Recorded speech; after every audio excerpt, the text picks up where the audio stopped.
In 2023, the King Center was ready for impact. The 2023 King Holiday Observance events and experiences galvanized the center for a year of cultivating a beloved community mindset for personal, cultural, and societal change. The King Center continued to educate and train global citizens on Kingian nonviolence, rebranded by the center as Nonviolence 365. Over 400 Metro Atlanta students participated in next-gen nonviolence sessions and in school forums, where they learned about Nonviolence 365 and how it can help them show more compassion, de-escalate conflict, communicate with kindness, grow as leaders, and make wise decisions. 94 youth from across the globe engaged in the King Center's beloved Community Leadership Academy. BCLA students received insight and inspiration about entrepreneurship, technology, leadership, and how to navigate all three with Nonviolence 365. Girls from BCLA, including girls joining from Liberia, were a part of Goldman Sachs' 1 Million Black Women cohort. With our Students with King program, the King Center touched the lives of 1,020,792 students from over 30 countries. These 1 million plus students learned from children's book authors, educators, activists, members of the King family, and civic leaders who knew Dr. and Mrs. King. In commemoration of King Center founder Mrs. Coretta Scott King's birthday, the King Center dedicated the Coretta Scott King Monument and Peace and Meditation Garden on the center's grounds. Created by Saya Woolfolk and commissioned by Hulu as one of the company's Made by Her monuments, the monument is a reminder of Mrs. King's global influence. The 2023 Beloved Community International Expo featured performers, art, education, and food from cultures and nations throughout the world. The beloved community is powerful and possible.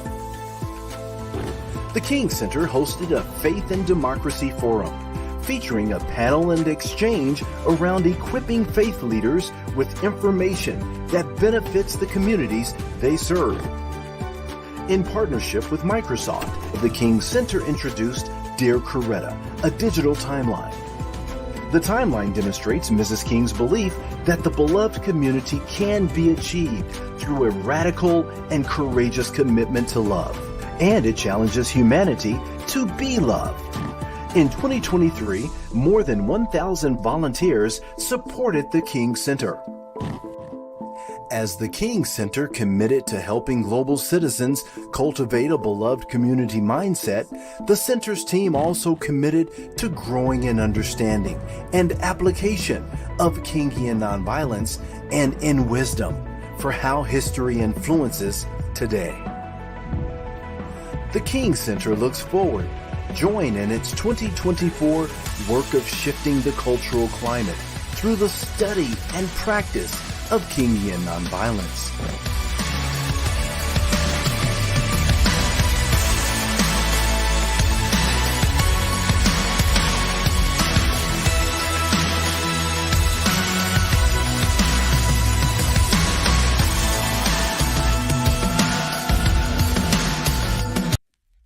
Hello everybody, my name is Yara Shahidi, and it is truly my honor to welcome you all to the 2024 Beloved Community Global Summit. It's so important to continue to gather, to think through how we can all be enacting Dr. King's legacy. And I have to say, I sit in gratitude for the leadership of Dr. Bernice King and the King Center for the work they do, not only in bringing together community, starting conversation, but in pushing us to action. The theme this year, It Starts With Me, could not be more fitting, because when I think of what this moment in our time calls for, it is the presence of constant action. It is all of us constantly interrogating how we can be of service to our communities around us and our global communities that continue to suffer as we fight for equality and equity. What I love about the phrasing, the beloved community, is not only does it invoke Dr. King's powerful words, but it shows us the transformative nature of love. Love is not just kindness. Love is not just warmth. Love is also accountability. Love is saying, I want you to be your best. I want to see you to your best. And it seems as though there is no better mission than that of loving our society and community into becoming its best self. I'm excited for you all to witness these incredible conversations that are about to happen, and I hope you all have a wonderful time today as we continue to discuss how we can be of service and live in Dr. King's legacy through 2024.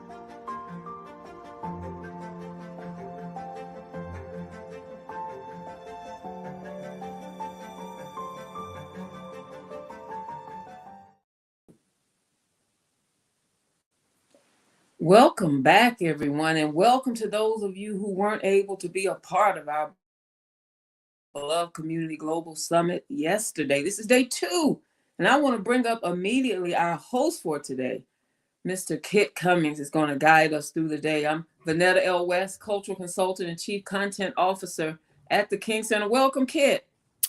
Thank you so much, Dr. West, my friend. I'm so excited to be here. Good morning. We're excited to have you, sir. We're excited about what happened yesterday. That great intro from Yara Shahidi. Thank you so much, Yara. We just want to show our appreciation because, Kit, the people who have helped make this summit possible and make it great didn't have to do it, but they have done it, and they have helped us to make yesterday a great one. And we're hopeful, and we believe today will be a great one too, because we have a lot to shift in our cultural climate.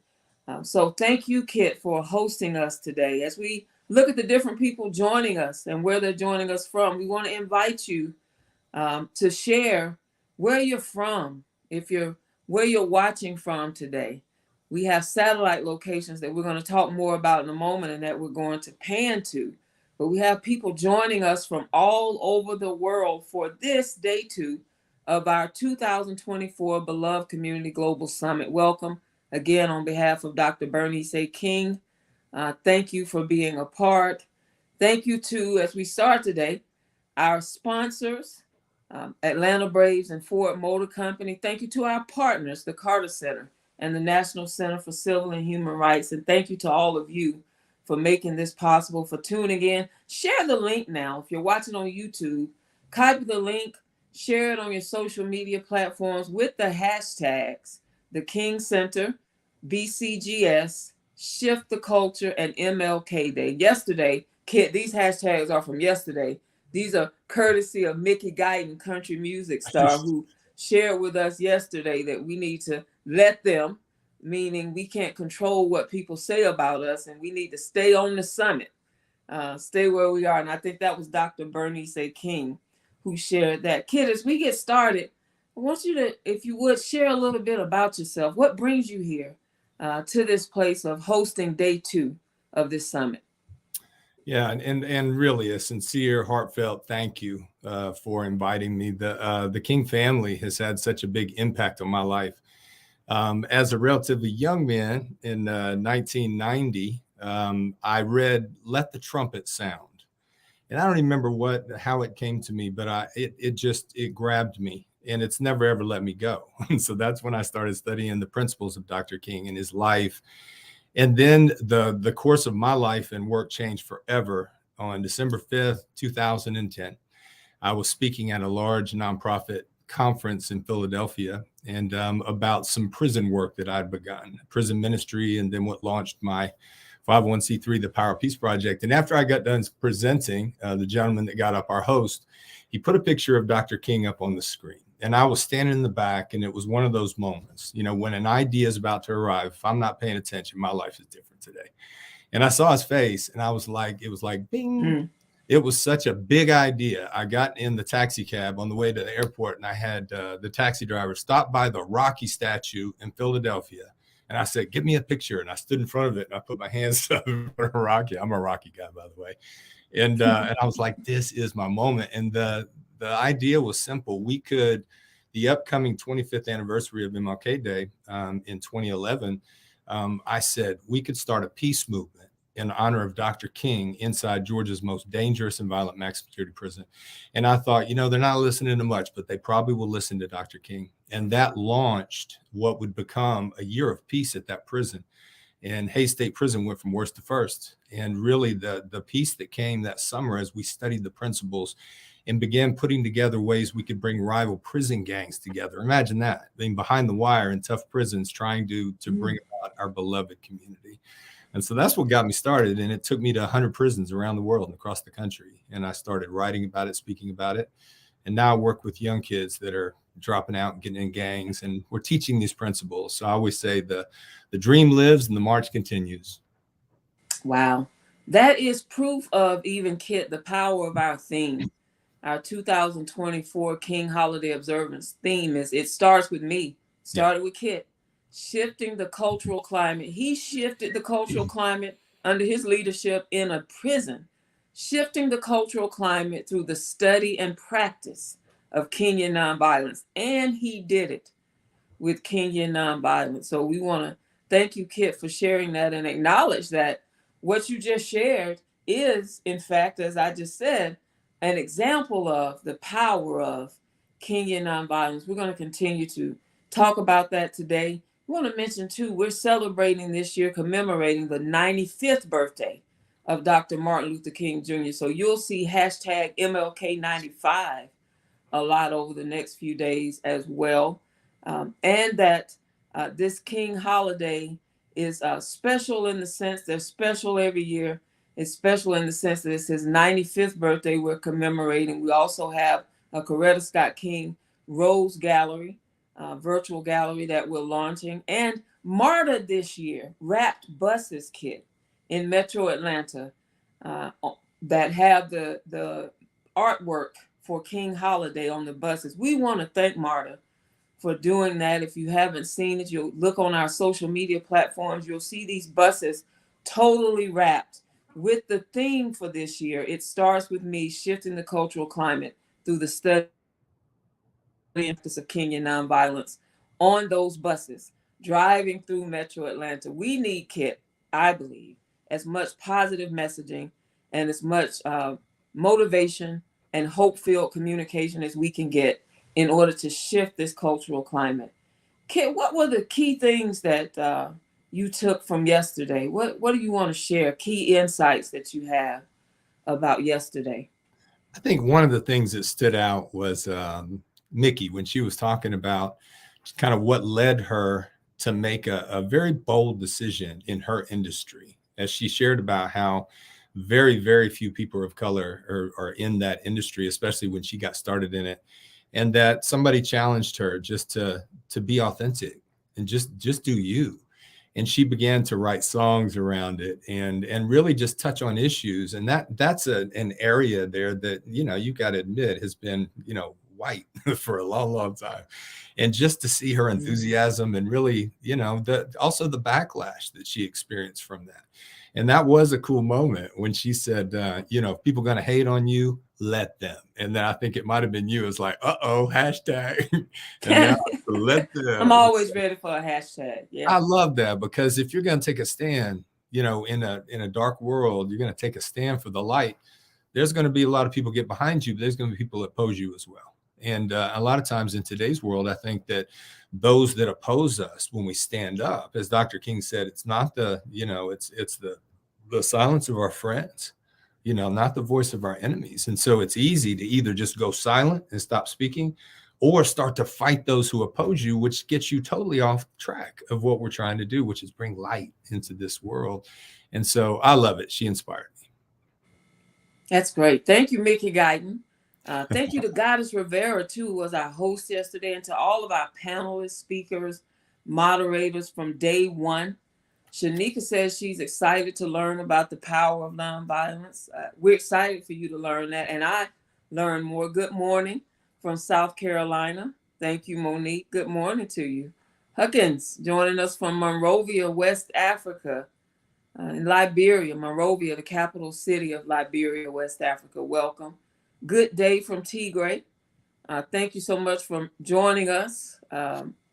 We have been sharing on our platforms, Dr. King, several times about what's happening in Ethiopia and Tigray. Of course, one of the regions that is facing famine and war and militarism, which Dr. King said militarism is one of the triple evils that we face, that we have to overcome to create the beloved community and shift the cultural climate.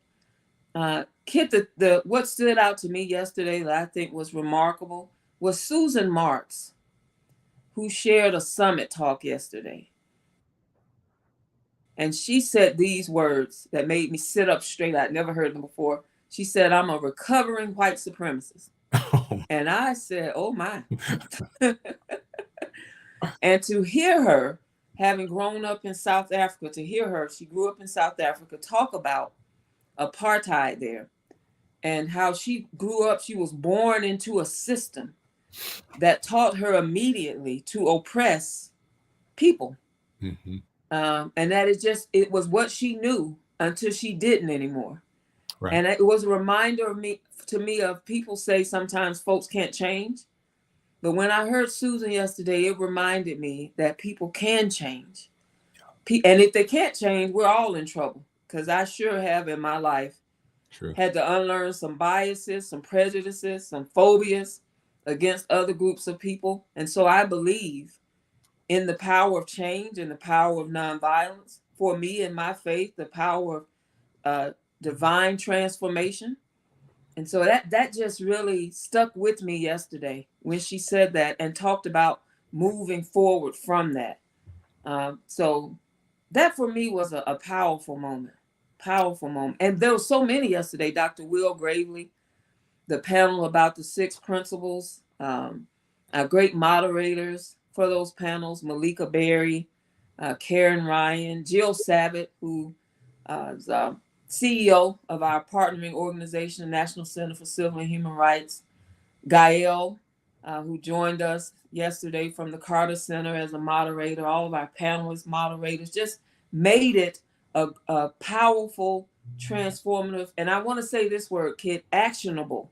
I heard a lot of things that we can do, and we're hoping with our panels today, we know it will. We know that will continue as we talk about shifting for a green economy, shifting in education, shifting in art and activism, shifting for girls and women, and then shifting the cultural climate for our unhoused and homeless neighbors as well. And I'm grateful to you, Kit, for leading us today and checking back in with us throughout the day as we navigate these very important conversations. So are we ready to pan to our satellite locations? Let's see who we got. Liberia, West Africa. Look at that.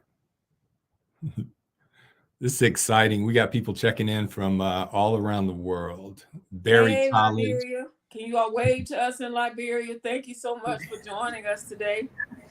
There they are. Liberia, West Africa. We have students filling in at Berry College. Still early there for our college students. So we'll pan back later and more people will have filled in. They're joining us all day, joining us in Liberia, West Africa, Georgia State, Berry College. Welcome. You all get some questions ready for today, okay? We're going to come back to you today for some questions to learn from you, to hear some of the insights and the questions that you have. Welcome. Thank you so much. Thank you. I think we're kind of on college time a little bit, aren't we there? We are on college time. Yeah. And I know that later, I saw some of the photos from later in the day yesterday. In Liberia, the room was full. In Berry, the room was full. We had some people from Berry, some people from Liberia posting and Xing, tweeting yesterday. Someone greets you, Liberia. They said hello to our family in Liberia. Hi, Liberian sisters and brothers. Thank you, Phil. Thank you for greeting our family in Liberia, West Africa. As we prepare to start the day, what do we have coming up first, Kit? What's first for us We this get to morning? hear a message from Miss Coretta Scott King, which is cultural climate shifter. And so this should be wonderful. Dr. Kalisha Graves, who's the Chief Research, Education, and Programs Officer for the King Center, is going to lead us into this. And thank you so much for joining us today. Today's going to be an exciting day. Day one was a great kickoff. Today, we're going to close it out in a powerful way. Absolutely. Thank you so much, Kit. Next, we'll hear from Dr. Kalisha Graves, as Kit just said, who is a scholar on Mrs. Coretta Scott King. So welcome to day 2 of the summit. We'll be back with you later. Well, Kit will. I'll be back moderating the panel. He'll be hosting you today. Thank you again for joining us. Happy to be here.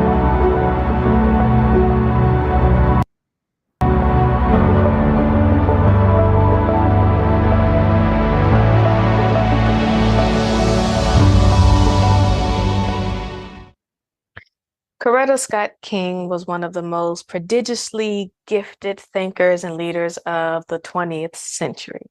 Hello, my name is Dr. Kalisha B. Graves, and I serve as the Chief Research, Education, and Programs Officer at the King Center, and I have the pleasure of being able to share with you around how Mrs. Coretta Scott King, was a climate shifter.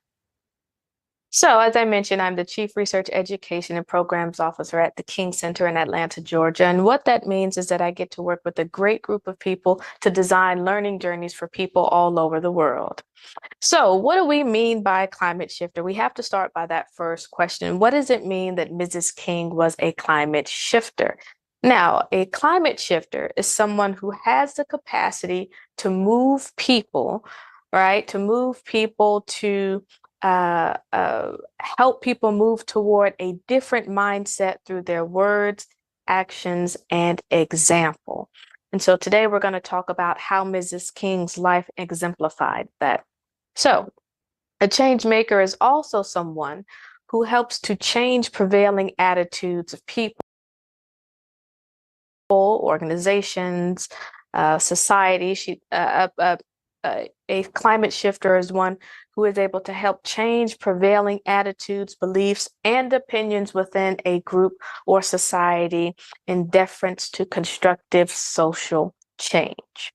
So we're going to look at, I'll step to the side here so that you can see the screen. We're going to talk about kind of 3 highlights from Mrs. King's life in terms of how she functioned and operated as a climate shifter. The first point, we're going to look at the young Coretta Scott as an agent of change. The second point, we're going to look at how Mrs. King was a trailblazer for peace and an ambassador for nonviolence. And then finally, we're going to look at Mrs. King's legacy as the architect of the King legacy. So, young agent of change. Mrs. King was born on April 27, 1927 in Alabama. And her early years, she's raised in a context of people who are committed to courage and committed to education and dignity. And all of these lessons come through very strongly as a young child. And so it should come at no surprise then that she attends Antioch College. In fact, she's inspired by the quote of Horace Mann, who was a former president of Antioch College. And she's inspired by the quote that says, "Be ashamed to die until you have won some victory for humanity." So if we had to think about a quote that sets up the architecture for Mrs. King's life, this quote by Horace Mann would be an example of that.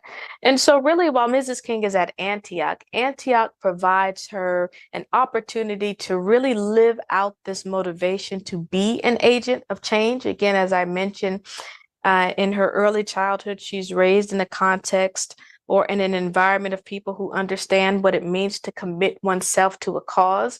And so she understands early in life that she wants to commit herself to, or commit her energies toward the uplift and the betterment of society. And at Antioch, she's able to wrestle with the big questions around what it means to be an agent of change. And there was one example I'll highlight. While she was at Antioch, she had to complete a teaching assignment in alignment with her study program, and she needed to complete a teaching assignment. However, she was, of course, unable to, due to the fact that the Yellow Spring School's faculty was segregated. And so she advocated at her university in terms of trying to bring folks to her side to advocate against the fact this was wrong.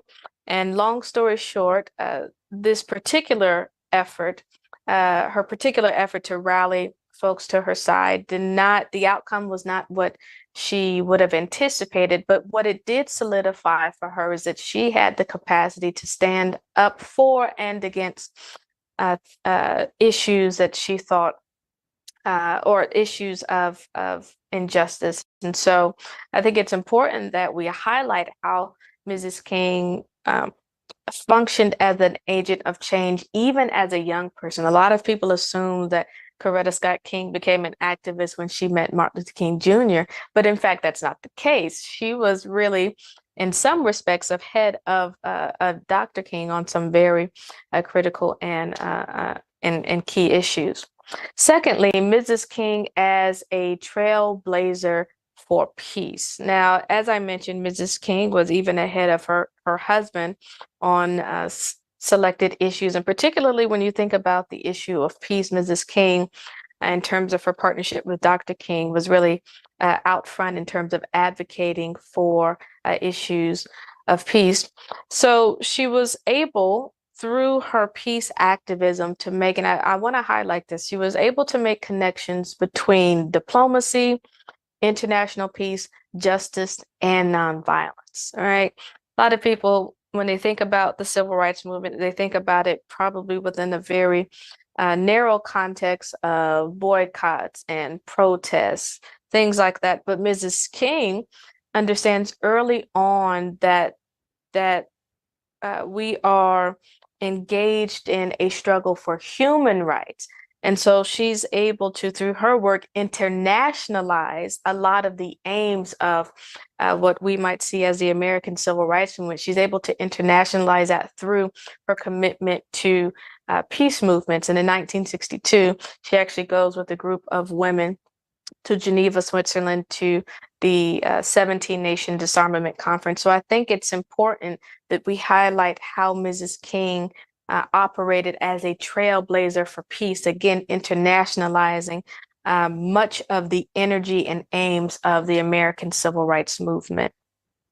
Next, at the King Center, we call Mrs. King the architect of the King legacy. I think this is a critical point to highlight when you look at Mrs. King's life. Mrs. King was able to internationalize the study, or institutionalize, I'm sorry, the study and practice of nonviolence through the King Center.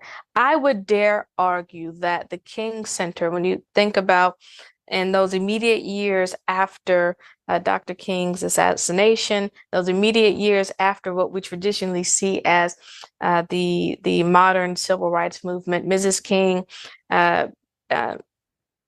begins an organization that really has as its main focus disseminating the study and practice of nonviolence. And so we can look to Mrs. King as a forerunner, really, as an institution builder, as one who sees the need to institutionalize the philosophy and practice of nonviolence. Of course, the philosophy, what we at the King Center recognize as Kingian philosophy of nonviolence, the 6 principles and 6 steps of the philosophy and methodology of nonviolence. Also, when we look at Mrs. King as architect of the King legacy, important to highlight how she is a trailblazer in terms of being a preservationist. The reason why we celebrate Dr. King in the way that we do now, the reason why we're able to study Dr. King is because of the efforts of Mrs. King to preserve the cultural heritage, both of the civil rights movement broadly, but certainly the cultural heritage assets associated with her husband's life and work. In fact, in 1955, Dr. King makes his first public address as leader of the Montgomery Improvement Association during the Montgomery bus boycott. And during his first public address at Holt Street Baptist Church, it's actually Mrs. King who sees the need and understands that we need to preserve this moment. We need to record this for posterity. And so Mrs. King is really out front and ahead of her time in terms of preserving the cultural heritage of the civil rights movement broadly, and then, of course, the life and work of her husband specifically.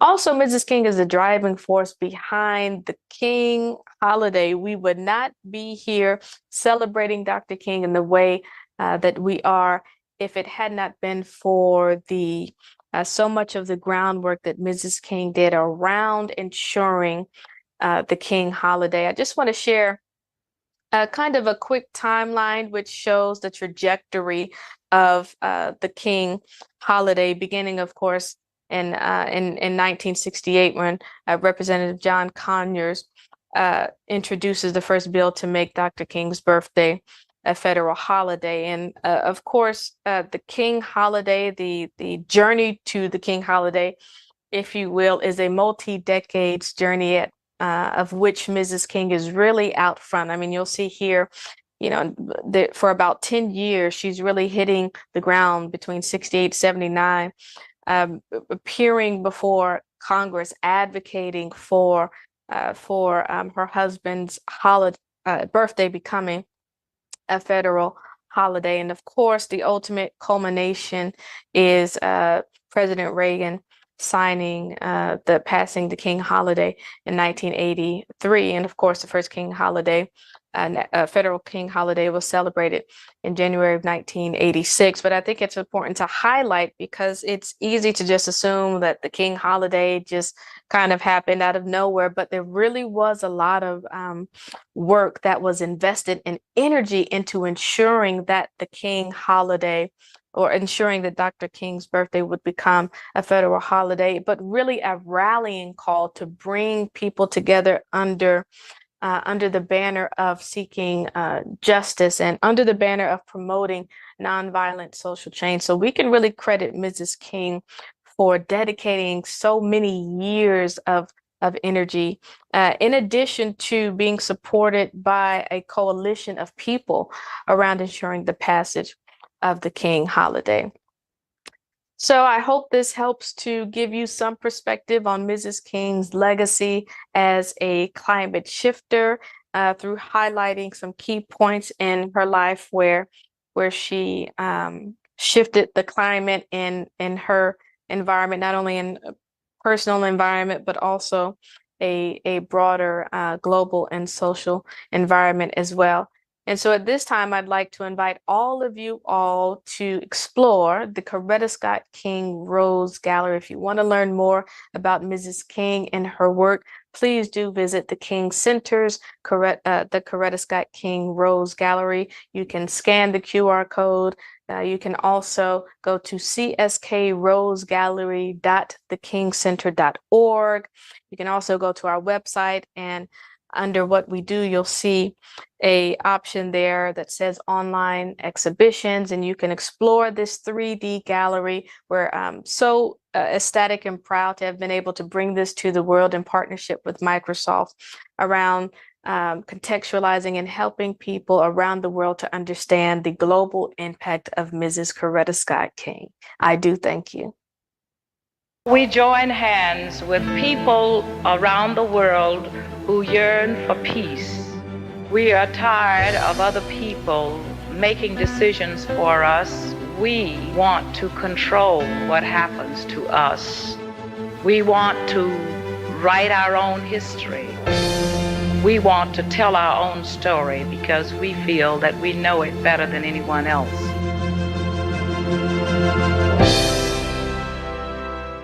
Today's dedication started with a vision, which invited an artist to imagine and bring to life a monument followed by ideas, partnerships, donations, connections, conversations, contributions, and planning.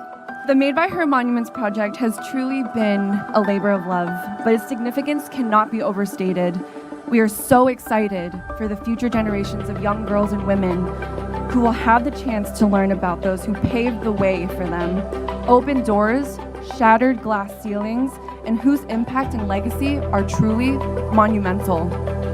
My mom, Martin's mom, Dexter's mom, Yolanda's mom, Yolanda Renee's grandmother was an unstoppable force for good in this world.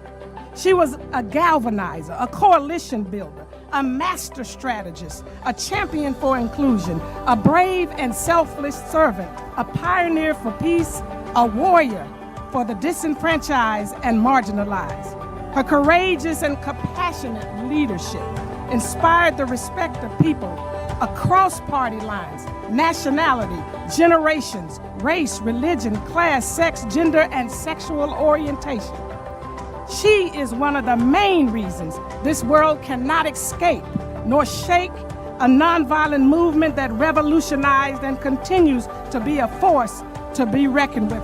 We knew that she allowed our gaze so we wouldn't forget what freedom looks like, so we wouldn't forget what struggle and commitment look like, so we wouldn't forget what love looks like, amen, what joy looks like, amen, what eternity looks like in one woman's eyes, which is why we can't stop watching, even now. Even here in this sacred space, she is still the lesson we are learning. She is still the fire that won't stop burning, still the spirit that won't stop yearning for our freedom and for her own, and we are grateful.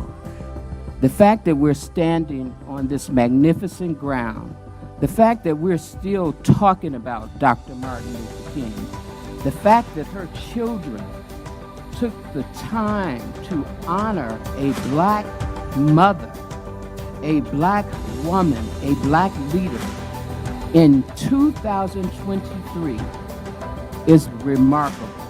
So there's a bronze cast sculpture of microphones, and part of that was that every photo that I saw of Miss Coretta Scott King was with microphones trained on her lips. And I wanted to channel that energy for people who came to the site. I wanted people to be able to speak their own words and commitments to civil rights and nonviolence. On behalf of the City of Atlanta, I want to thank Disney and Hulu for donating this monument to be installed at the King Center as a beacon of hope for all Atlantans and visitors. The late Mrs. Coretta Scott King was renowned as a civil and human rights leader and activist. She focused her energy and attention on helping to raise a nation on the brink of self-destruction while also raising her 4 children to not harbor hate, bitterness, resentment, but to let love lead in creating a world where justice, freedom, equity, and peace are a reality for all of God's children.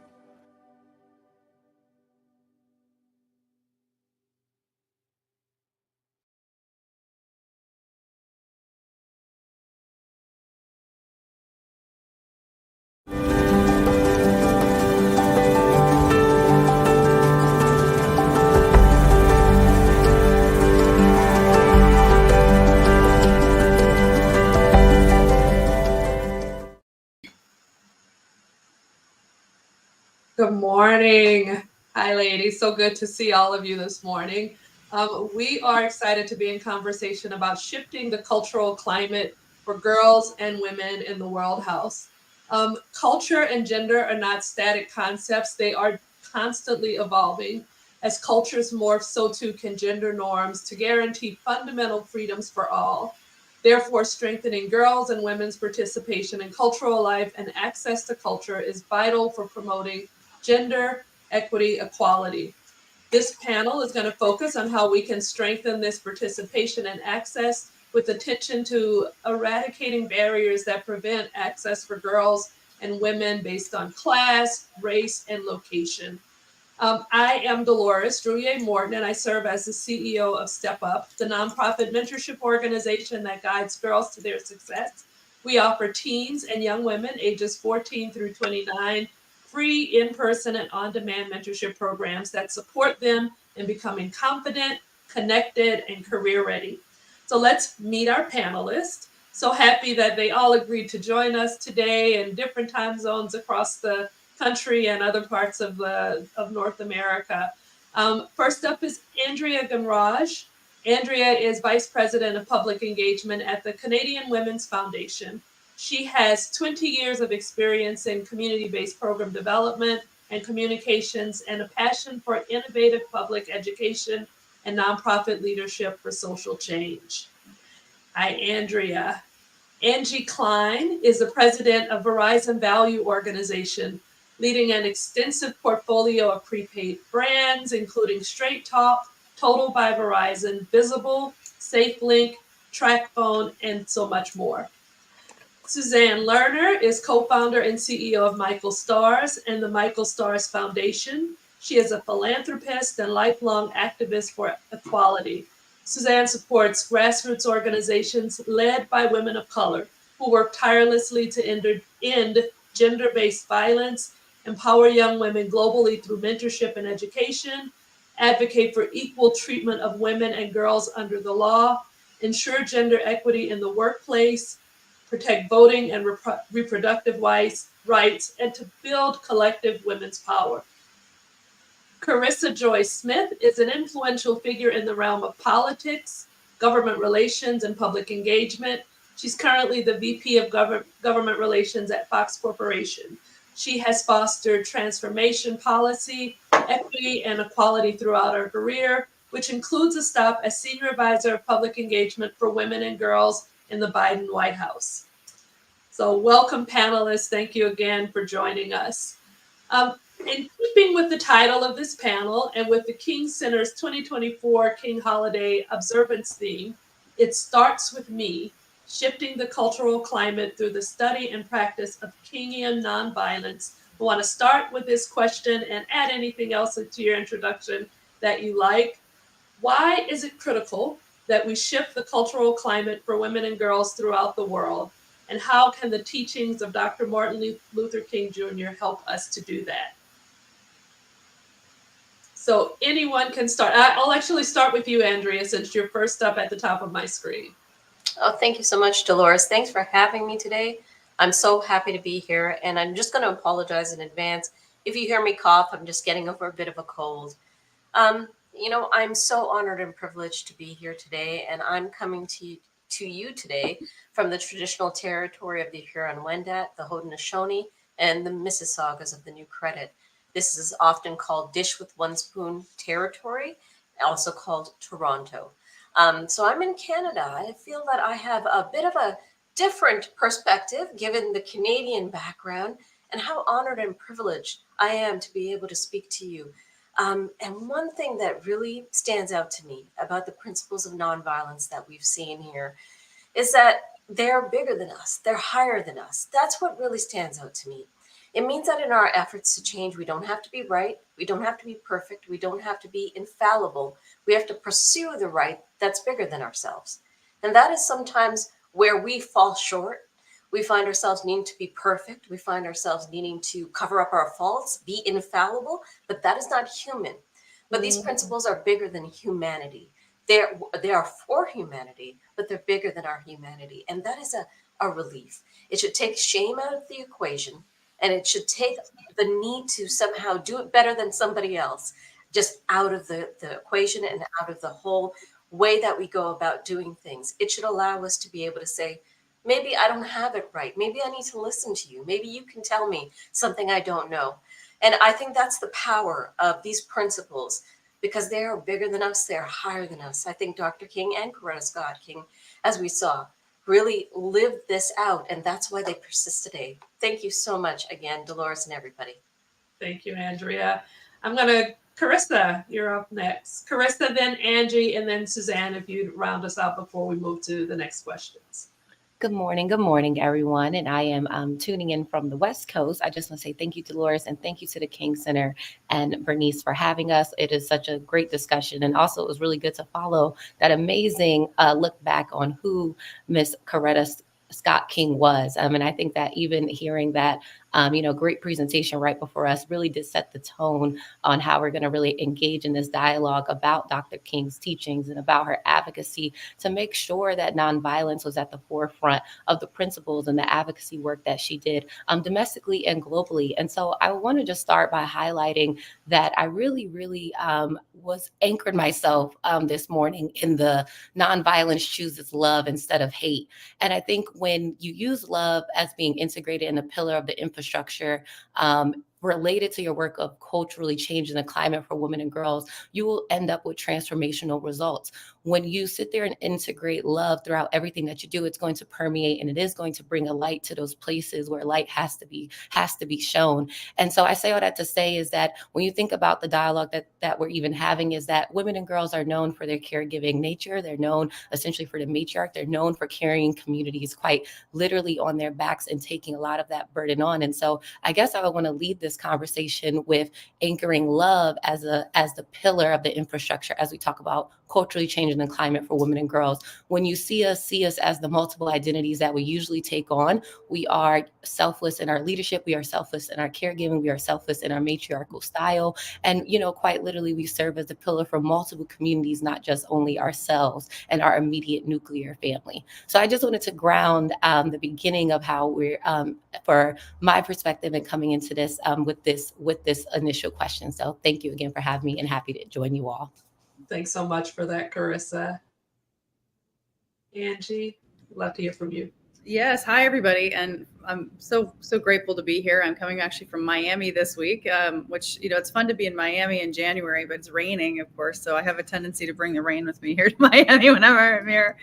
But what Carissa said is kind of where I immediately went is, from the nonviolent principles to the love, the word love, and how we lead with love, and how women bring such unique perspectives to the table that we, without proper representation, half the population is not represented. It really comes down to that, and to unlock the potential of society and the world, and in my world, of course, and in business.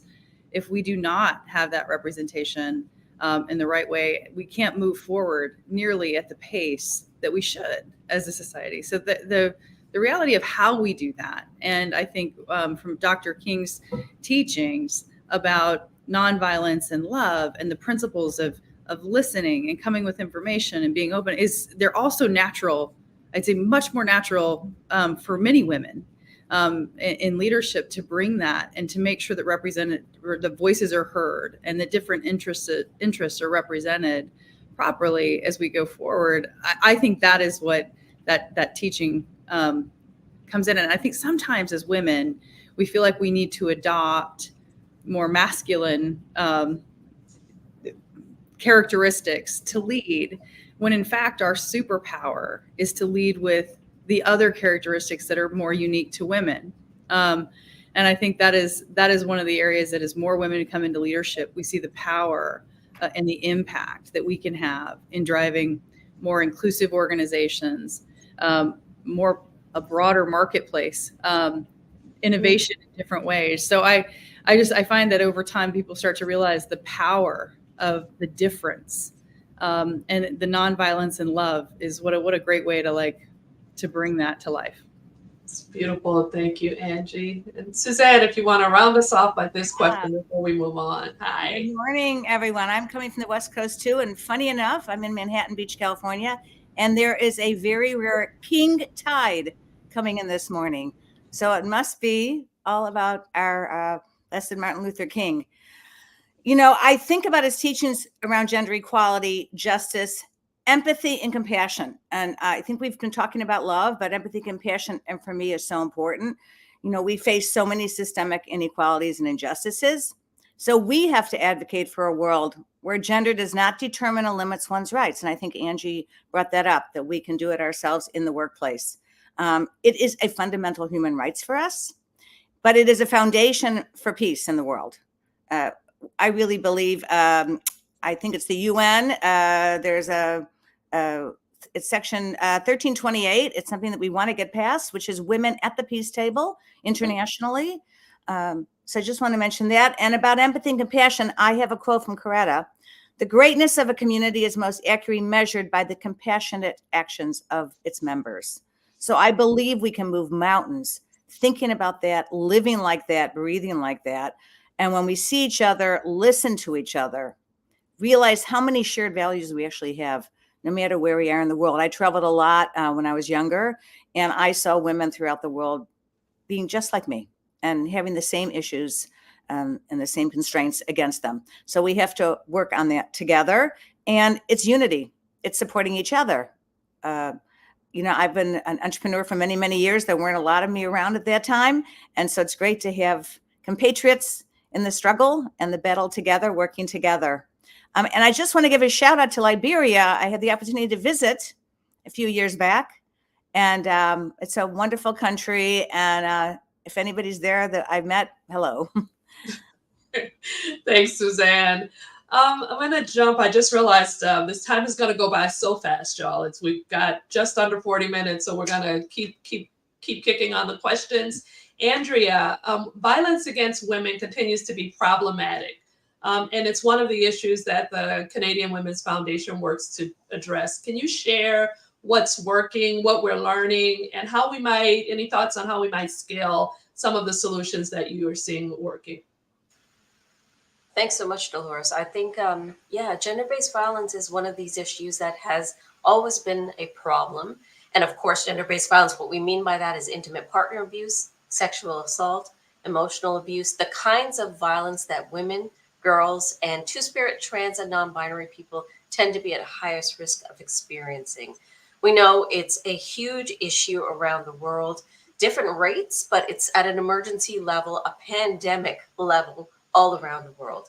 And we saw in the pandemic, the COVID-19 pandemic, the numbers went up. This includes Canada, this includes the US, places like Japan, France, all spoke to increased levels of gender-based violence. And we didn't think it could go higher than it already is. So we're definitely in an emergency situation. And for me, if people are not safe, that's a basic issue. That's a basic human rights problem. So for gender-based violence, I think it's important for us to look at it as a spectrum. It's a big issue that needs big solutions.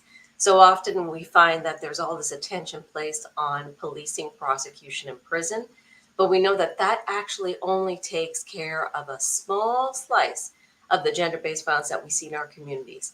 The community-based solutions, things like shelters, crisis lines, community-based supports, helping workplaces respond well, helping hospitals and other services that are available in your community do well with this, be able to say, hey, we're a safe space, you come to us, and we will support you. Even having people, just me and you, everyday people, giving us the skills to be able to show our compassion and care to somebody who's going through a violent situation. This is very important. And that's what the Canadian Women's Foundation really focuses on. We look at community-based solutions led by people who have experienced abuse, survivor-led services, services that are led by advocates and people on the ground who understand what it is for different people. And we know that this gender-based violence shows up differently for different people. In Canada, we see that Indigenous women, racialized women, 2S LGBTQIA+ people, young people, we see high rates for women with disabilities. It's really important for us to not have a one-size-fits-all solution, but make sure that we support them in their work to be able to address the ways that this violence is different for different people. And finally, I'll say that one of the things that is very unique about the Canadian Women's Foundation is that we try to address culture change. We try to give people the tools to say, you know what, we have a culture of violence somehow. We've had this culture of silence around gender-based violence where we don't even feel sometimes that we can tell our family or our friends. What if we switched that to a culture of support? Giving family and friends the capacity to be able to support somebody going through a violent situation, no judgment, no just disillusion, no bad reaction, saying, I'll be there for you and I will be there as long as it takes. And that's what we've done through our Signal for Help campaign. And you can look about that online, Signal for Help campaign. And I think it's been one of the most successful things that we've done because it's enlightening people to understand what they can do in their own lives, that they can be part of the solution. I love that, the idea that it does take big cultural change, big solutions, but everyone has a role that they can play in shifting the culture. So thanks so much for that, Andrea. Angie, and we're talking about things that individuals can do, that we can do both systemically, but also at the individual level. Let's talk about advancing women in the workplace. What advice do you have for leaders in business to help them to make sure that women can thrive and be successful? And also maybe what advice would you have for a young woman who is just beginning her professional journey? Yeah. Well, thank you for the question. And, I'm lucky to be part of an organization. I work at Verizon. I have for a number of years that has been very inclusive on the leadership front for women. And I've had a ton of opportunities, even in a technical industry. And we don't often see that. And so I want to, do certainly give credit for Verizon for the focus on diversity across the board and certainly in women leadership. I've had a lot of women leaders ahead of me that I have learned a ton from. I won't say that there's not inherent bias always as part of our lives. I think we all experience that as leaders and as women. In some ways, acknowledging that it exists is probably the first step to make sure you manage around that and recognize it, address it. And I think for me in my career, I grew up in a small little farming community of less than 1,000 people, not a lot of business in big industry around me. I kind of didn't know what I didn't know. And I've had so many opportunities that have been opened up for me by certainly women leaders ahead. So when I think about the advice for young women, and certainly for all of us as leaders, as women, is the power and impact that we can have on others to open doors, or at least to give our experiences and share them, and let young women know their potential.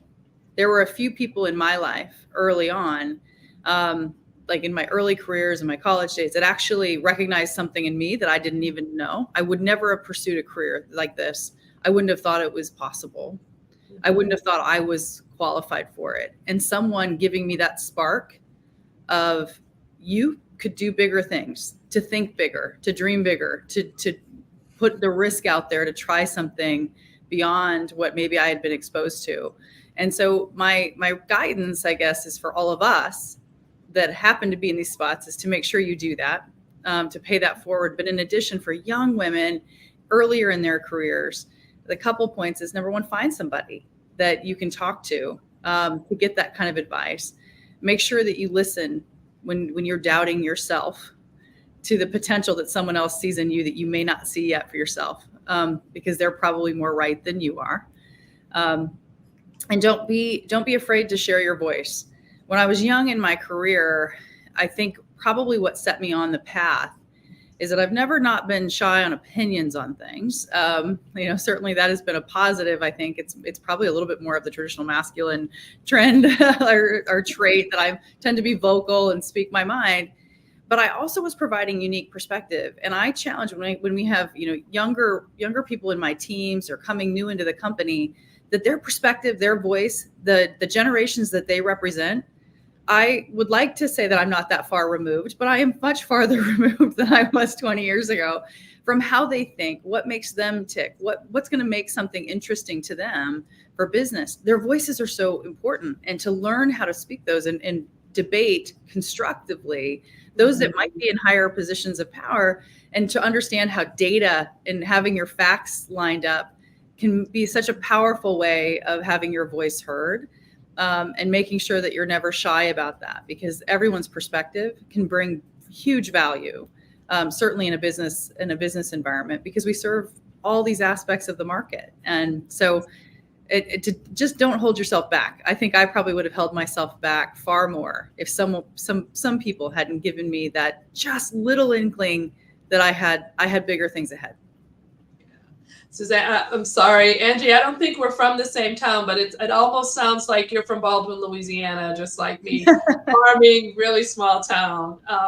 We have a question from the virtual audience, and it actually aligns with the next question that I have for the group. But how does gender-based violence intersect with other forms of oppression, such as racism and disability? I think you began talking about that a bit, Andrea. Oh, that's an excellent question. I think one of the things that is important for us to recognize is that though all women, girls, and trans, two-spirit, non-binary people are at high risk of gender-based violence, different people will experience it differently, and some will be at higher risk. As I mentioned, Indigenous women, racialized women, women who are newcomers and have less access to support. When you see women with disabilities, high rates of gender-based violence there, young women as well too. So there's a sense that it's universal, but it's also highly intersectional with things like racism, classism, sexism, all the different things that play out together to make a woman's life difficult and give her things to have to overcome, barriers that are difficult to overcome if it's possible to overcome in the first place. So I think that's one way that we can look at the intersection of gender-based violence. And I think we also have to look at the fact that for women who are newcomers, women who are people of color, trans women, two-spirit, non-binary women, I mean, for folks who just are in any way dealing with multiple issues, racism, sexism, classism, ableism, what they're going to have is a harder time getting the support that they need because the services will not be available to them. And they might very well have a harder time getting the resources that they need to rebuild their lives after violence because there's going to be so many barriers. So if you look at it from the perspective of the kind of violence that they experience and just the severity of the violence, and then the ability to be able to rebuild your life after violence, both of those things are impacted. There's lots more to say, but I'm going to keep it at that because it is such a complicated issue. But I want to thank you for bringing that question up. Thank you. Thank you. I'm going to go to you, Suzanne, with a question. And I think it's a good follow on to Angie and her thoughts on corporate America. But you lead a company, Suzanne, and in addition, you invest in several nonprofits that serve women and girls. Can you share how you know that your investments are making a difference? Well, we started the foundation 20 years ago because we recognized our customers are women and girls.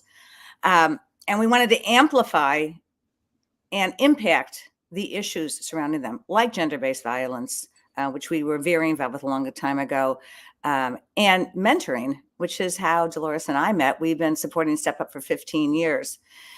So that's one of the huge impacts. And also educating on our own social media, trying to bring the younger generation. We try to be intergenerational. I'm much older than any of you. I might really look good this morning, but it's how do we work together? And I just want to say, don't, as Angie was talking about it, the amount of time I spend with younger people, my LinkedIn, I get messages, don't delete those messages, reach out.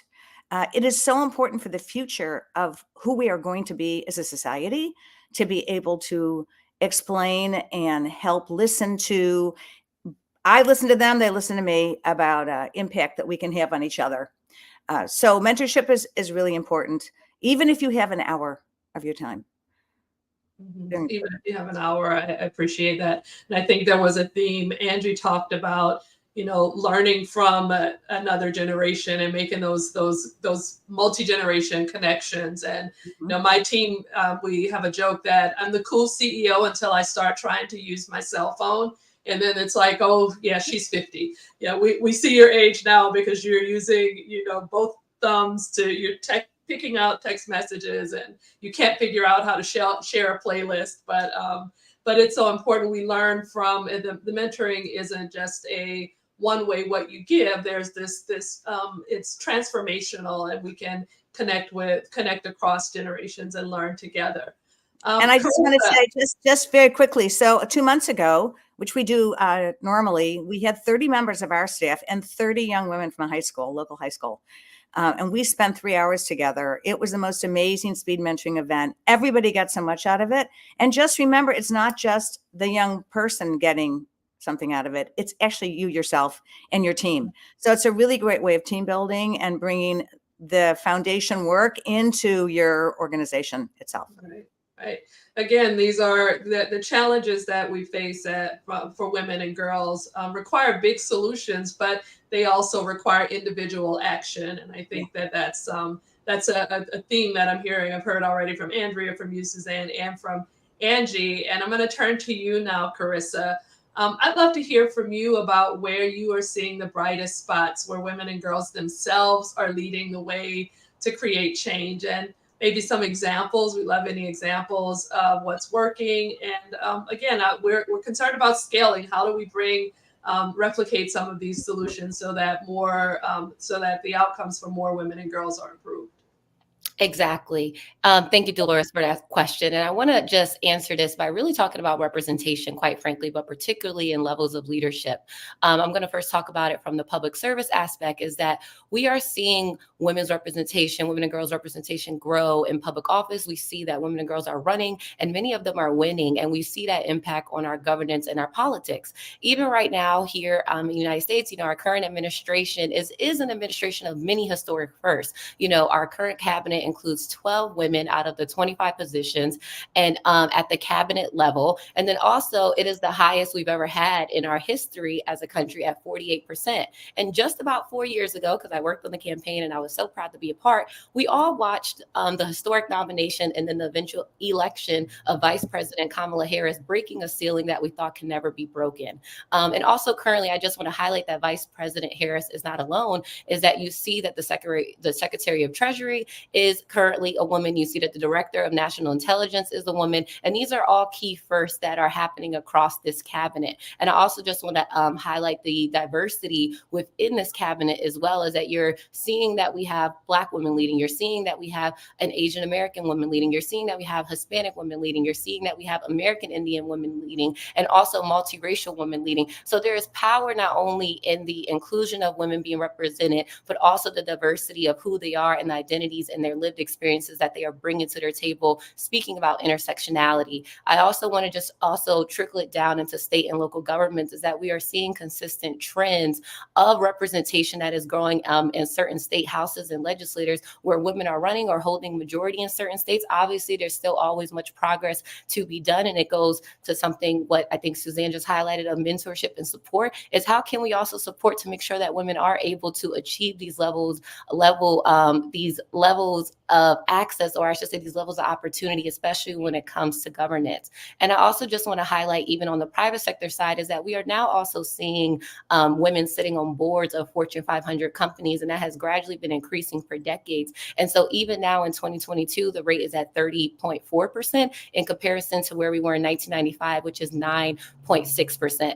Overall, I want to say that this is a bright spot. It doesn't negate that there's still a lot of progress that still needs to happen all across the board. It is so important for us to support women and girls to advance, not only in the workplace, in our communities, but also in the world. And that encompasses a broad range of factors to make sure that we get women there and we sustain women there, and that these opportunities are available to them. Where are the equal opportunities that we can create? Where are the gender inclusive policies that can come about when we have women in leadership? What does the mentorship and sponsorship look like, and how can we provide that to the community? Also, how can we encourage and support women in these leadership roles? And then lastly, I want to just say there's something key about financial literacy, economic empowerment, even as we are talking about, even as we are on this subject, not only here domestically, but globally, is that it's so important for us to also think about educational resources on financial literacy, so women are empowered economically as well to thrive in the communities, but to also thrive in leadership roles. And so also, I want to just put this last one in. There's also safe work environments. What exactly are we also doing essentially when we are thinking about maintaining safe work environments for women and promoting a culture of respect for women and girls globally? So those are just a few highlights, and it makes me excited because you see the impact of what women in leadership, women and girls in leadership do, especially from a policy standpoint, but you're also going to see, I know, that impact coming down, especially with women leading on Fortune 500 boards and also in the C-suite.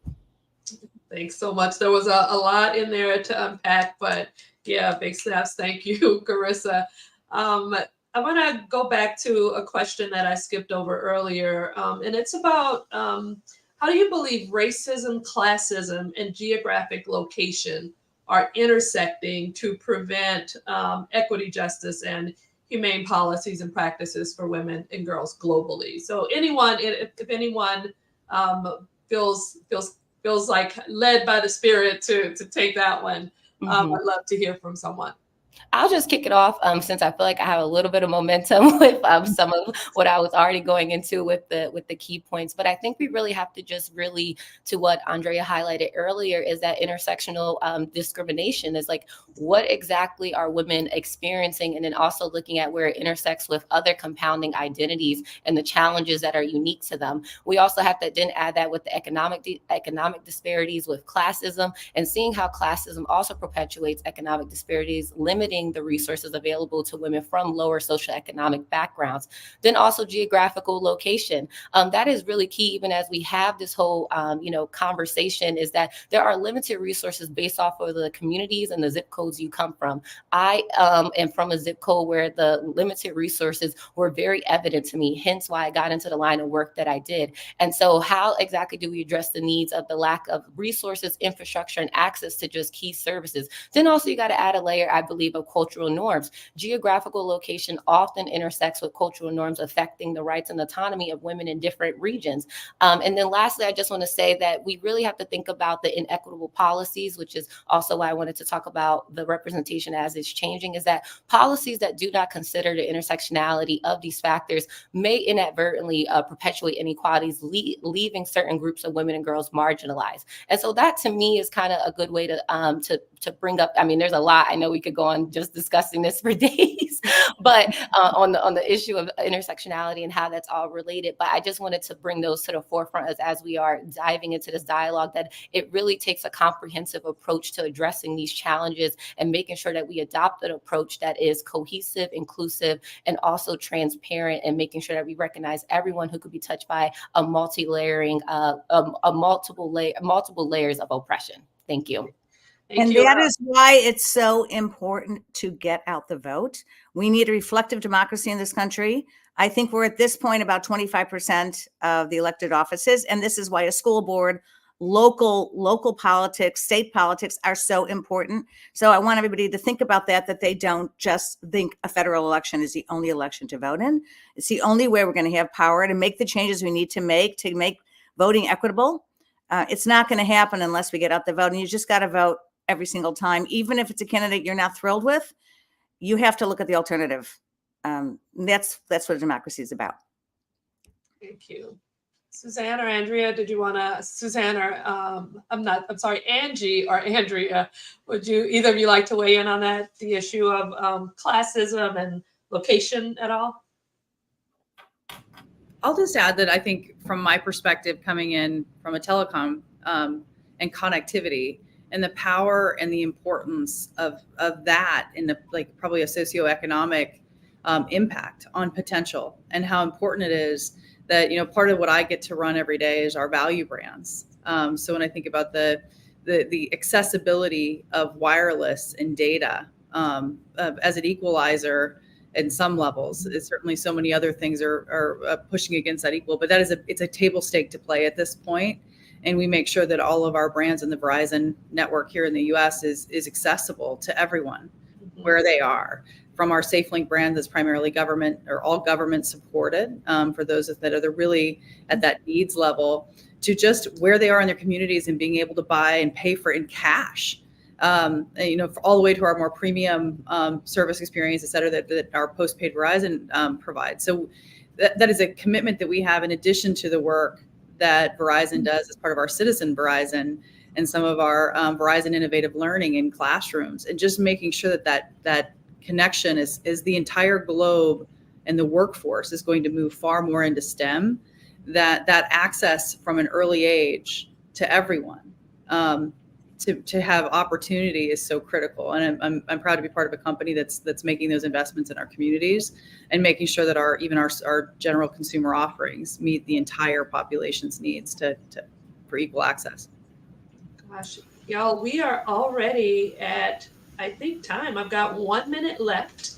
I want to just close with a few reflections, and I think that, thematically, what we've heard from all of you is the need yes, there are institutional, systemic approaches to addressing some of the biggest challenges that women and girls face, but we can still be optimistic about the future, especially with women like you all leading, who are committed to not just your seat at the table, but creating room for another generation of women.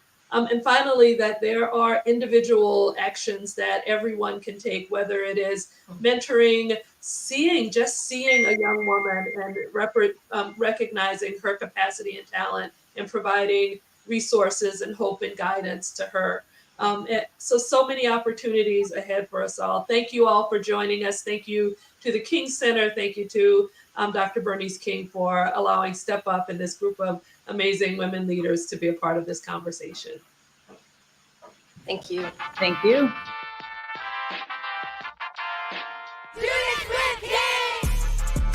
Students with King serves as the King Center's flagship engagement platform for elementary, middle, and high school students, highlighting the legacies of Dr. Martin Luther King Jr., Mrs. Coretta Scott King, and the impact of the 20th century American Civil Rights Movement.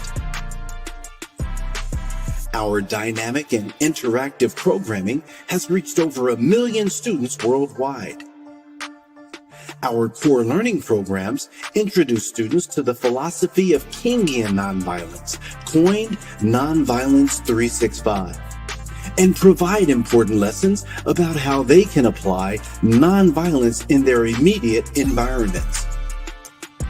Whether you're an educator who is looking for ways to bring the King legacy into your classroom, a student who wants to learn more about this powerful moral movement, or a parent who wants to get your child involved in character building and literacy development activities, Students with King is your one-stop shop for unique lesson plans, teaching resources, educational field trips, and other opportunities to engage with the history of the American Civil Rights Movement and its powerful leaders. We look forward to engaging with you and your students. Together we can build the next generation of compassionate, courageous, and conscientious leaders.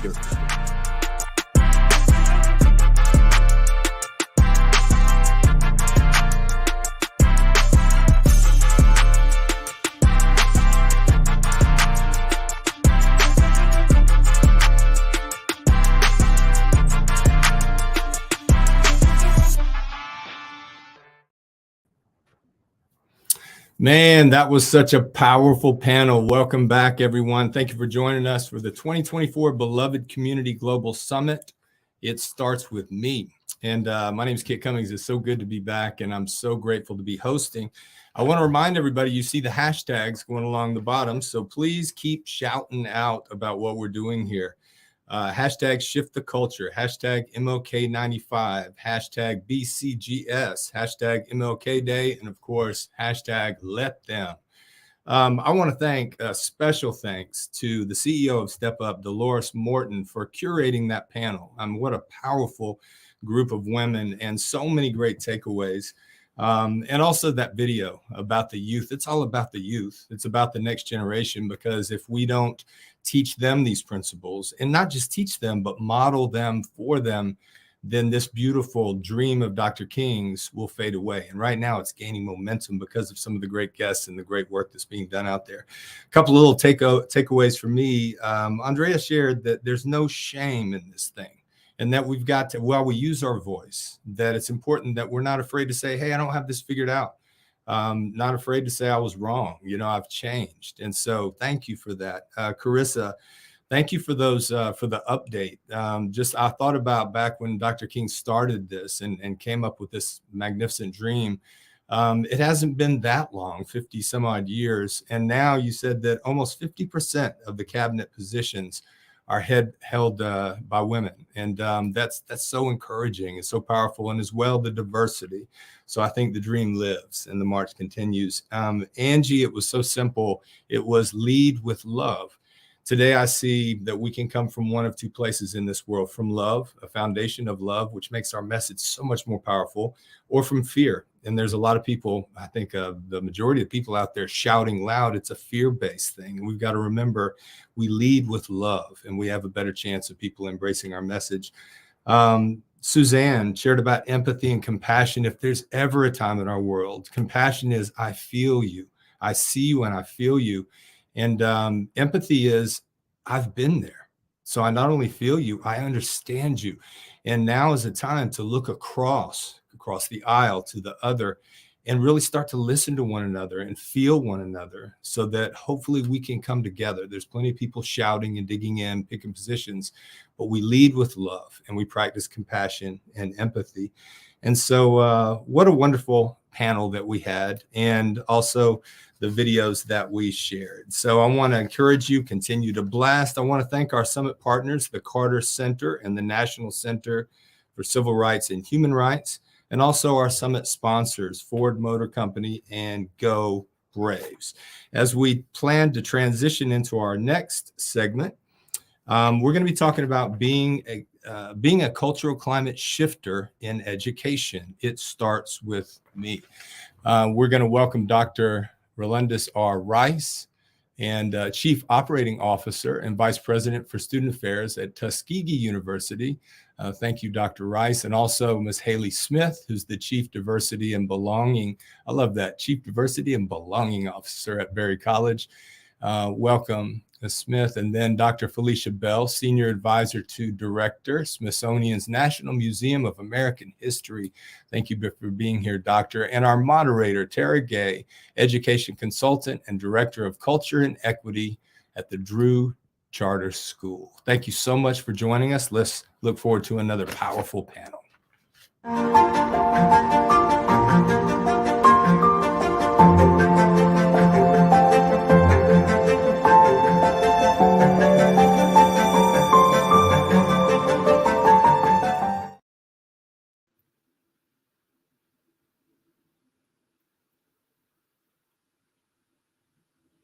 Hello and welcome. Welcome to the panel. I see that we have one modification. Dr. Rice is not able to join us, but ladies, I am sure we are going to have a very vibrant conversation as we talk about education being a shift changer and certainly understanding the power of education. I have to first apologize to you and our listening audience for this voice that I have. I am struggling with a sinus infection. And thankfully, I actually have a voice because yesterday I did not. But knowing how important this conversation was going to be, I conserved all the voice that I had left so that I could have a voice for today's conversation. And so thank you all so much. As he indicated, I am Tara Gay, Director of Culture and Equity for Charles Drew Charter School here in Atlanta, Georgia, and have the pleasure of being a person who is on the pulse of many of the things that are happening with education around the world. And I'm going to invite you all to just maybe share a little bit about who you all are as well before we just jump into our conversation, so our audience has an opportunity to get to know you all a little better as well. And I'll start with you, Dr. Bell. Oh, well, wonderful. It's so nice to meet you and also to my fellow panelists as well. It's a pleasure to see you virtually. And just a little about myself. I am currently a Senior Advisor to the Director at the Smithsonian's National Museum of American History. And I've been in this position 3.5 years now. Prior to that, I was Director of the Rosa Parks Museum in Montgomery, Alabama, Troy University's Rosa Parks Museum. And I have 20 plus years, 25 years experience in museums and historic sites and organizations. So I'm just so pleased to be here and share what I can about being a climate shifter. So I'm excited today. Thank you so much. Hallie.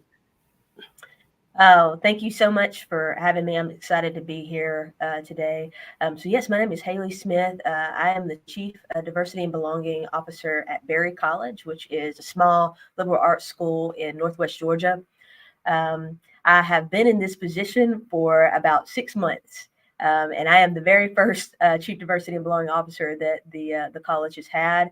And so there's been all sorts of interesting evolutions with my role in the last couple of years. Prior to that, most of my work was working with rural communities and really looking at how can rural communities think about reconciliation within those communities, but then also just in general, how are we thinking about the next generation in those communities that are particularly underserved and under-resourced.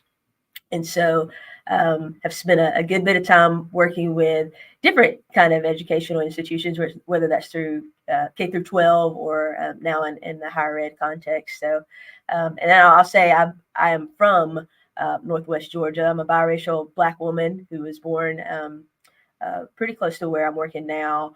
And being biracial in Northwest Georgia in the late 80s, was a different kind of situation than what it is now. And so one thing that's really interesting, I think, about my position is that I've always kind of been in a space of being a peace builder, whether that's been personally or professionally. And so very grateful to be a part of this panel group and to get to learn more with you all. Thank you so much, and apologies for mispronouncing your name, Haley. As a person who's often called Tara living here in Georgia, I certainly apologize and understand the importance of getting it correct. So I did want to just, yes, I heard from the other ladies in the panel just before ours. There was a lot of conversation about the importance of love. And when I think about education and its role, I also understand how hate is a learned thing from young people. And so when we think about the real power that exists in the space of education to undoing the mislearnings or the unlearning some of the things that certainly are contrary to the building of peace and the building of love, I just wanted to, again, before we jumped into some of our other questions, just wanted to get a sense from you all. Not sure if you all had a chance to hear all of the conversation from the previous panel, but just wondered slightly if you had some thoughts around how important our roles are in the space of education to supporting not only the proper learning of love, but the unlearning of many of things that we attribute to hateful language or speech and things of that nature that we're finding in the spaces of education, certainly in the last few years, rising in educational spaces from K through higher education. Yeah, absolutely. I'll just start if you don't mind, Haley. And, such a great question. I think it's important to, as you say, unlearn. I like that word, unlearn. And so in the classroom, I think teachers have such a great, of course, heavy responsibility, but quite an opportunity to shift thinking in the minds of young people. And so to sort of help them to unlearn and retrain, right, on language and the proper language to use when describing people or when describing, an experience or a wrongdoing or a harm you've suffered. So, I think language is important. It's important to also engage in this sort of, ethics teaching as well, and how do we teach children that not only what they're learning in the books and lessons learned, that their character is just as important, right?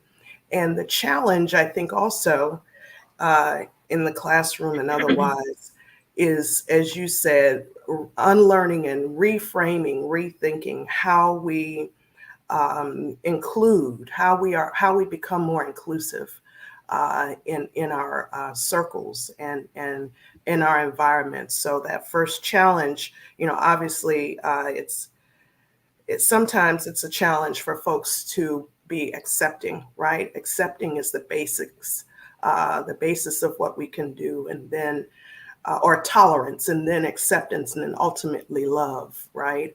So love is that ultimate challenge that we're trying to get to and reach. Everyone can't get there, everyone, has, people have struggled with that love, full on acceptance and love of someone. So I think, we have to, as educators, as an historian myself, to wrap stories around this to help students understand and engage in what has happened in the past, and then how they can have an active role in shaping and forming a positive future for positive change. Thank you. I think another thing I agree with all of that. I think one thing that we have to really consider is how do we use the word love within these systems? I think sometimes, at least when I'm thinking about higher ed, when we say the word love, I know that there's been times when I've said we're gonna talk about love-centered solutions, and then there's kind of like this, what do we talk? What do you mean love? And I think that that's interesting. That in what we are when we're looking at how we're fostering these students, whether that be children or young adults or anywhere in between, when we're looking at how are they developing, we often think about what do they want to do, but we don't often think about who do they want to be. And the word love, I think, should be threaded through the entire educational experience, and not something that we shy away from because that's because it means different things to different people, or there's this kind of warm fuzzy feeling when we think of that word. Love is something.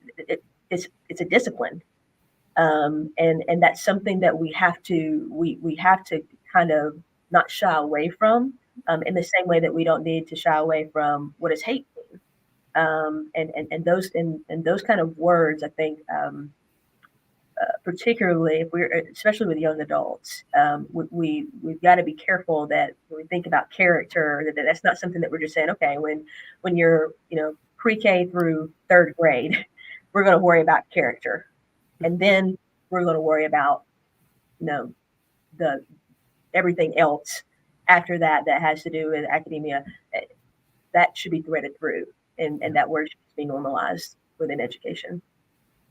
Thank you. And I just wanted to highlight that we are also pulling in our guest satellite campuses. And so I'm so excited to have more people joining this conversation. We welcome you all into the conversation wherever you're joining us from, looking at those young people from around the world and with Liberia and at Berry College, some of your students as well. So welcome you all to the conversation. Thank you all so much for being here.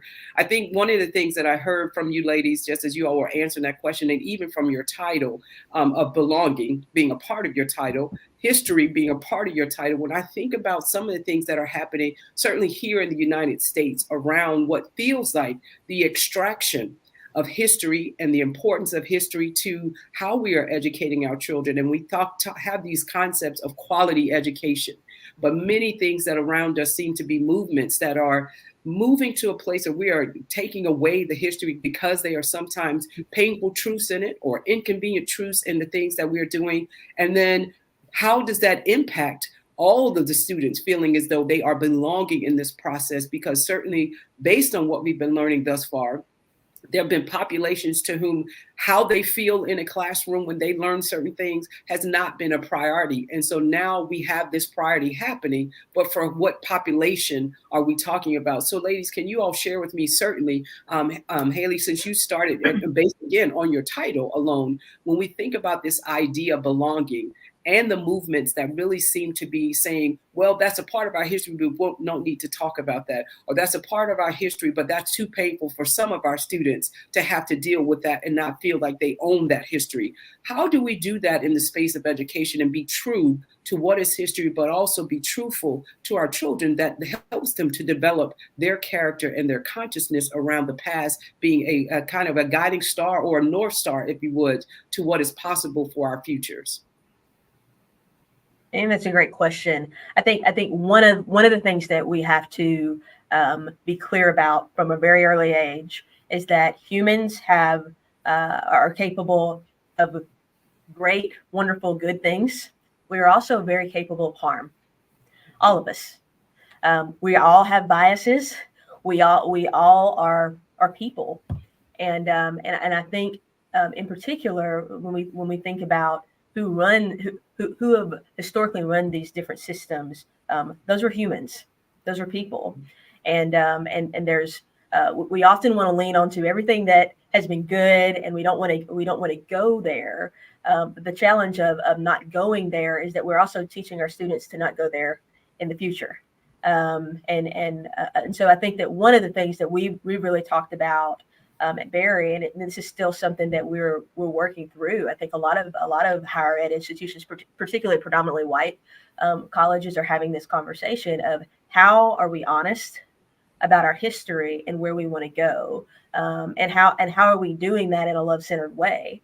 That is a part that's really important. So I think starting out with we've got to be clear that all of us are capable of good, but all of us are capable of harm. I am capable in this space right now of causing harm. And so that I think that's one thing that we need to reiterate, rather than going it's too difficult, because I think that we set up our students for I think we put them in a place of when there is conflict, whether that is systemic harm or whether that is I'm not getting along because we're sharing a closet in a dorm room. We don't teach how to have conversations and reach understanding when we avoid those conversations, particularly about our history. And so I think that's one place to start, is just to be clear that this is not just about that one group or one person was harmful. It is that we are all capable of causing harm and creating trauma for all sorts of individuals and large populations. Thank you. Dr. Bell, as a historian, same question for you. Yeah, thank you for that. I agree with Haley, and I like the way she started with that raw honesty, right?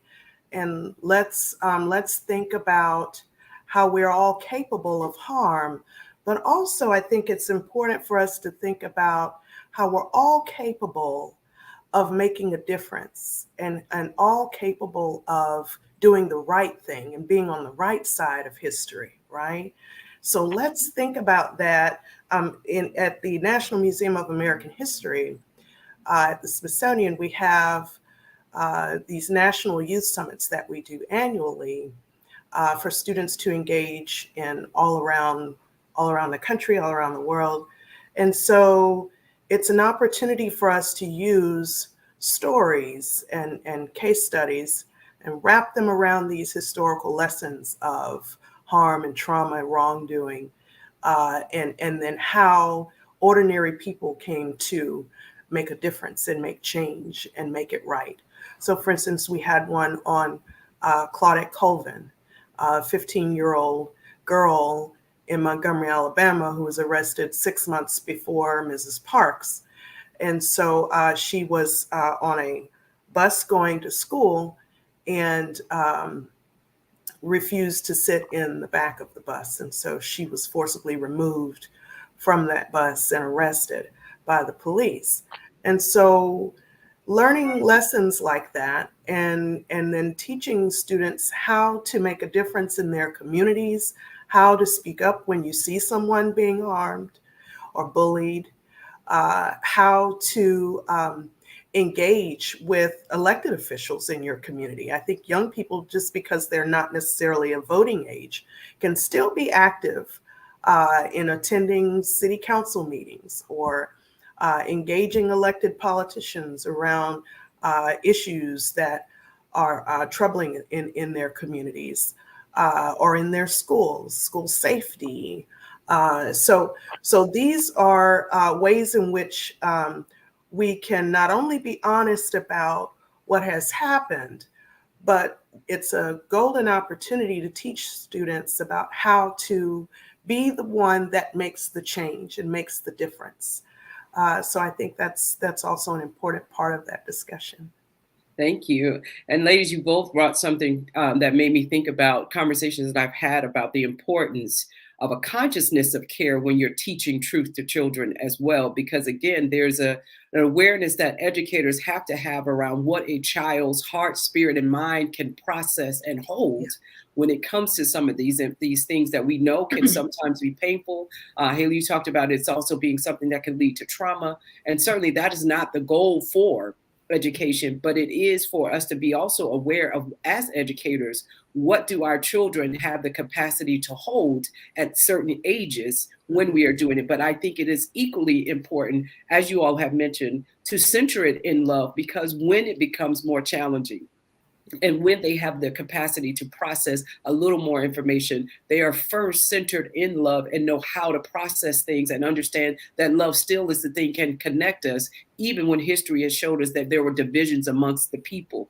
So I do think that is a critical piece for us to understand as well and hold dear as educators as well. It is not just because I learned the lesson, now I just give it to you. I have to have an awareness of who I'm teaching in terms of how I'm sharing information with young people as well. And when I say young people, that is because these colors in my hair don't indicate my age. That is what I'm thinking about. Anyone who's probably under 35 who may not consider themselves a young person at that point anymore. But certainly for me, I haven't been in education so long, that's what I think about when I think about that group. But I also wanted to move us just slightly when I think about also, you talked about, Dr. Bell, this idea of language.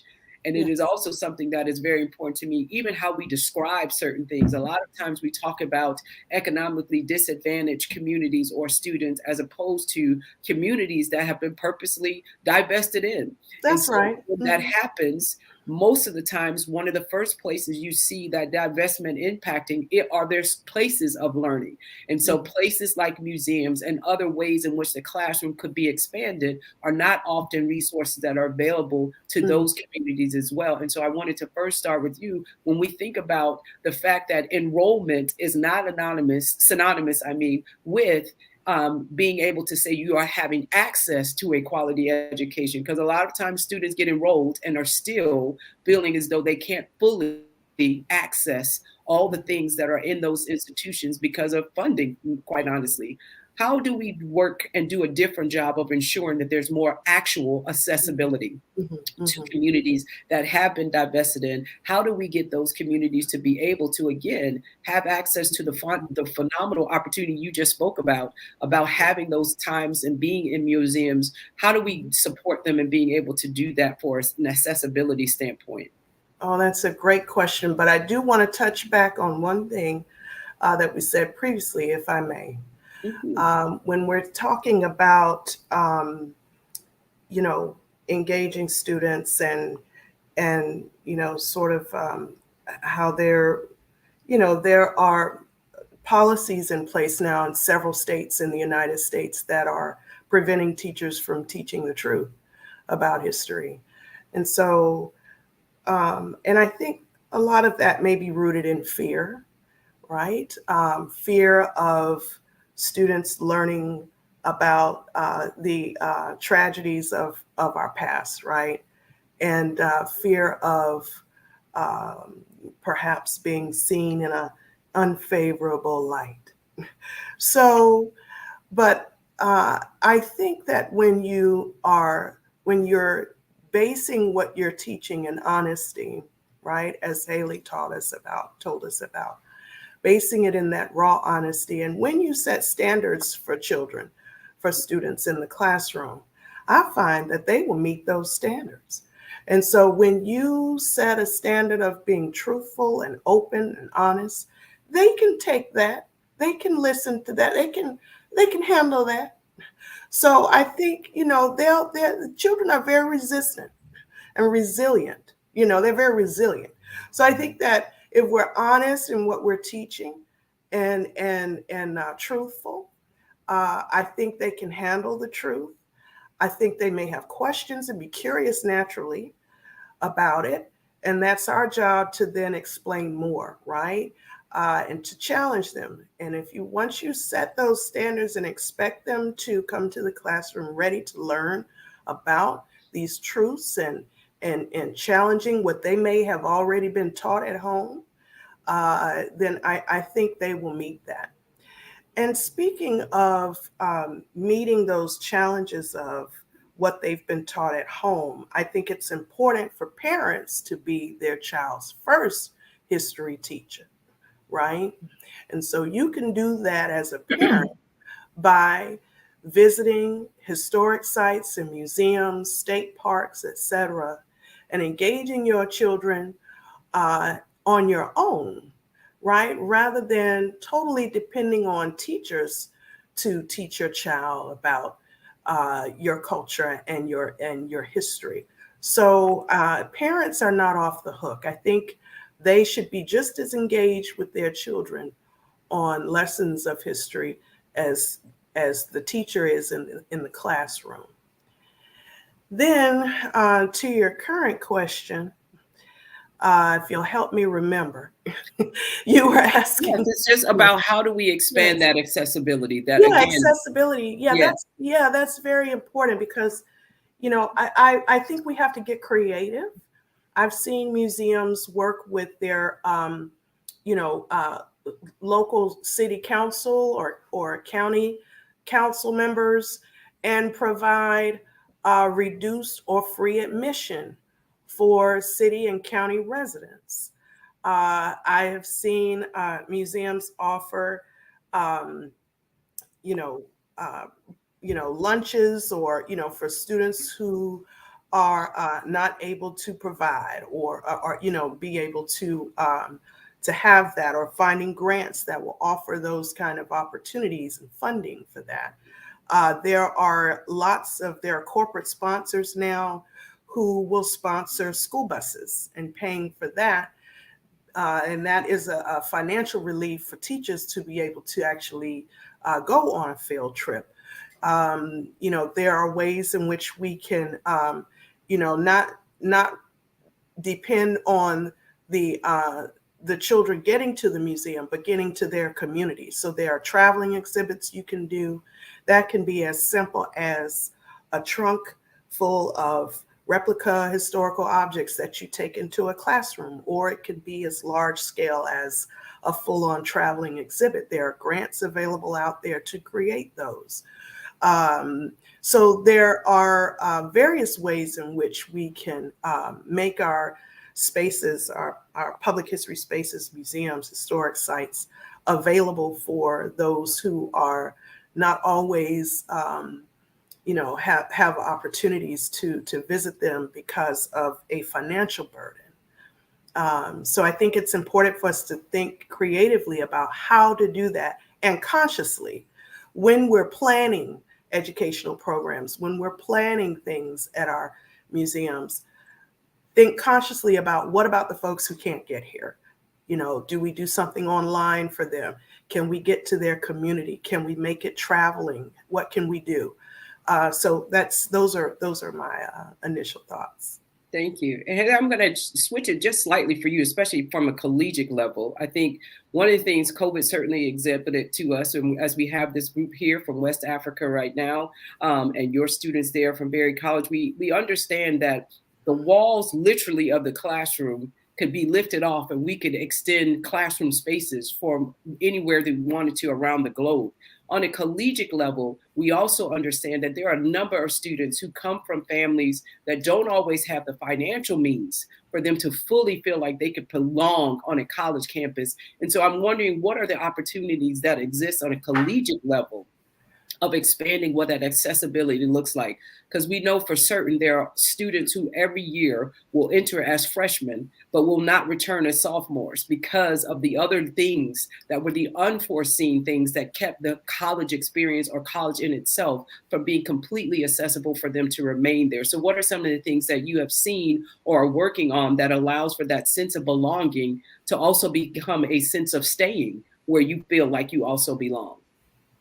Well, and I also say I think that we also have a lot of what we talk about is summer melt for a lot of our students who have been accepted and absolutely are prepared academically to be a part of whatever higher ed institution that they have applied for, but a lot of processes make it very difficult to even get there on the first day of class. So I think there's a lot of different things. I think one thing that is really important to understand is that diversity, equity, and inclusion and belonging is not just one office. It's not just looking at there's one team that is focused on students who are from marginalized populations. Diversity, equity, inclusion, and belonging has to be threaded through every piece of the institution. That is in enrollment management, that is in financial aid, that is in student affairs, residence life, definitely anything with academics, that is in student organizations, that is in how we mentor students, that's in how we advise students. It has to be threaded through every piece. And I think a lot of times the response is, let's just build programs. That's okay, that's good, but we also have to think about every single system that is in the institution, and how are we threading through, and how are we also collaborating to make sure that we are upholding all of these students. I think one of the things that there should always be is every student should have basic needs taken care of. If you're going to, particularly, Barry is primarily a residential campus, so every student should have access to food. Every student should have access to the basic needs that they have. I think when we're looking at enrollment management and financial aid and some of those different things, I know that's been a really big topic, particularly in the summer of 2023, and we're continuing to have that conversation. But we have to look at, what does accessibility look like when it comes to admissions? What is the process? All the way from, how is an admissions counselor working with a guidance counselor at this high school to make sure that this student has everything they need and every bit of information, and whoever their parent or guardian is has what they need in the process, all the way through. And so I think that question is a great question. There's a lot of answers to that. I also think that students have to be able to see themselves. There have to be spaces that are for them. They have to see themselves in employees. They have to see themselves in the classroom. They need to see themselves in administration. They need to be able to see that they're not here alone. Inclusion and belonging are two different things. You can be invited. We can recruit all day long, but that doesn't mean that everybody feels like they belong here. And so, what does it look like when class is over and they go back to their dorm rooms? What does that feel like? What student organizations exist, and how are they being supported? What does academic success look like? I think we have a couple of people right now who are in our intercultural center that are a part of that team for our institution. What does that look like? So it has to be, we have to think about these things threaded through, and it can't just be that one office is the only one that is thinking about these things. So yeah, there's programs. We can do that all day long, but we also have to figure out culturally how we do that. I think one thing that has been super beneficial for Berry College is we are a predominantly white institution. My position is new. What I will commend the college on is wanting to be very intentional about what DEIB looks like. I think there were a lot of organizations in general that had a reckoning, particularly in 2020, when it came to offices of diversity and inclusion. And I think that in a lot of cases we've seen there's a lot of jobs that, like mine, that don't exist anymore that came about in 2020. And there's a lot of offices that don't exist anymore or haven't been adequately supported. And Barry chose to be really intentional about how we were going to look at these things. And one of the best things that we ever did was partner with the King Center. But one of the first things that we did is we started to really look at NV365, that training, and started to implement that for our employees. How do our employees understand what beloved community is? That diversity, equity, inclusion is not checking boxes. It's not just making sure that we're not getting canceled or end up on the news. It really is about character. It's about how we see dignity in each other and in ourselves. And the methodology of Kingian nonviolence is one of the greatest ways to be able to, it's an incredible strategy that still applies today. And so getting, I think we've had about 250 of our employees who have gone through that. We have about 500 employees here at Berry. So starting with a framework of, okay, how can we have this conversation and make this a whole campus priority, not just one office, but an entire campus priority, to understand when we say, no, we need to think about this in admissions, or we need to think about this in academic success. Let's get to the root. Why? And so I think that one of the best things that's happened for us has been this partnership with the King Center, but particularly, especially for our employees who may be new or even resistant to these kind of conversations, to understand this is about how we think about people, and that's systemic. And systematic in some ways, but then also it is just eyeball to eyeball, heart to heart, and we've got to be able to figure out those kind of things. So that's something that we've been working really hard on at Berry. And so now I understand how the last moderator felt when time just starts to creep away from you. And so because these are so much needed conversations, and so often it just doesn't feel like there's enough time for these conversations to be had. And so I certainly thank you all in advance for what you've contributed so far. But I do want to ask, because you start to allude to it when you talked about the beloved community, and we talked about some of the other things. And Dr. King, we are clear on, said that intelligence is not enough. Intelligence plus character, that is the goal of true education.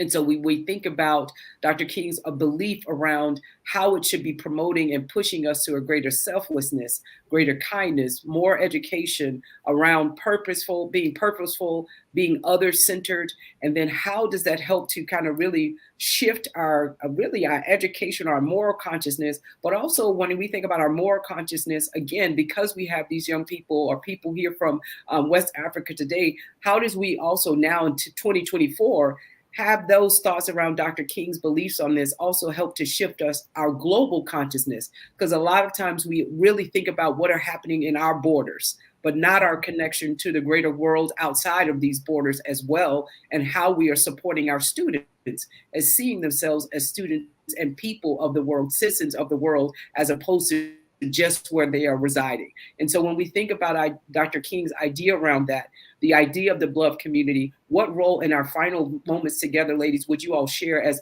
what do you think the role of education is supporting the shifting of our consciousness, that again, we are the place that gets to anchor, again, how we approach this in love, but also with the goal of shifting the consciousness of our students and those who are involved in educating our students as well. And Dr. Bell, we'll start with you, and Haley, to end with you on that one. Well, I think it's a good question, and it's important for us to keep those thoughts of moral consciousness as we're teaching students to elevate their thinking, right, to the nonviolence philosophy and way of living. Actually, it's not just a way of thinking; it's a way of living. And so, we have an opportunity to train students to really shift their thinking, training them to be responsible adults, to be responsible for their neighbors, their friends, community around them, be more conscious of others, and harms that they have suffered, and it's a way to teach that character is just as important as the basic lesson that you're learning, right? So we're training people to be responsible citizens and global citizens, right? So I think that we have to wrap that around the basic lessons that we teach in a classroom. It's critical to building a future where we're not repeating these harms and not repeating violence and wars and not repeating poverty and as you so articulately said earlier, Tara, about it's not folks who are disadvantaged, it's the harm caused on these communities that result in lower socioeconomic status. So yeah, those are just my initial thoughts. What are yours, Haley? I think that we often talk about educating the whole child, right? Whether that is K through 12 or higher ed. I think, and I think when I think about the work that Dr. King and Ms. Coretta Scott King and so many others did, they oftentimes used the avenue of education, and they talked about that. And so I think that we do, as educators, have a responsibility to prioritize character development, to prioritize difficult conversations, to prioritize our students who come from marginalized and much more challenging backgrounds and circumstances than others. It is our responsibility. It is our responsibility to be thoughtful and careful in that, and continue or start to do that work in a love-centered way. Absolutely. And I just think as we close out, I thank you all both, first of all, so much for this phenomenal conversation this morning, and from whatever time zone you may be joining us from. We thank you so much for being a part of this conversation. Certainly thank the King Center and Dr. Bernice A. King for the opportunity to be a part of this conversation and to have been invited to be a part of this conversation. I also just want to say in final words, I think when we look at how many people, at least in the United States, are also leaving the space of the education, Dr. Bell, you are absolutely correct that we must be in collaboration with our families, because homes are the first extended learning centers. And if we are not learning how to collaborate with our families on how we do this work around education, that we're missing an opportunity as well for really the consciousness of an entire family to be shifted as well in this process. And so again, for anyone, whether you have the title of teacher in your name or you just have someone that you love that you think needs to understand how love is really the guiding principle that has the capacity to really shift any and all communities toward the beloved community, then we invite you into this conversation with us. We invite you into this work with us to really use education as a tool for being able to make that shift. And so again, we thank you all so much for your time this morning and being a part of this conversation. Ladies, thank you all so much. Thank you to those who are here joining us from West Africa. Thank you to Berry College for being with us here as well this morning. Thank you. This was wonderful. Thank you for having us.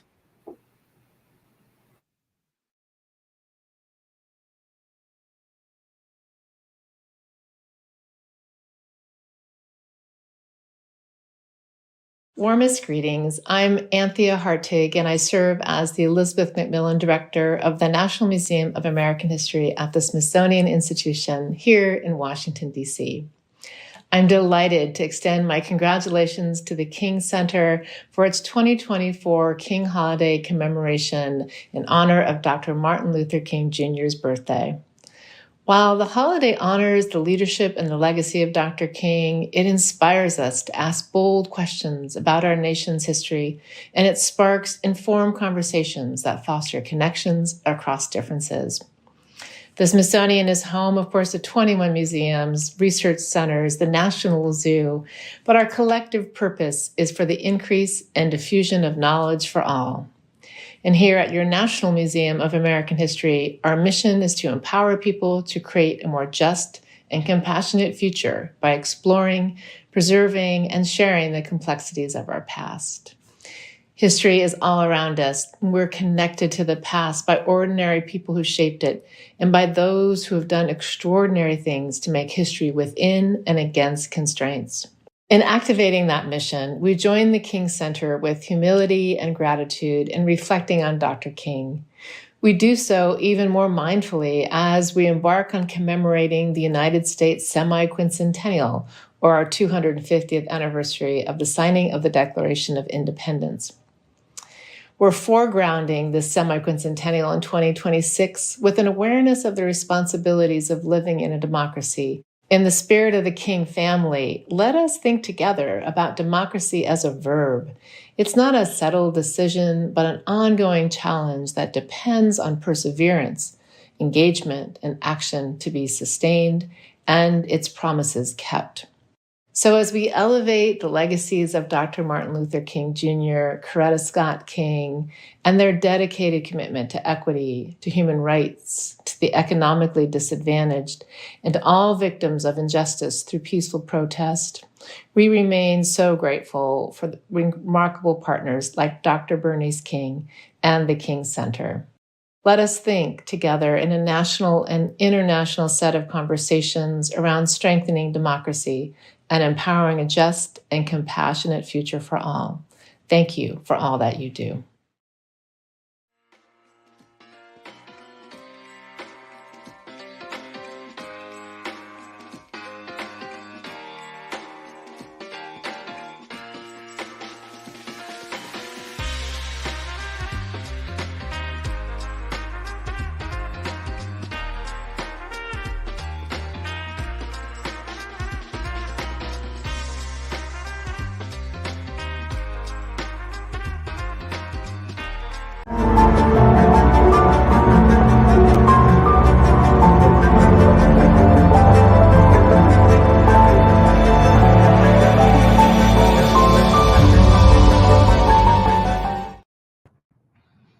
All right. What a wonderful panel. It's been a great day so far. So grateful and so excited that you've decided to join us for this beloved community King Center Global Summit. We have experts and iconic figures from around the world that are helping us to better understand where we are and where we're headed next. We've got people around the world tuning in, and I just found out that there's a great discussion going on right now in Liberia about shifting girl culture. They're discussing the panels, gender equality, stopping the violence on women and girls. And so we can see that we're having an international impact today. What a powerful panel that we just got to see about climate shifters. And that's what we got to hear from. And we heard from Tara Gay. I loved it. I took away this, that hate is learned. And we've got to unlearn it and retrain it. I've said that many times. There's no little baby that's born into the world hateful. There's no little baby born into the world as a racist. They learn it from what they see and what they hear and what they observe. And so we've got to model a whole new world for this young generation that's going to be leading us someday.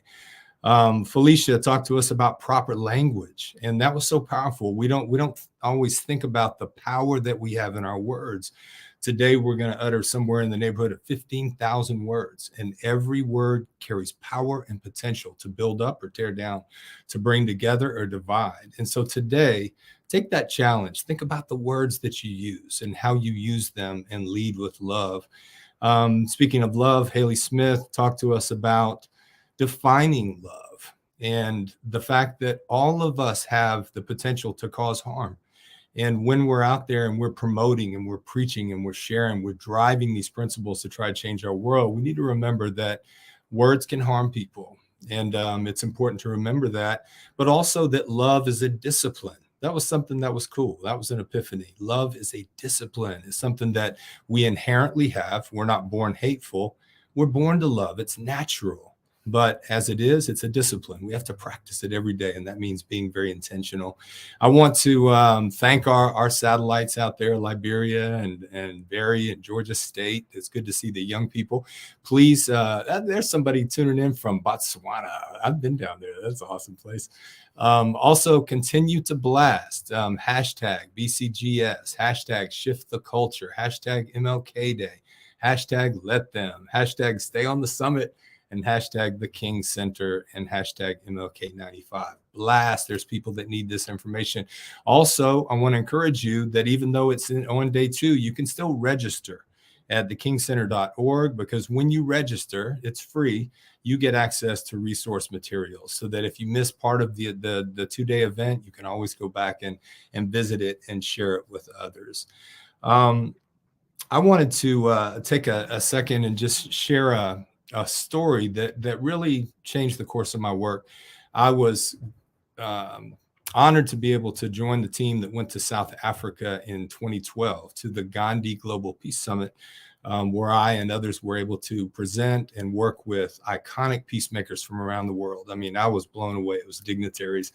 And I believe Mr. Alphen was there. And also Dr. Bernard Lafayette joined us. And I remember after one powerful segment, I went to talk to him about what was going on in the prisons, as I've been trying to take Dr. King's message behind the wire for years, since 2008, when I started this work in the Power of Peace Project. And I asked him if he had advice, for the brothers behind the wire regarding what we were learning about Dr. King and his dream. And he said to me, he told me a story. He said the day that Dr. King died, he had pulled Dr. Lafayette aside that morning and said he was getting ready to send him off to Washington to help organize the Poor People's Campaign. And he said, Bernard, the last thing we need to do is institutionalize nonviolence. And that was, I take that as, man, it was from the ultimate dreamer. This was on the day that he would pass, his encouragement for the dream, which is we've got to institutionalize it. And prison is an institution. And Dr. Lafayette, he challenged me. He said, do not stop. And coming from him, the right-hand man, I took that as not just a challenge, but a commitment. I've got no plan B. And one of the places that I got to take it was I was invited to Selma, Alabama.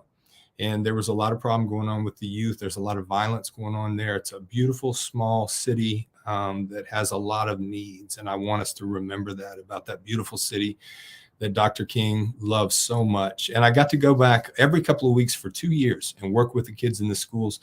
But one of the places was the Dallas County Jail. And if you think about the history of that city that was so significant in the struggle, that was a significant place. And so I asked, I got to work with the sheriff and the mayor and the council there. And I got to go in on a regular basis and work with the young men and young women that are locked up in that little jail in Selma, Alabama. And to see how powerful Dr. King's dream is all these years later, is it has impact. And I'm seeing young people that really don't know much about that generation of dreamers and those that gave their life, and some of the great ones that are still with us. There's a lot of young people that don't understand our history. If we don't understand our history, we're bound to repeat it. And this is something we cannot continue to repeat. But to see the way this message that's decades old is impacting the hearts and minds of young people, I want to encourage everyone, don't give up on this young generation. They might be the ones we've been waiting for, but we've got to show them and teach them and lead them in these ways of nonviolence, as hate cannot drive out hate. Only love can do that. Darkness cannot drive out darkness. Only light can do that. So this is a time for light and for love.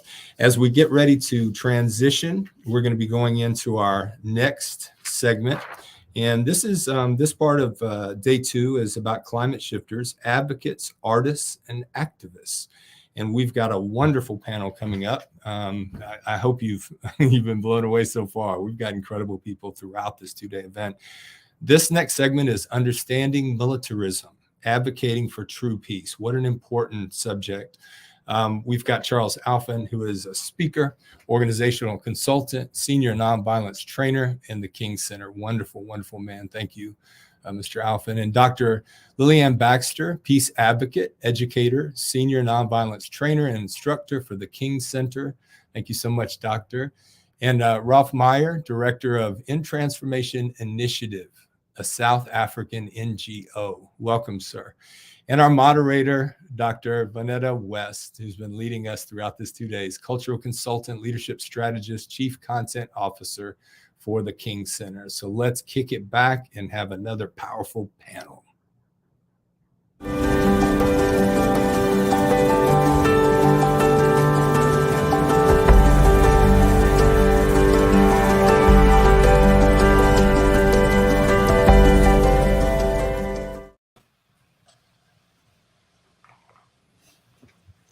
Wow.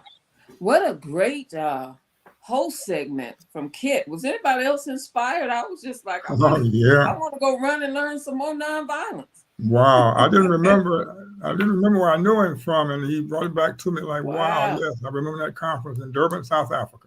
Yeah, he's a great practitioner of nonviolence, everyone. Welcome. Welcome to each of you. Welcome, Rolf.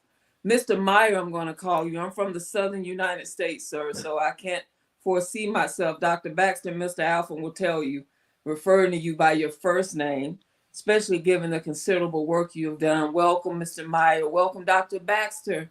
welcome Mr. Alphen. As we get started, I just want to give you an opportunity as we're sharing in this panel about understanding militarism and advocating for true peace to just open us up and share anything you want to share for a few minutes as we get started. We'll start with you, Mr. Meyer. Welcome to the King Center's Beloved Community Global Summit. Thank you very much, and thank you for inviting me to participate. Please stick to the first. Be very happy. Call you Rolf. Okay, I'll try. Thank you, sir. Welcome. On behalf of Dr. Bernice King, we're pleased that you're able to join us from South Africa. Dr. Baxter. Well, good to see everyone. I caught the last end of the previous panel, and it was so inspiring. And on and off for the last 2 days, I have been following various panels. And I must tell you, I feel so good right now. You know, there is so much despair in the world, and so much violence and cruelty, and the imagery can be so awful.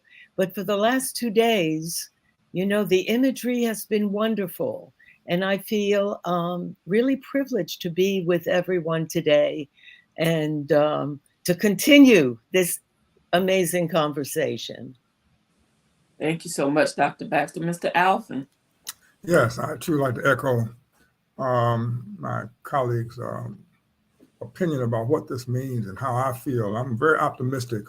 And I think that we're going to give people some steps optimistic and not be so pessimistic about what we see now, because as Dr. King stated, and when he felt down and out with Mrs. King, he said the darkest part of midnight is just before the break of dawn.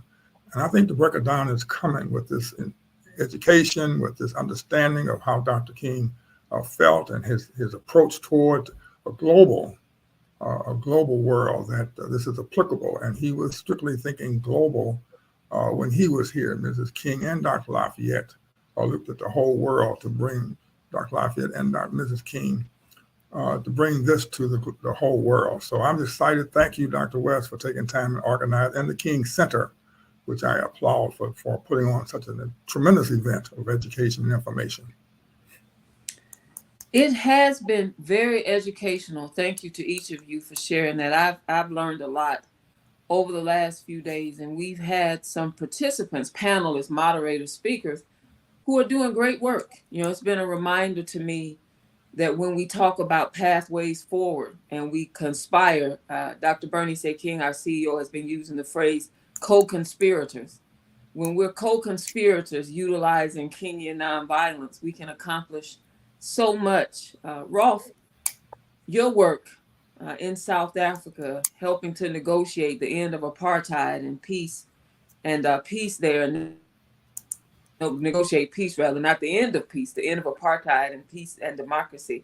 It's been very significant. I just wanted to acknowledge that as a part of your introduction, that that's a very significant work that you've done there. See, Rolf, as I was talking about him, just disappeared. Technology, we're sure he'll be back, everyone. We want to bring on Liberia. If we can bring on the Liberia group just to look at them as we're engaging. We were seeing them on the last panel, but it just is something so significant for this global summit to see our satellite locations. If we have space, we'll bring on Berry College and Georgia State as well. We want to bring them up and look at them so that we can acknowledge that we have people joining us from different locations. When we do want to start to talk about militarism and Dr. Baxter, Mr. Alphen, how significant it is that if we're going to shift the cultural climate through the study and practice of Kenyan nonviolence, then we have to understand the things that Dr. King said we must overcome. And among those things, he mentioned these triple evils, which are a seminal part of his teaching: militarism, poverty, and racism. And so we're highlighting for this conversation militarism. And just want to ask you the question, how important is it if we're going to conquer militarism that we really understand what it is and that what the other two evils are as well. How important is it that we understand these triple evils? We'll start with you, Mr. Alvin. Well, Dr. King brought these to the vision of people around the world, specifically at the Vietnam War, how much resources were going over to the Vietnam War, and what we could have done with those resources. He was very, very concerned about stopping the war, and some of the politicians agreed that they would stop it, and they turned in their places and changed their mind. And so he was very adamant about explaining how war and racism and those other types of violence affects the triple evils of poverty and racism. And he said the triple evils of poverty, racism, and war are forms of violence. They're all forms of violence, and they exist in a vicious cycle. They are interrelated, all-inclusive, and stand as barriers to our living in the beloved community. In fact, when you have these triple evils, one of them in your community, that's a barrier to what Dr. King has said is beloved community. And he put this in a circle. The King Center puts it in a circle and shows you that they all relate to one another. And when you work on one, you're working on really all of them, because that militarism affects poverty, homeless, education, and those isms affect the same thing as war. So he put it in a circle and said they all support each other. Very, very important that we understand that. And I'm honored to share with you some thoughts about Dr. King and Mrs. King and their approach to eliminating that. Thank you so much. Dr. Baxter.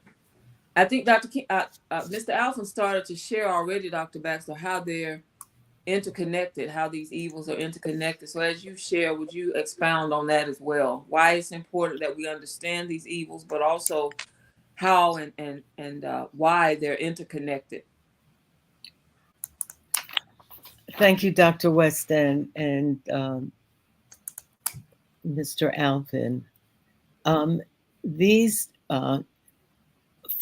three forces in society exist in a way that keeps them all alive and moving.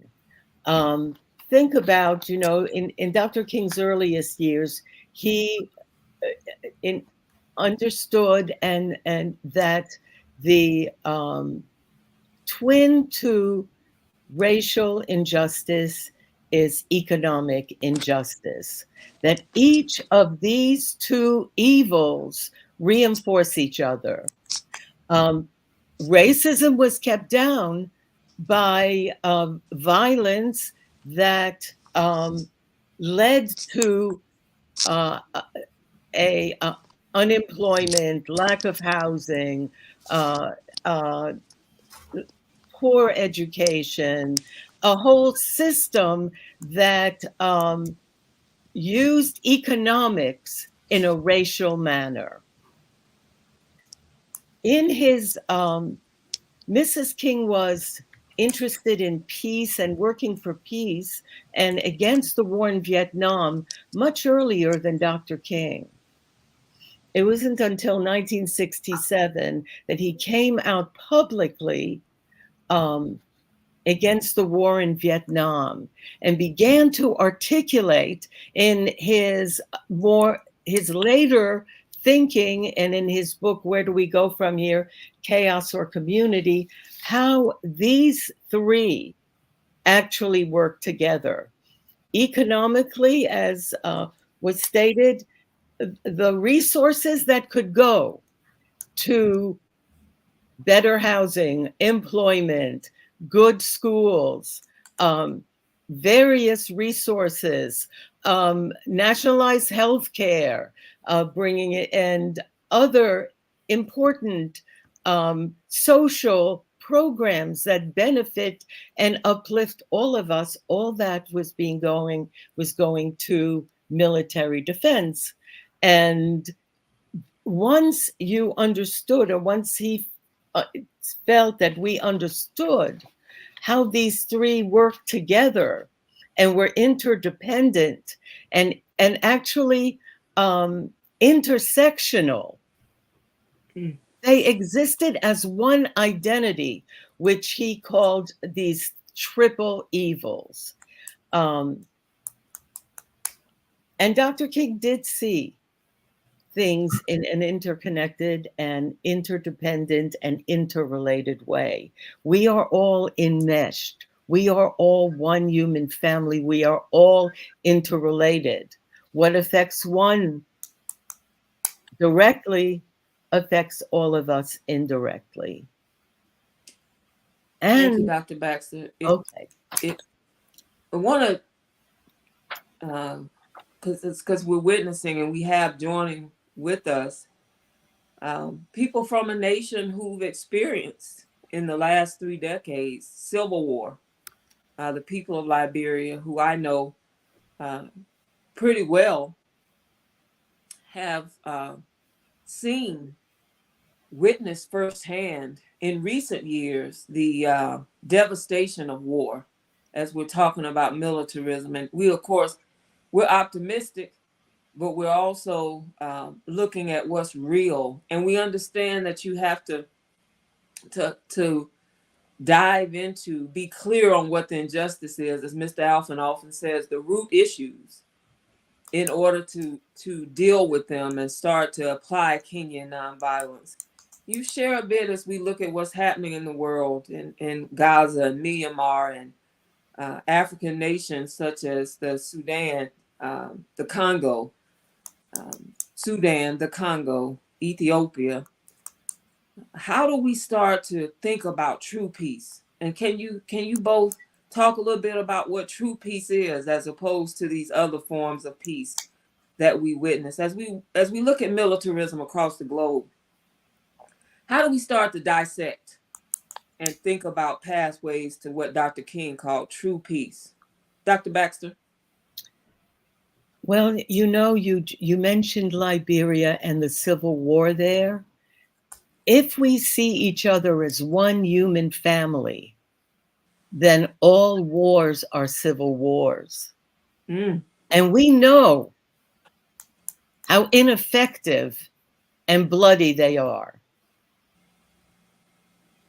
All wars in our global world, interconnected world, are civil wars. And once we understood that, we look at what is going well, where Liberia is now today, and welcome all these young people who are changing how a country is effective, how it lives together in peace, in true peace. And, I do believe that nonviolence gives us a philosophy of life, a discipline, and also a methodology.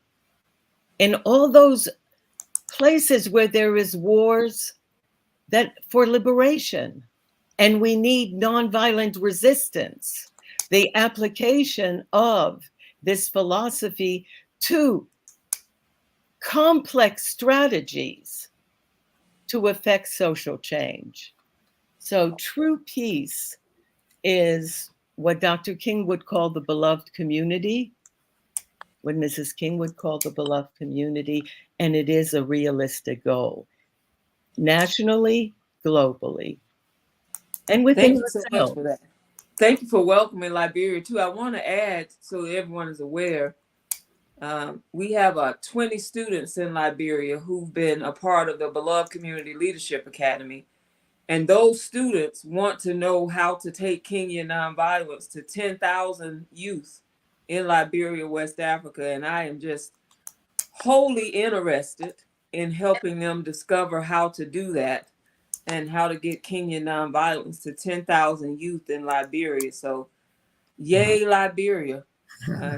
Grateful to them for being a part of not just today, but the Beloved Community Leadership Academy for Youth. Rolf, as you're joining us and you have this history of peacemaking, what do you believe the first steps are to start to dissect and get to how we achieve true peace? which is not just, you know, we don't have tension, but we start to work for justice.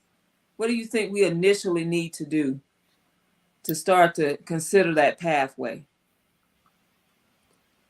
You know, it might surprise you, or it might even shock you when I say this. From the experience that we had in South Africa, and you all know the story of South Africa. But when I reflect on what we've gone through and what we've experienced, and the question comes to me to say, how did you manage to start? I think the answer was actually, the crisis was big enough. And it's devastating to think about it that way. But we were, as you will recall, very much at the brink of a civil war in South Africa. And fortunately, through the leadership of Nelson Mandela and others, we succeeded in preventing that from happening. But it was a moment of crisis that led us and brought us to that point.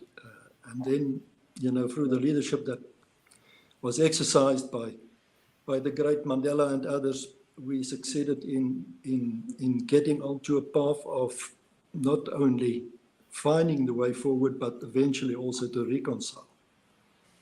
But there were very key factors that had to be addressed in that process. And it, of course, took us a long time, all in all, 6 years at least. It's not something that just happened in a flick of a moment. It was a long drawn out process. But with the determination again of the leadership, we were able to carry on and to find the way forward.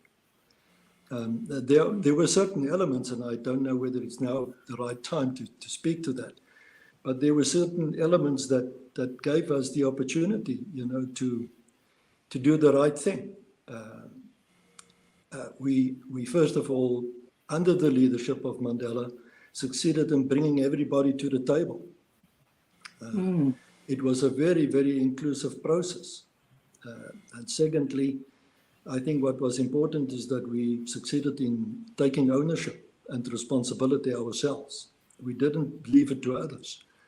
There were many that offered their help from outside, but we sort of took the approach to say, we can do it and we should do it. And we took the ownership and the responsibility, and that was a very determining factor. And then thirdly, we succeeded in building trust in each other. I will never forget that Cyril Ramaphosa, who was the leader of the ANC delegation in the negotiations, and myself on the other side leading the government delegation, in the end developed the slogan amongst ourselves that said, there's no problem that we can't resolve, that we can't find solutions for. And that's a very powerful statement if sides are able to say that to each other, to say, we can make it work. But it also means that you rely on me and I rely on you. That's a very powerful commitment that both sides made in that process. So, those are part of the ingredients that I think one has to address. And in the work that I've been doing in conflict situations, I have to say this, I was in Gaza myself as recently as 15 months ago. I've seen myself what was happening there. I could, and we left that scene. I was there for 3 days inside Gaza. And we left that scene and saying to the world, this is coming. It was a matter of time. What was happening on the 7th of October was inevitable. And the question, I think, and it's part of this discussion, Dr. West, is what can we do to prevent the same from happening over and over Absolutely. in so many places in the world? What can be done to prevent this from evolving in your own country, as far as that is? I had the privilege, and I said it to you in my email, I had the privilege of visiting the King Center just a few months ago in October. And that was such a wonderful experience for me because I've been an admirer of Dr. King since my student days, way back in the 1960s.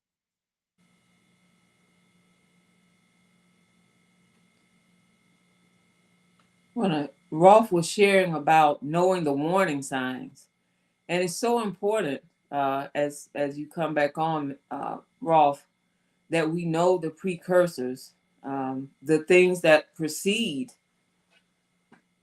civil war, genocide, and you also talked about, Rolf, people who understood that we all had to do it together. And you mentioned Mandela, and I'm wondering, and we're going to get back in just a moment to the warning signs question, but I started to think about, people always say, where's the next Mandela? Where's the next Dr. King? When we don't have that, Mr. Alphen, what's our charge? What can we do together? And how important is leadership and having a leader who's a spokesperson and who's guiding things and kind of stepping out to message for the people? But how important is it that we say it void of that, which it may look like we don't have that right now, particularly in this nation? Mr. Alphen, what do we do when we see militarism?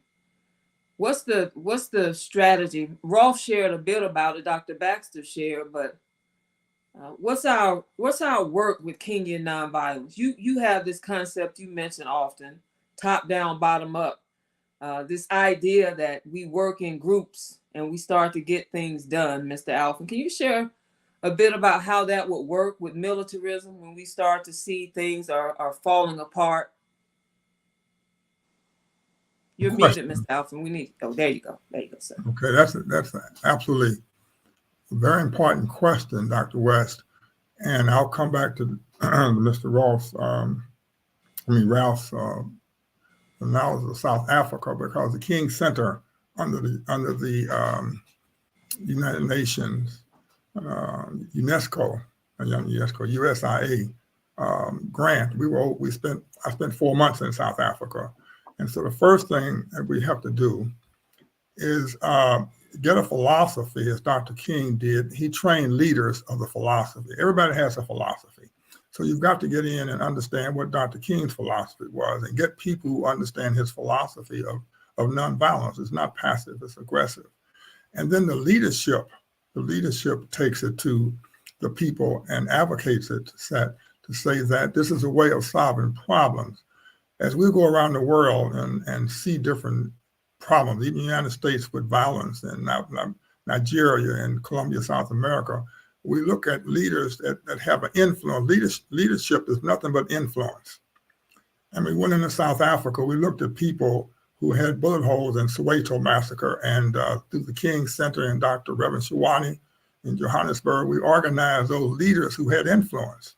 So the first thing to do is to find out, get a philosophy and teach it, and identify those people who have leadership, because they can change and lead very quickly if they understand the philosophy. Dr. King trained leaders, and that's what made the nonviolent civil rights movement so successful, because the leadership had a philosophy that they believed in, and they articulated it to the masses.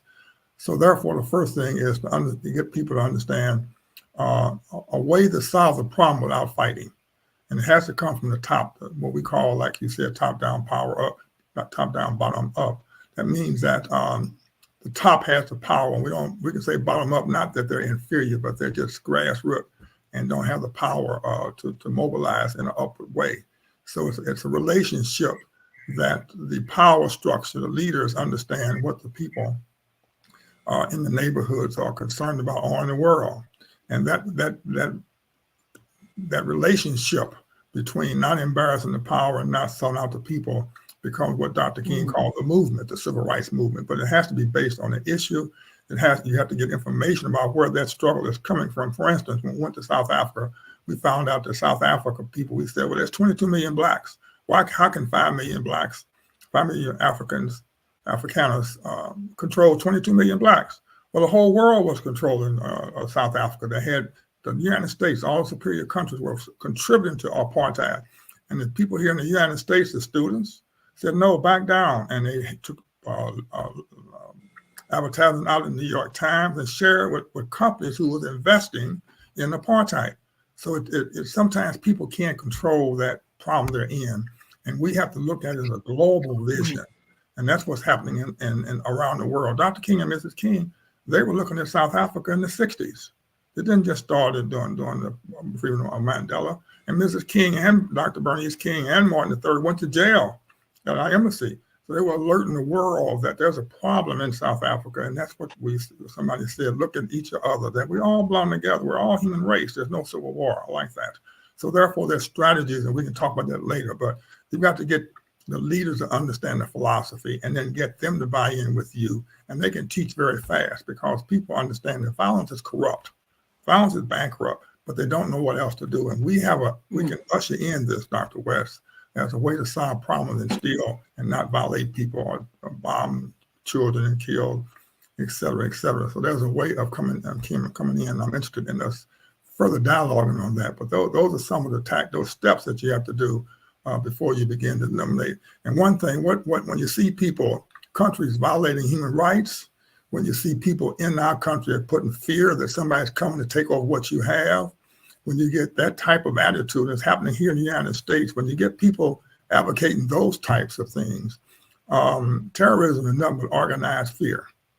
So when they begin to tell you that it's so bad and things somebody's going to take over, they're coming here to do something, and we begin to get with those isms and polarization, then comes a hate, and then comes a war. Mr. Alfred, I think something you just said is so key, because we label organizations as terroristic, but often the behavior that you're describing, our government can demonstrate it, other governments can demonstrate it. It's in that effort to make people so fearful of the other that we don't understand what Dr. Baxter mentioned, that we're all interconnected, all interdependent, all interrelated. Going back to Dr. King's words when she said that any war between human beings is a civil war. It's very much about our humanity, and it's not about separation of nations or peoples.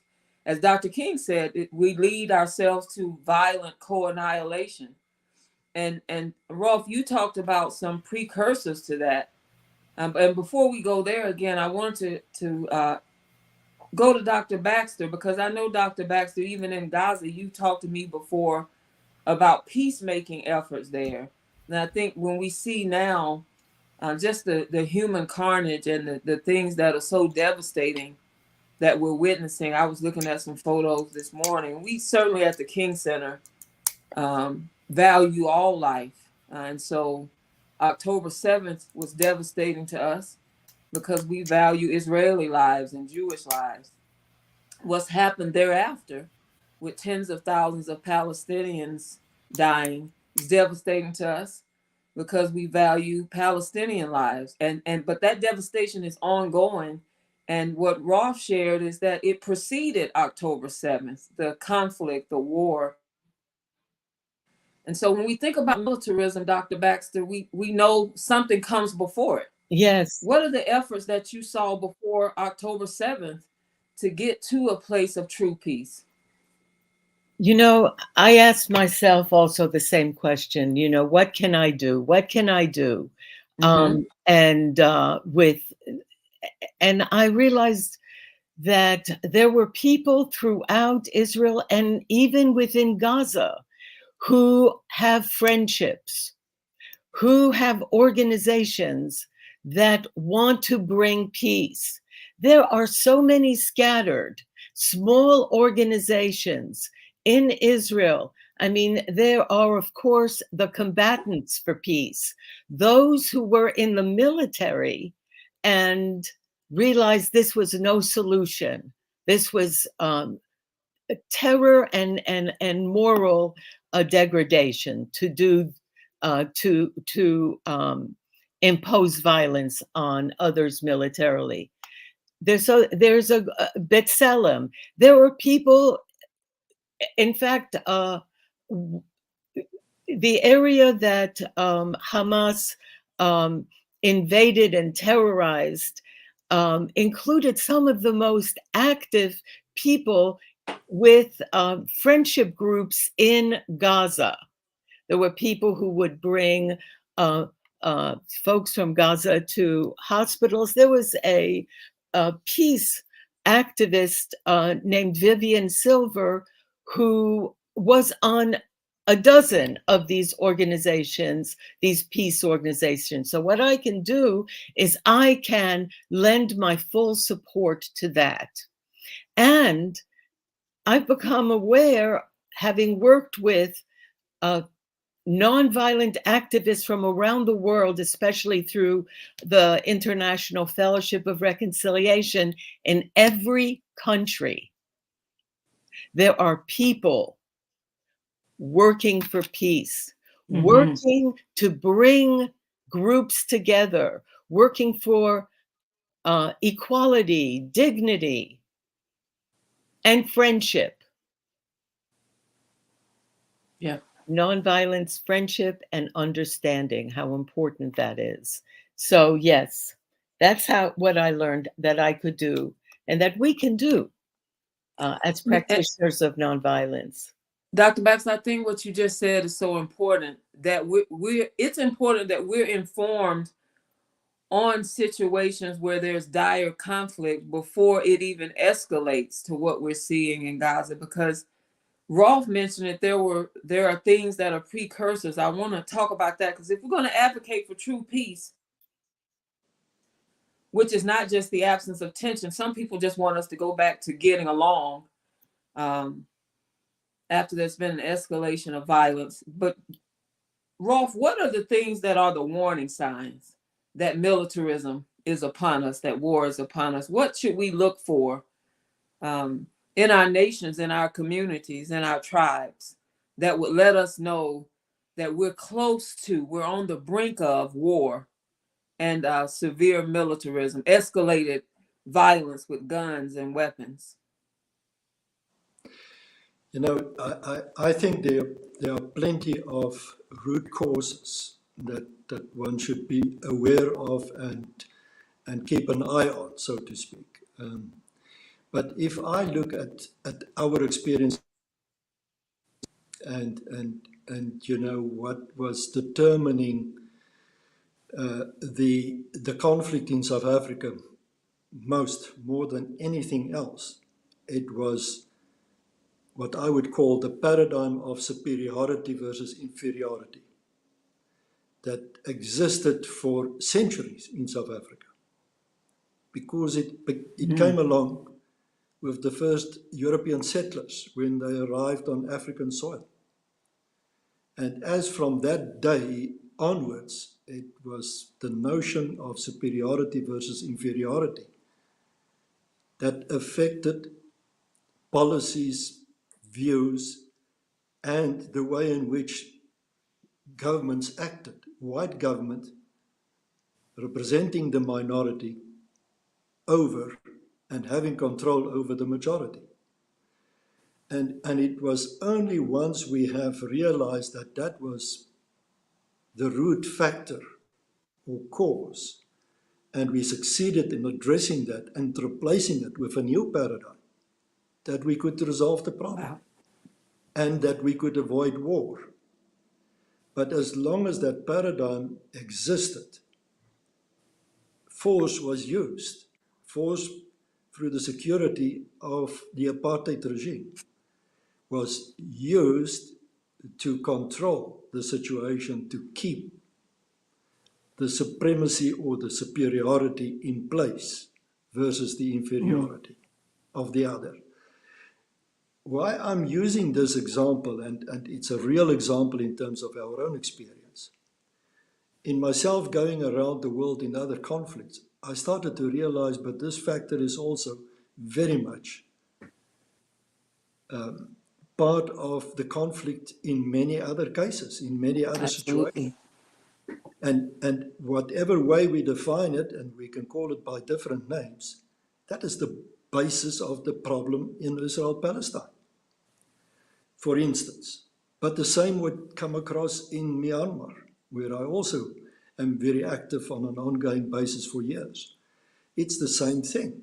And unless we address that kind of root cause, we're not going to find solutions to the problem.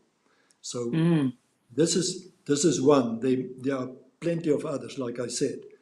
But I think this is very much part of the problem of the modern day conflict that we observe around the world in different formats and in different ways, where people don't realize even they themselves express and exercise this kind of notion of superiority versus inferiority. Rolf, I think that's so true. I watched an episode recently of a daytime news talk show, and one of our former elected officials was on and was just talking about, in to me, a casual way, Palestinian people as casualties of war. And I started to think, would she speak that way about European people who weren't brown? And the more I hear the rhetoric, the more I hear this paradigm of superiority. I think that these folks are somehow less than. And if that's permeating a society, a government, then it does seem as though that situation and that atmosphere is more prone to militarism and to war, because those folks are, in a sense, considered and I think that's key to understand.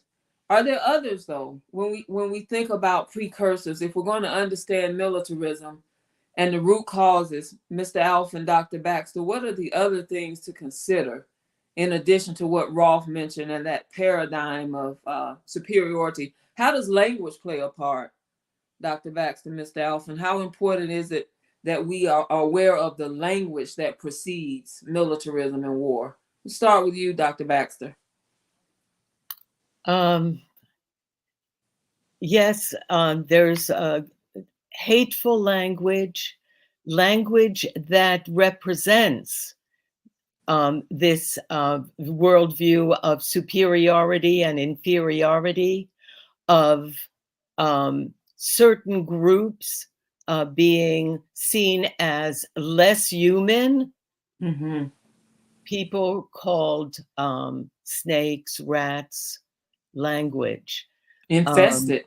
Infested. Yeah. Yes. Cancer on our culture, our society. And with that, behavior kicks in. And so you get anything from interpersonal bullying, which is a huge problem still in our schools, to how we talk to our children. There are kids who are told they're worthless.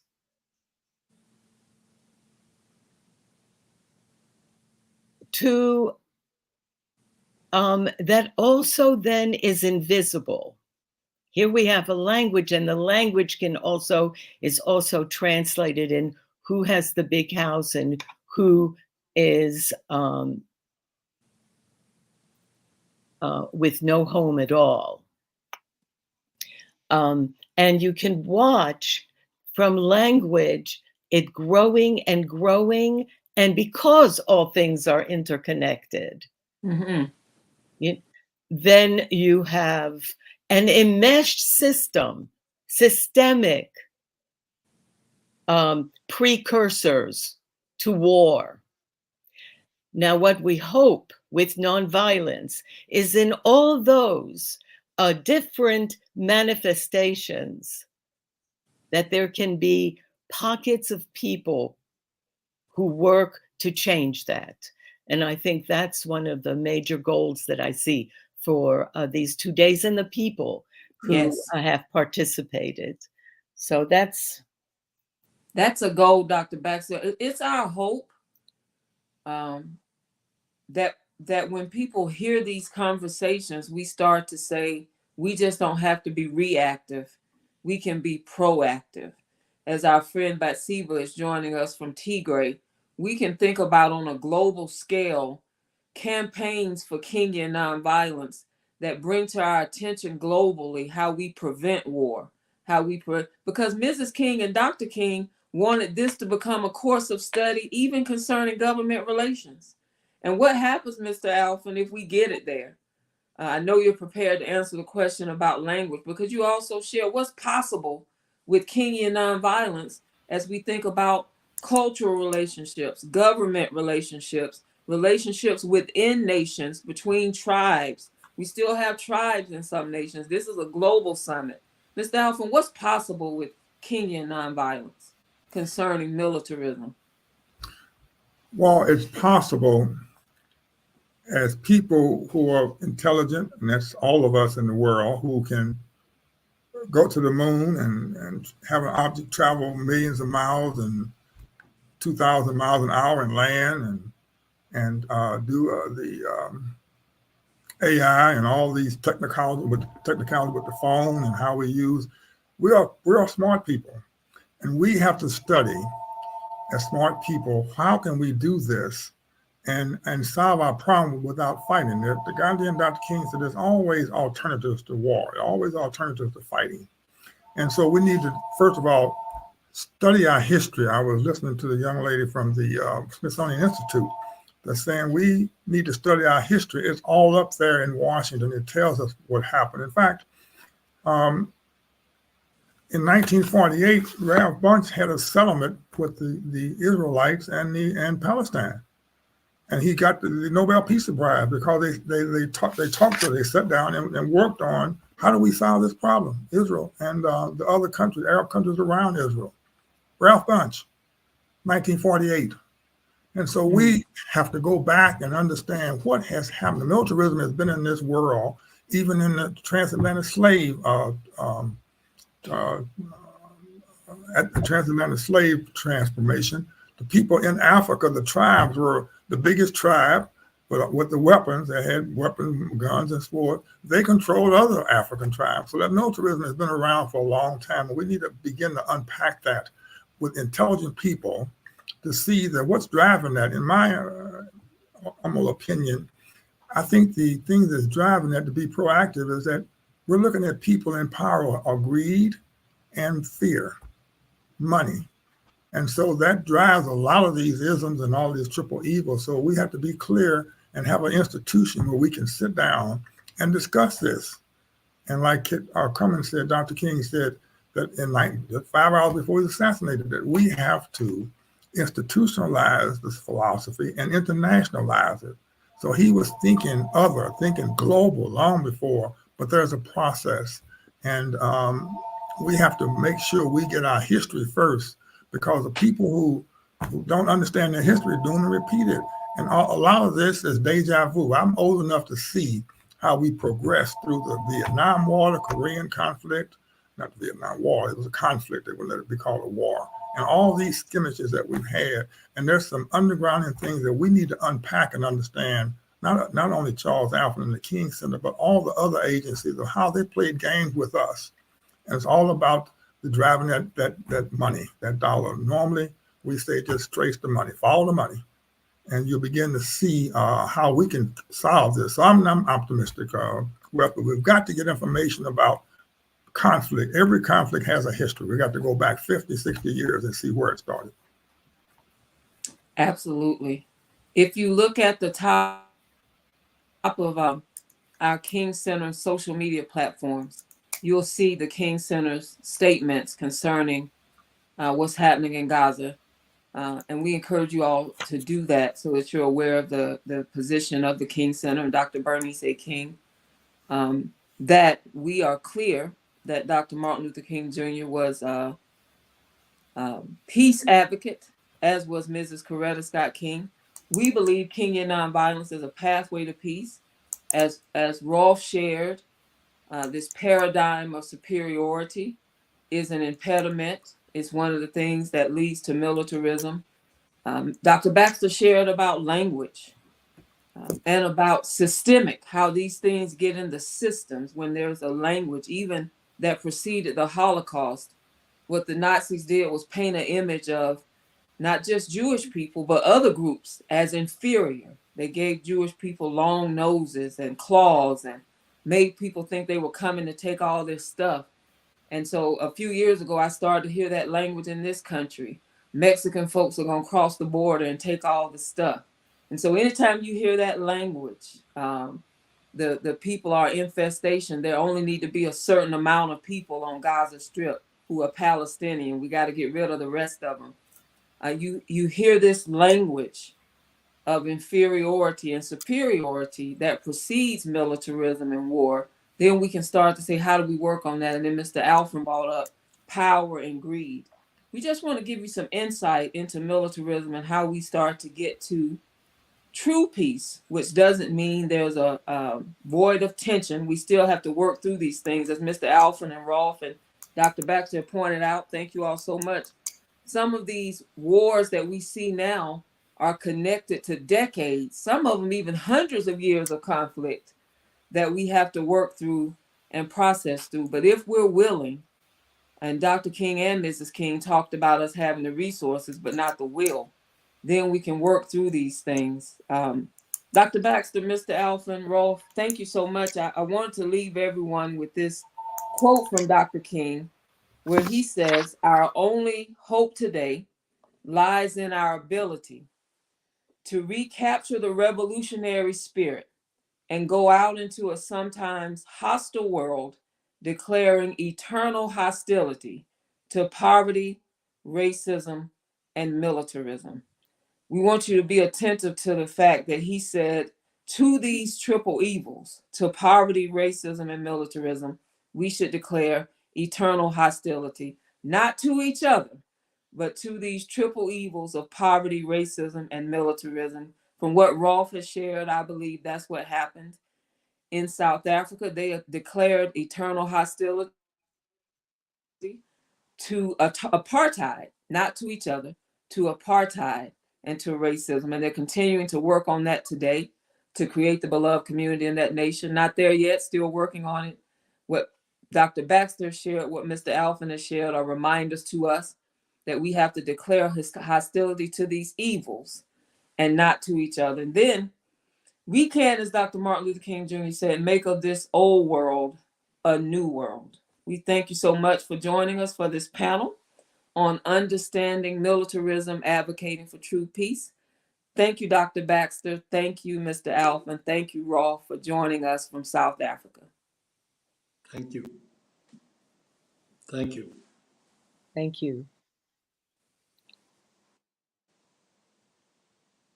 Nonviolence is the answer to the crucial political and moral questions of our time.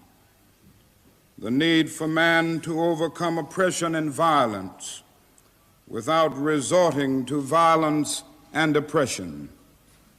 Man must evolve for all human conflict a method which rejects revenge, aggression, and retaliation. The foundation of such a method is love. Dr. Martin Luther King Jr. changed the world when he demonstrated what could be achieved through nonviolence. Now, you can learn how to live and practice this philosophy yourself through Nonviolence 365 Online, an innovative digital experience developed by the Martin Luther King Jr. Center for Nonviolent Social Change. Nonviolence 365 Online features extensive video interviews with real nonviolence practitioners, including the King Center CEO, Dr. Bernice A. King, King Center certified instructors and trainers, and veterans of the civil rights movement. Explorations of the historic campaigns that helped Dr. King forge his philosophy. Immersive, annotated reading experiences that enhance Dr. King's most influential writings on nonviolence. Custom activities, including quizzes and interactive scenarios to help you practice along the way. Real-world exercises to help you start applying nonviolence in your daily life. Nonviolence 365 is a love-centered way of thinking, speaking, engaging, and acting that leads to personal, cultural, and societal transformation. It isn't just a concept for philosophers or political leaders. Nonviolence 365 is a powerful, practical approach to dealing with conflict and dismantling injustice. Whether it's in your personal life, in your school or workplace, your local community, or a national movement. Dr. King, Mrs. Coretta Scott King, and many others sought to create the beloved community, a society built on global cooperation and equity. This wasn't a lofty utopian dream. It's a realistic and achievable goal, because each and every one of us has the power to make it happen by committing to nonviolence as a way of life. Take the first step today with Nonviolence 365 online.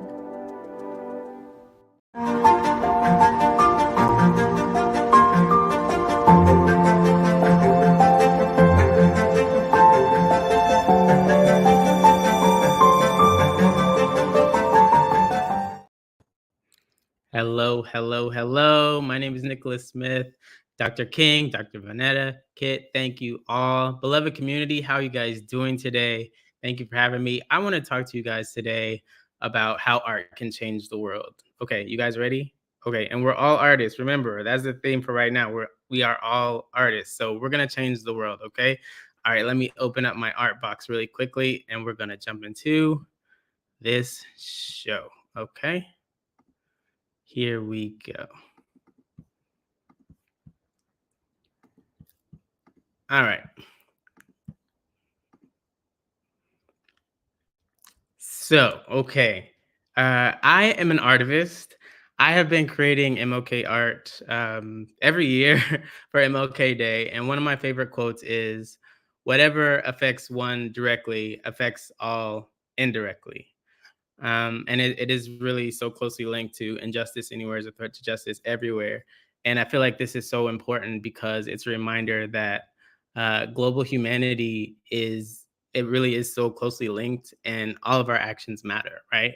So we're going to have a little bit of art class today.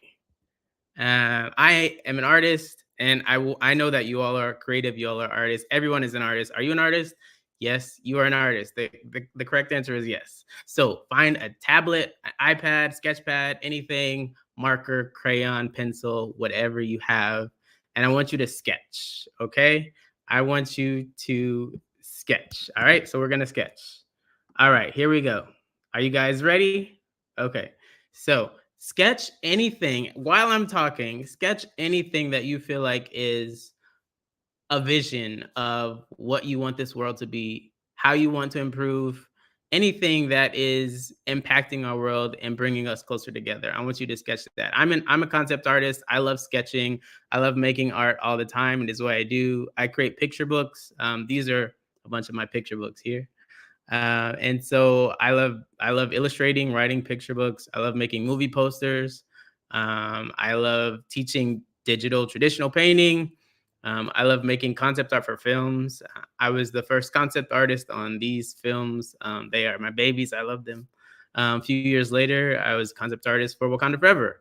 I created a superhero line for Target. And as you can see, I love to make superheroes. It is something that brings me joy. I feel like it brings a lot of people joy. This made President Obama laugh. I made the Obama family as the Incredibles one year. I make superheroes on and off the screen, like Brother Chad, who when I make art pieces like this, I'm always trying to continue a voice for a voice that is no longer here. And so I love doing that. And Chadwick Boseman was always about reaching down to the generations below him and pulling them up and treating us all like royalty, as if, he wasn't royalty, but he was royalty and he was treating us like royalty. And that spirit is something that I always wanted to kind of commemorate in my artwork. But years before that, so I was an architect designing magical theme parks. For 11 years, I did that. And while I was an architect, I would go home nights and weekends and make art. In 2013, there was if you remember, there was the hoodie movement that was going on. Trayvon Martin's killer was found not guilty. And I created this art piece of Dr. King in a hoodie, really speaking to his ideal of not wanting anybody to be judged for their outward appearance, right? And so that was shared on Twitter and it went viral, and I ended up going on CNN to talk about it. And it really opened my eyes to, what an art piece can do. Like one art piece can really transform, the conversation and get us talking about art and activism. And so at the same time, that weekend was the weekend that the Black Lives Matter movement began. It was also a weekend for me that I was going through a divorce. It was a terrible time for me. I wanted to move back to Texas, but a friend encouraged me to just make art and pull myself out of what I was going through. And so I kept making art. And so I decided I'm going to make one art piece every Sunday and just make something inspirational, something hopeful. And it really started to become looking at what is happening in the world. It's like Nina Simone's quote of, "It's an artist's duty to reflect the times." And also Dr. King's quote that says, "Make a career of humanity." Like if you center human beings at whatever you do, art, anything, engineering, anything, entertainment, it doesn't matter. Make humanity the center of that thing, and it will be so powerful. And that really is what Artivism is. It is art and activism.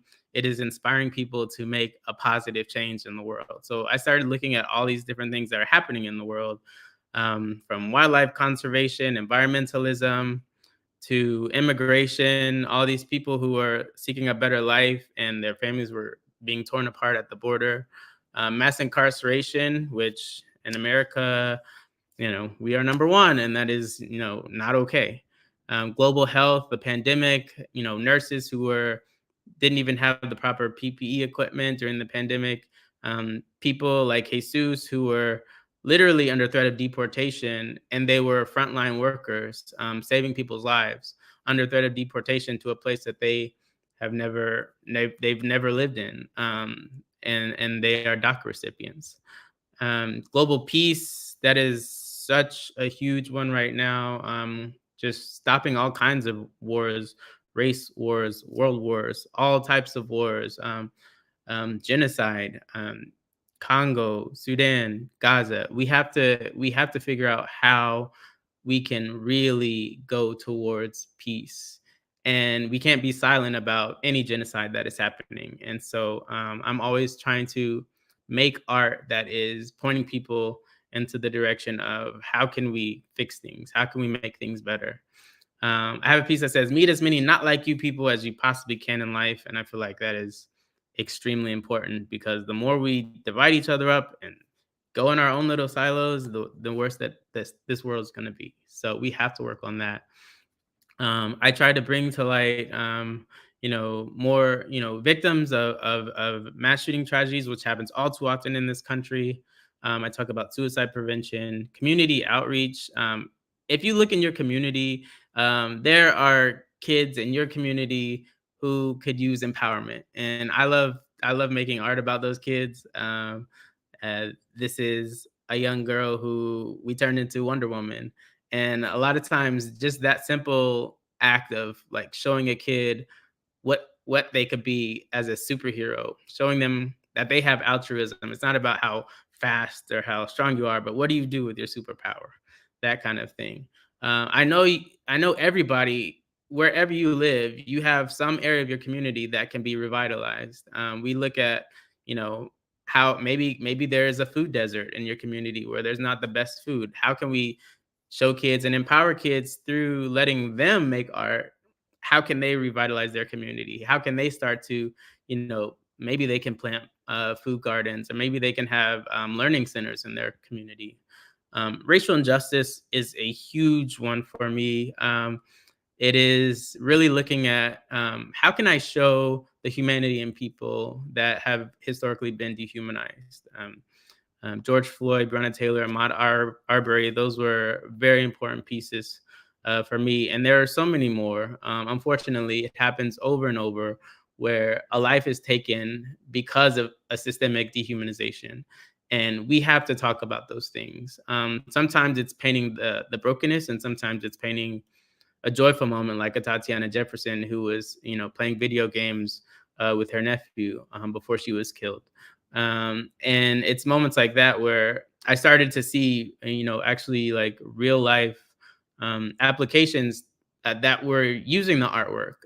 So like a congressman who, used the Tatiana artwork to really mobilize around new laws that can talk about how we can stop police brutality. And then real world applications, like have you seen all of the Confederate monuments that are still in America? There's a lot of them.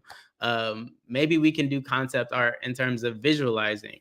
So think about that. Like, what are you sketching right now? Are you sketching right now? Sketch something. I know you're sketching right now. Okay, what are you sketching? Are you sketching a brighter, a brighter tomorrow for your community? Are you sketching, a new statue that could go in place of this racist statue that's there? Maybe it's Robert Smalls, who literally was born enslaved and escaped slavery and became a congressman. Like, he should be a statue. I'm always trying to look at things like that. Or I'll make art of who I feel are my superheroes. Or and in this case, it was my great grandparents in Galveston, who theoretically, the day before this picture was taken, they were seen as less than human or property. And I want to make portraits that look at you in the eye and ask you questions like, how can you see this person as less than human? This is a beautiful person who lived an amazing life and deserves all of the humanity that anyone else deserves. And so I want my art to ask you those questions, right?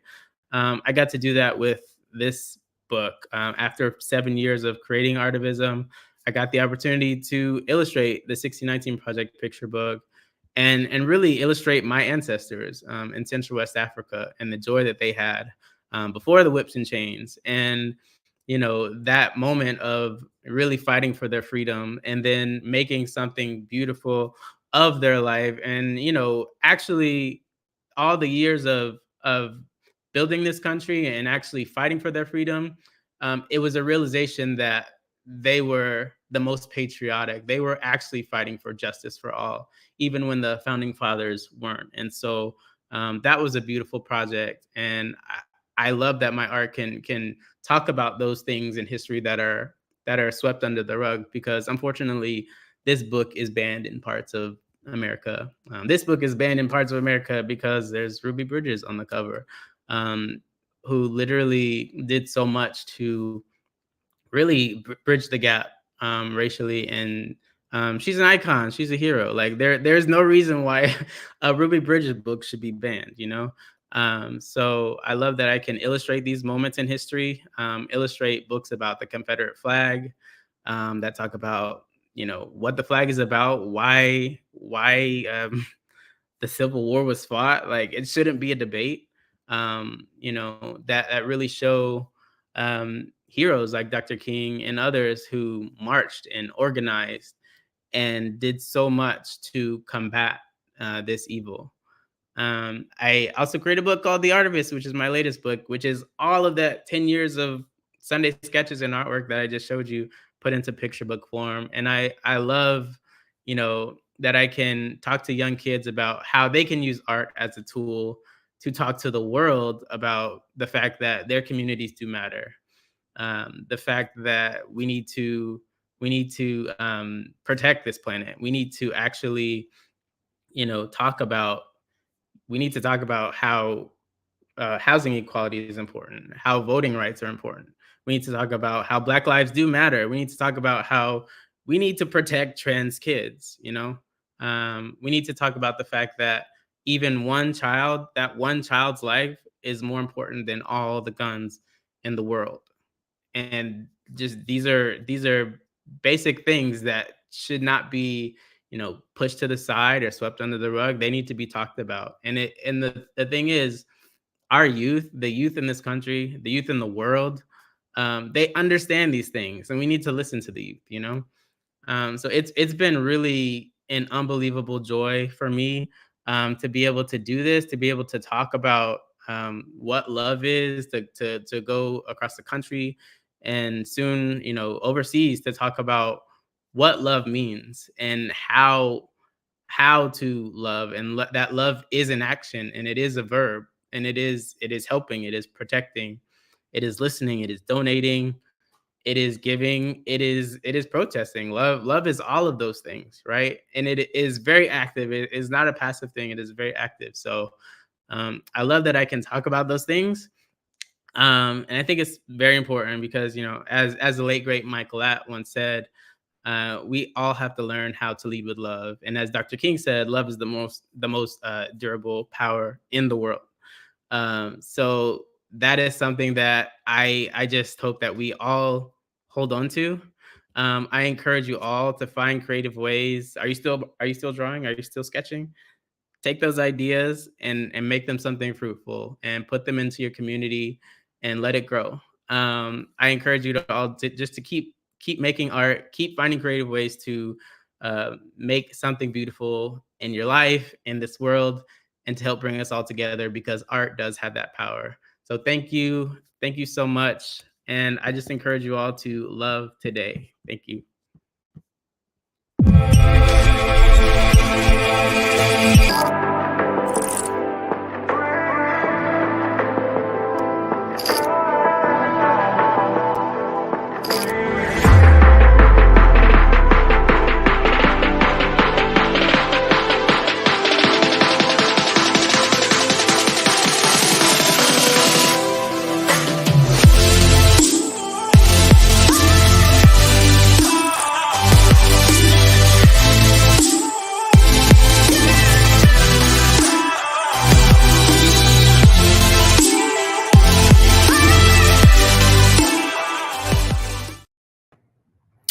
Wow, Nicholas, that was incredible. I'm not sure. We have an incredible lineup of presenters and panels, but I'm going to throw my vote in there. The coolest presenter for the day, Brother Nicholas. He's got that shine. So appreciate that so much. Got shout outs there going on from Deb and Bren, and thank you so much for Nancy. What a great segment. I want to quickly just remember our sponsors. We have Ford Motor Company and the Atlanta Braves. Thank you so much. And our summit partners, the Carter Center and the National Center for Civil and Human Rights. Remember, as you see those hashtags, blast. There's a lot of people that need to know what we're doing here today. And also, if you haven't, you can still go to the kingcenter.org, register so you can have source materials. And so, wow, what a fantastic day. A couple of powerful takeaways from our last panel, understanding militarism.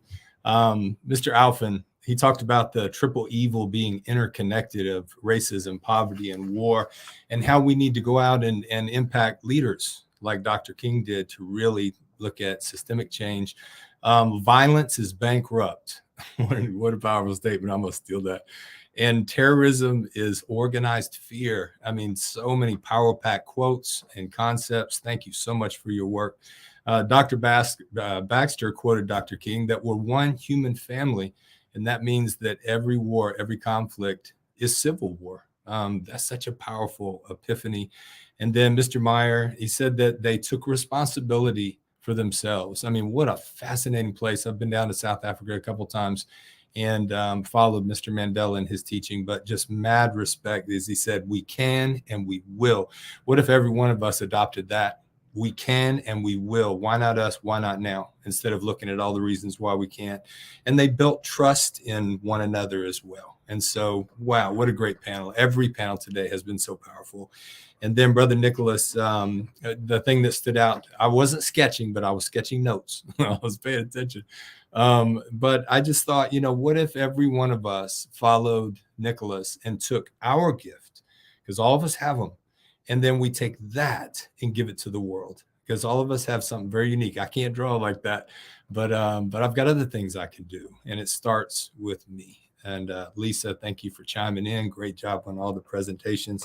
So anyway, we're getting ready to move into our next segment, our conversation. And this one's going to be around shifting the cultural climate for a green economy. And we've got another great list of presenters. We've got Erica Vincent, who's the climate and environmental justice activist. Dr. Mustafa Santiago Ali, co-founder and president and CEO of Michael Stars. Reverend Lennox Yearwood Jr., president and CEO, Hip Hop Caucus. And then youth interviewer, can't wait for this, Mr. Omar Farouk, who's a climate change activist and a youth journalist. Let's continue in a powerful way as we welcome the next group.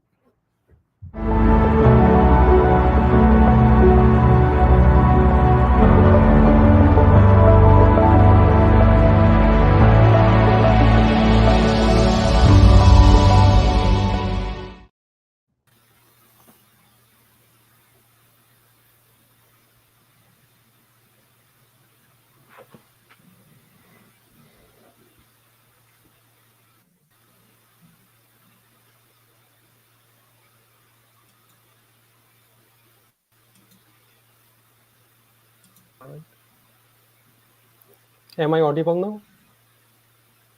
Yeah, thank you.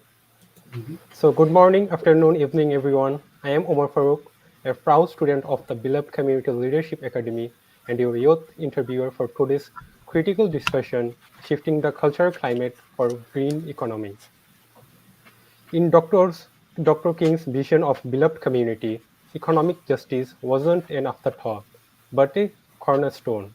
Today, we explored the weave that vision into the fabric of green economy, ensuring it's not just sustainable, but truly equitable. Joining me on this journey are esteemed voices who have dedicated their lives into this mission. We have Erica Vincent, climate justice advocate, a tireless warrior for climate justice, advocating for communities often left behind.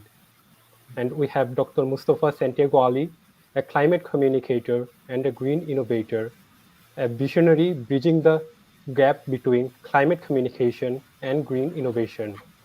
Then we have Mr. Leno Cierro Jr., President and CEO of Hip Hop Caucus, a powerful voice mobilizing communities through the lens of hip hop and environmental justice. So let's delve into the conversation. So we will have 6 questions for our today's discussion, and let me ask the first question to our esteemed panelists. So one of the most ignored tenets of Kingian teachings of outcomes of Kingian nonviolence is economic justice. So what is green economy and how is it relevant to economic health and justice? I would like to ask this question to all of our panelists. Please feel free to go ahead with your answer. Thank you. Maybe we should let ladies go first. Yeah. Why did I think that was what was going to happen? Thank you, Dr.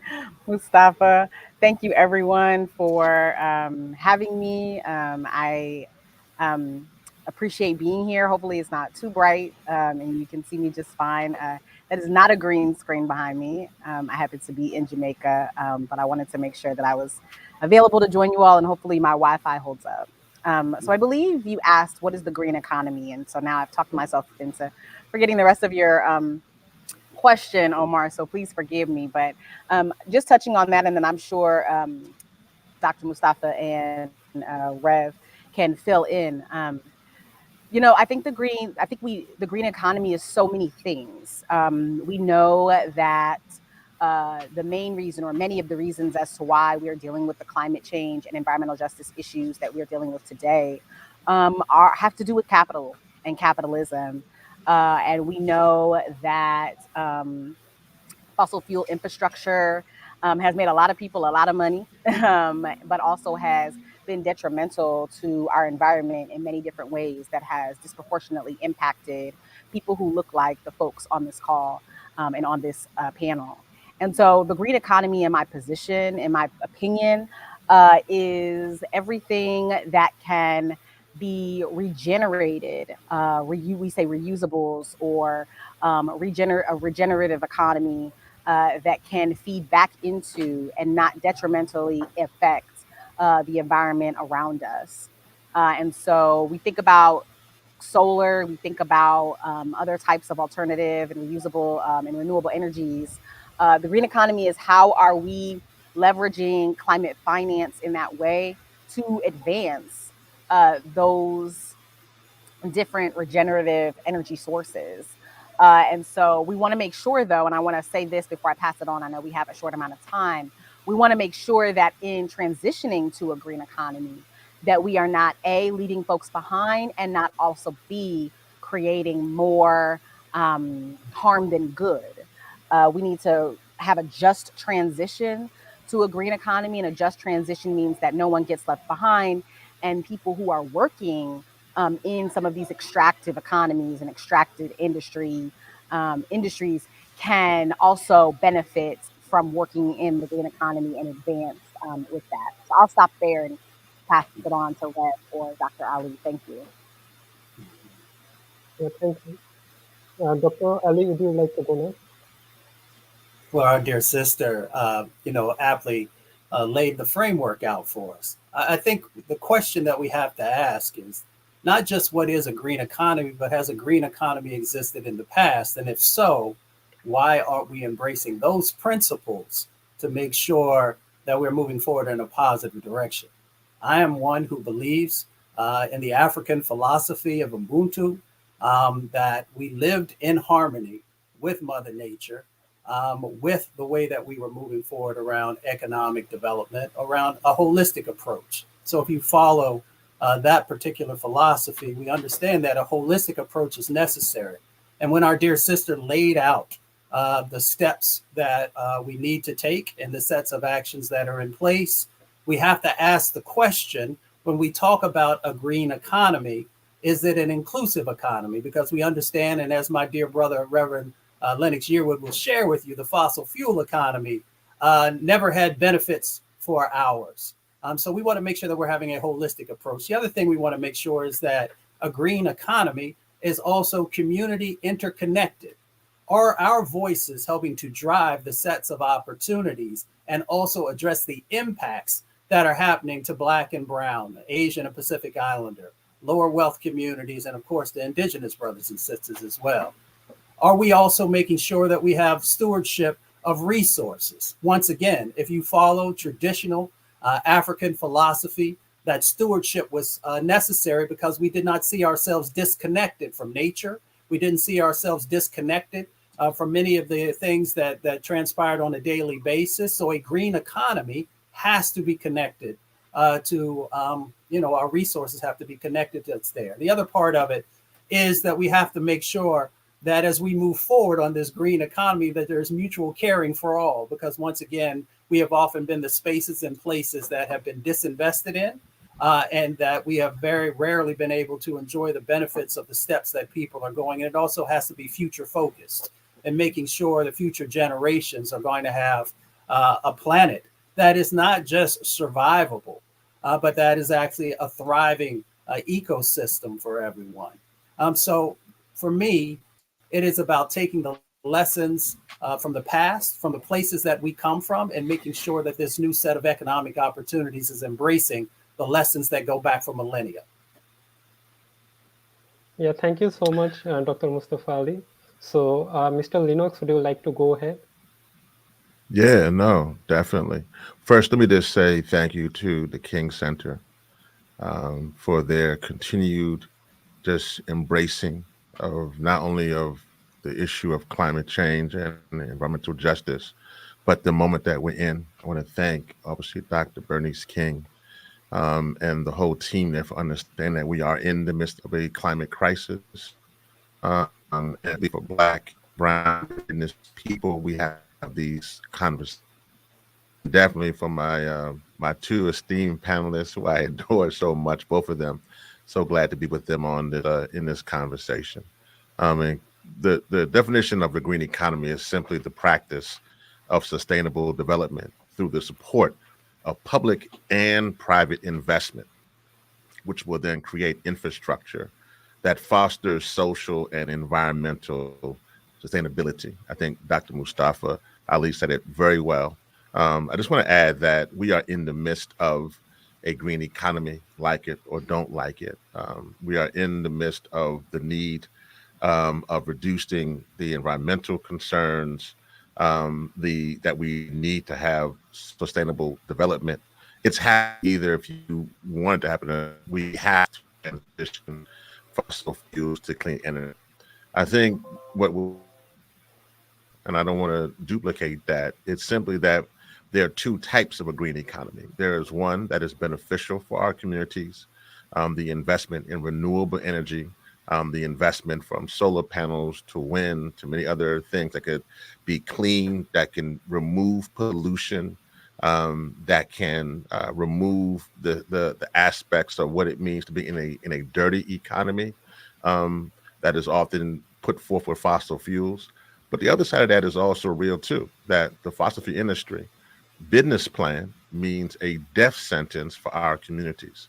That we know that 65% of people of color, particularly Black people, live within 30 miles of a coal-fired power plant. We know that there are communities that are called sacrifice zones. We know that there are situations when we are left out of, but we are the ones who are most impacted by the disaster of the fossil fuel economy. So this conversation really is about transitioning from one economy that is based upon death and destruction to a new economy based upon life and destiny. Yeah, thank you so much, Mr. Lennox. So you all have pointed some of the intricate connection between the culture and economic justice, and also remind us that historical and ongoing exclusion of marginalized communities cannot be ignored. It is clear that equitable resource access and distribution should be the bedrock of any green future. So now let's go to our next question, and that is why and how are Black and Brown communities often excluded in conversations surrounding climate change and a green economy in the United States and globally? So again, Erika, can you please go ahead? Thank you, ma'am. Yes, why are? I mean, we know that anti-Blackness is global. We know that whiteness and the idea thereof is a social construct, but is also the uplifting of that is also global. And so the reason for the question you asked of why are they excluded, first and foremost, starts with racism, Omar. It first and foremost starts with the fact that the sacrifice zones that Rev was talking about are the sacrifice zones of Black and Brown communities around the world. I was just in Dubai last month at the COP28 talks and was speaking to someone, a gentleman from Bangladesh, and asked a question in one of the press conference that he was speaking in, what about race? We also talked about disability, which is a totally, a whole other, person with determination, as they call them over there, which I think is a much better title, which is a whole nother, problem that we are not equipped in this world to face in an adequate way. But I asked that question about racism and about, how is that factoring into a lot of the things that we're talking about. And he said something really poignant to me that has really stuck with me. He said, absolutely. And I want to touch on that because I want to say that, when we have these sacrifice zones, as Reverend Yearwood talked about, we have these countries that we see as throwaways, countries that we see as not, worthy to save. And many of these countries are working the hardest to combat climate change, but have contributed to the least. And so when we are talking about that, and those folks are going to have to migrate because of climate migration, because of displacement. He said, our countries like the U.S., because of racism, do we think that countries like the U.S. are going to take in those climate migrants and climate refugees? And that's really stuck with me. So I think that dovetails into your question, Omar, about why racism is the number one reason. Anti-Blackness is also a reason.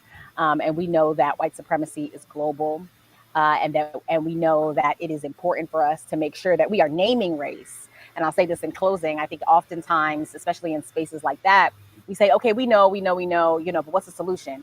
No, we have to name race. If we don't name it, we cannot claim it, and therefore we cannot overcome it. We cannot rise above it. And so we do need to name racism as often as possible for many reasons, for many things. But I think climate and environmental injustices, especially because those sacrifice zones are definitely the communities of folks that look like us and that are dealing with climate injustice first and foremost and are on the front lines of that fight. Yeah, definitely racism is one of the most devastating thing that we have been facing, and it's also one of the triple labels of Kingian nonviolence. So let's go ahead with Mr. Santiago, and thank you, Miss Eric, for your contribution. Thank you. Yeah, there's a famous quote. I used to say it was W.E.B. Du Bois that says that a system cannot fail those that it was never meant to protect. So that gives us the framing for this particular question, because when we look historically in the United States and abroad at policy, which is a driver either in the positive or negative things that happen inside of a society, we have seen how policy has been used to not only discriminate and not to embrace racism, but also to make some decisions about who will be the winners and losers inside of a society. When we look at the fact that in the United States, based upon a study done by Harvard a couple of years ago, that we have over 350,000 people who are dying prematurely from the burning of fossil fuels, then you have to unpack that and ask the question, well, who are the individuals who are dying? And those happen to be disproportionately Black and brown folks. If you expand that out to a global aspect, we know we've got 8 million folks who are dying disproportionately from air pollution. And we have another couple million who are dying from water pollution. So again, who are the individuals and whose communities are the ones that are being the most greatly impacted in those situations? Because we often jump to our conversation around climate without looking at where the environmental injustices are happening that, one, impact people's health and they impact people's opportunity to build wealth. So we have to make sure that we're unpacking that. We also have to look at our governments, whether they're on the federal level, on the state, the county, or the local level, and ask who are the individuals who are making decisions in those spaces. And of course, that is also tied to something that Dr. King, of course, was a huge champion for, which is our vote. So when we look at whom are the individuals who are making those decisions, but Rev and I used to have a lot of conversations in the evenings about who's running the various companies, corporations, and nonprofits that have a responsibility to make sure that we are addressing these needs. And then once again, we see that it is not Black and brown folks who are running the majority of the organizations who have traditionally had the voice of those folks who are on the federal and the state and the county and the local level. Now, thankfully, we have organizations like the Hip Hop Caucus and others who are being led by folks of color, who are standing in the breach, if I can say it that way, and making sure that we are being authentic in the steps that we're moving forward. So we can go through our societies, and we'll stay focused on what's happening right here in the United States for a moment, and ask the question, who is making the choices? Who are the ones who are moving the resources that could help us to better embrace a green economy? Who can better help us also make sure that there's real authenticity of a green economy and making sure that we are protecting the lives of Black and brown folks? And I'll just close with this. Again, we have to make sure that folks are understanding why this is so important. When we talk about wind and solar and thermal and tidal and all these new sets of opportunities, we have to tie those to the impacts that are happening inside of our communities, but also as an opportunity to address the generational wealth gap that exists inside of our sets of communities. So I don't want to take too much time because I want to hear what my dear brother has to say. Well, I'm just going to grab the baton. My sister and my brother. I'm just going to grab it, and I'm gonna go with it. So they have laid it out there. So I'm gonna speak to what my brother Dr. Ali was just speaking to. I'm gonna come right to those how we feeling in 2024. So in 2024, for the folks you see on this screen right now, these amazing activists, we understand the assignment from our ancestors that we're not going for the okie doke in 2024. So let me lay it out there. For those who are in your boardrooms, sipping on your Starbucks coffee, polluting our communities, either from East Orange, New Jersey to Jackson, Mississippi, those days are over. We coming to your doors. We coming right to you because you're not going to plan out, as Dr. Ali was just saying, you're not going to plan out our destruction by polluting our people. The issue of climate change, the climate crisis, the reality is that we are the ones who are most impacted, most affected by this disaster. I am from Louisiana, so I can tell you on and on and on again, from hurricanes to communities being called Cancer Alley, that we are done dying. So let me start with that. Let me just say that for those who are in the industry, as far as wanting to continue with LNG, liquefied natural gas, to those who want to continue with petrochemicals, want to continue with plastics, we not going for it. A new generation of Black and brown and indigenous activists are saying hell to the no, that we are not going to let you pollute our people. But on top of that, we're going to hold, as Dr. Ali and my sister said quite well, we are not going to allow our movement to not be equitable in this process, because we are seeing, particularly for funders, that 98% of the resources is going to predominantly white-led organizations to do this work, while less than 2% of the resources is going to Black-led, Brown-led, Indigenous-led, or woman-led, queer-led organizations. And so that's going to stop. You have to, if you want to talk about transitioning from fossil fuels to clean energy, you have to transition from white supremacy first. You can't have them both. Climate justice is racial justice, and racial justice is climate justice. And so this moment right now in 2024, from the voting process, shipping policy process, to engaging on these issues, the issue that we are coming to right now, the fact that you think that you can pollute, you can destroy the lives through cancer and emphysema and asthma of Black and brown and indigenous people. You can have folks in Arizona cooking to death in their homes or freezing to death in Lake Charles, Louisiana. Those days are over. We are saying to you right now that our people are done dying from your pollution and from your strategy to exercise us in sacrifice zones. That stops right now. Yeah, thank you. That was really great to hear from you, and all of you have a great insightful analysis which shed the light on the systemic and historical factors that perpetuate these inequalities, and confronting these biases head on is essential to build a fair and sustainable future. So now let's get to our third question, and that is, creating a green economy requires support from public and private sectors. And the goal is to create social and environmental sustainability. So how do we make green economies more sustainable and more accessible to the communities that need them most? So I would like to go with Ms. Vincent first. Ms. Vincent, would you go? Yes, thank you. How do we make it more accessible? I mean, I think that some of the things that we already said surrounding naming racism, standing up in the ways in which Reverend Yearwood just mentioned, I think is important. But also, how are we making sure, I think Dr. Mustafa touched on this as well, so maybe I'm just reiterating, but how are we making sure that the solar, the wind, the hydro, the other regenerative and renewable energy sources, how are we making sure that those are equitable? I know Black solar installers in South Georgia. I know Black solar women installers, in South Georgia. They exist. Are we making sure that those contracts for those solar projects and other renewable energy sources are going to the demographics in which Reverend Yearwood just mentioned?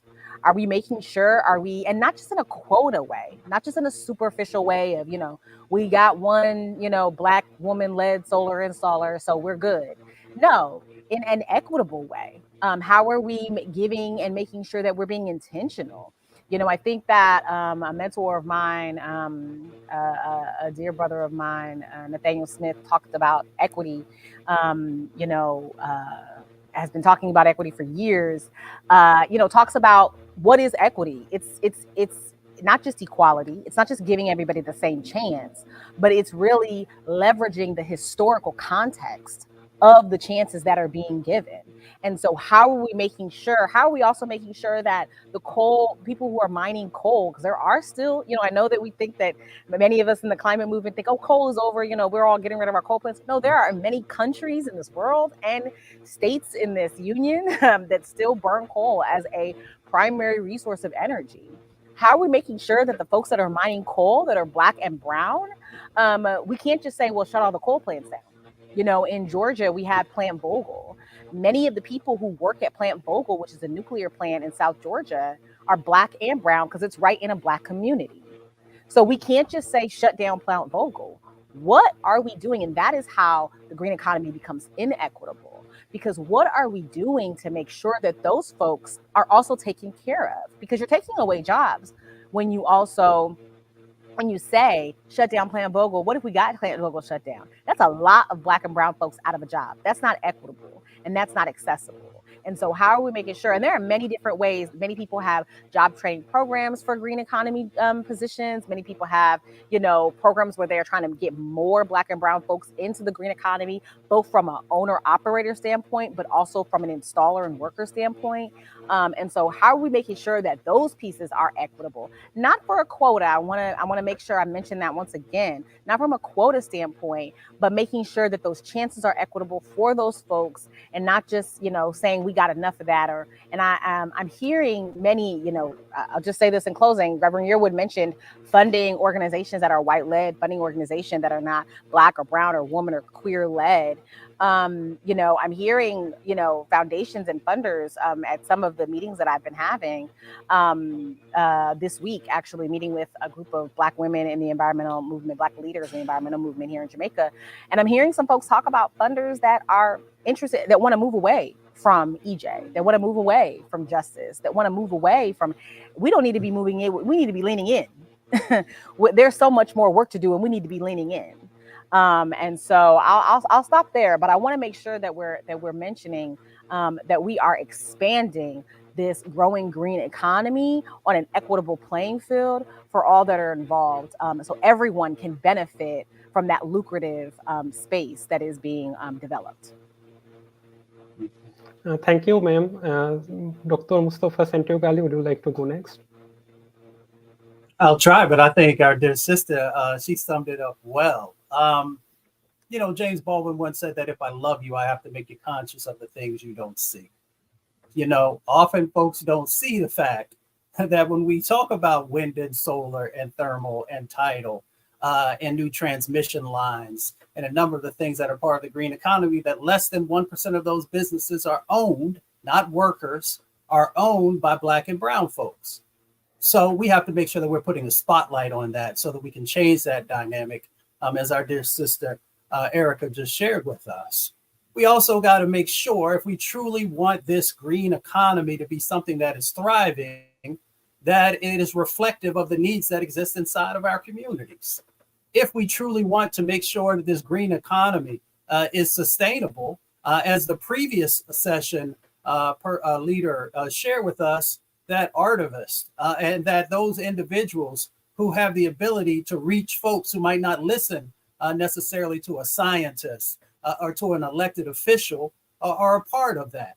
If we want this green economy to be truly sustainable, then it has to be reflective of our stories, both of the trauma that is happening, but also the sets of opportunities that are even larger than the sets of impacts that are happening inside of our communities. We just really have to be able to take this holistic approach, but it has to be reflective of us, right? The thing that can be so interesting, because Rev knows I try not to get frustrated, is that the folks who have lived in harmony with their environment, right? The first principle of the environmental justice movement talks about, living in harmony with Mother Nature and the interconnectedness of all things. Our people, Black and brown folks and indigenous folks, have done that for millennia. So we just have to make sure that this new green economy is living up to, those sets of principles and sets of opportunities that we have in front of us. Thank you, Mr. Ali. So I would like to go next with Mr. Lennox. Would you like to go ahead? Yeah, my brother. And my brother Omar, you're doing a good job, man. Appreciate you. You're doing all right, Dad. You're doing, yeah, man. My sister Eric and my brother Mustafa, thank y'all, man. Y'all know I love y'all so much. I'm just going to say that, Dr. Ali, Dr. Mustafa Ali was with the Hip Hop Caucus for many, many years. Still, he's still by the Hip Hop Caucus forever. And in that, culture is critical. Tony K. Bambara said it best. The role of the artist is to make the revolution irresistible. And so I just wanted to say that for me, I think that is one of those things there where I think that we have to use culture. And so Hip Hop Caucus, which I can say turns 20 years, y'all, this year. So, Black-led organization, 20 years. Come on, somebody. Thank you, everybody. I appreciate y'all. Is that in this moment, we're creating content. And I want to shout out to those who are doing that. And check out hiphopcaucus.org for information there. But from Dream Hampton, remember this, Surviving R. Kelly is leading on those things. Dawn Richard, who used to be at Danny Kane, is now leading on artist relations. Anthony Smith is still around doing an amazing job. We have a new documentary coming out with Wanda Sykes on climate. And you might see a theme here. We have the coolest show, folks from like Destiny and Tamara Tozer Laughlin who are producing that. You may see a theme where that particularly Black women who have been leading this movement are also leading on the cultural piece as well, because those are the ones who understand the importance of telling the story.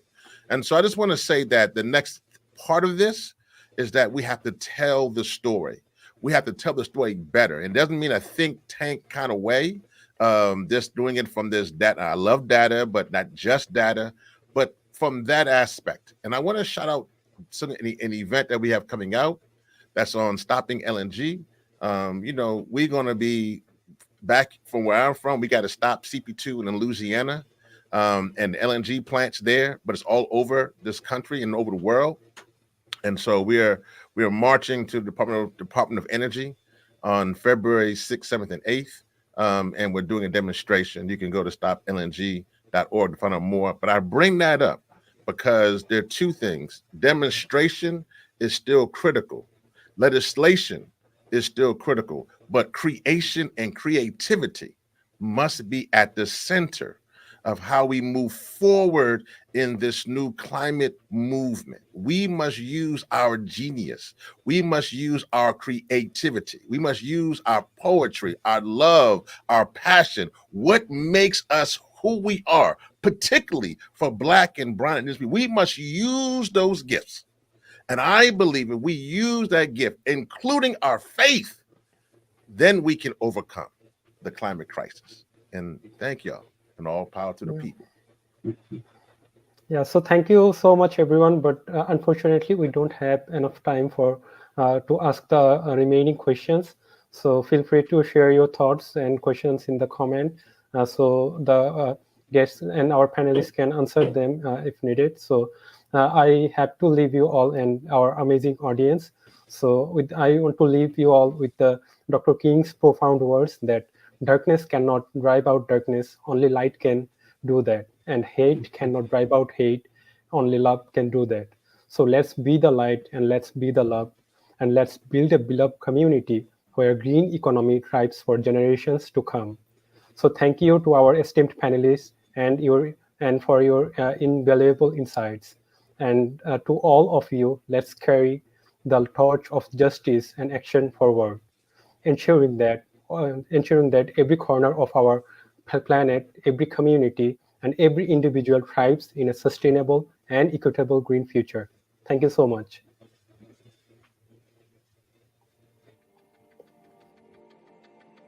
How do we deal with people who say, I don't want to talk about that. It's history. It's gone. There's nothing we can do. If we have a saying, if you know right, do right. Okay. One thing you can't get more of is more life.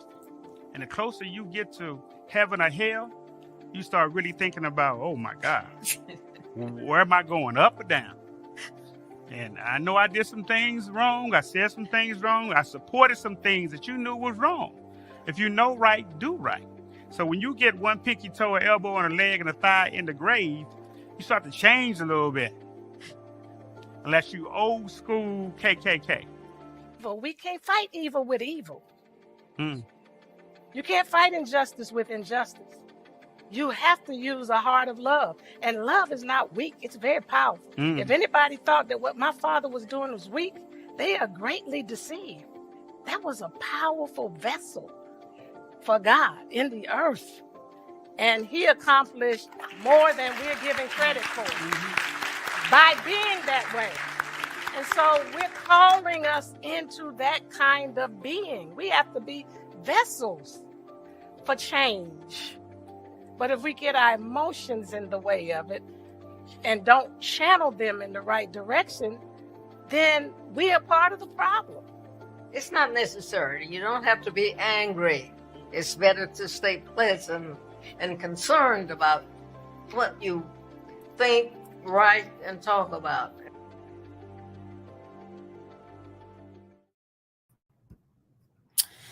Welcome back. What a fantastic panel. I went and I said Brother Nicholas was the coolest guy on the planet, and then we had that. So what a power.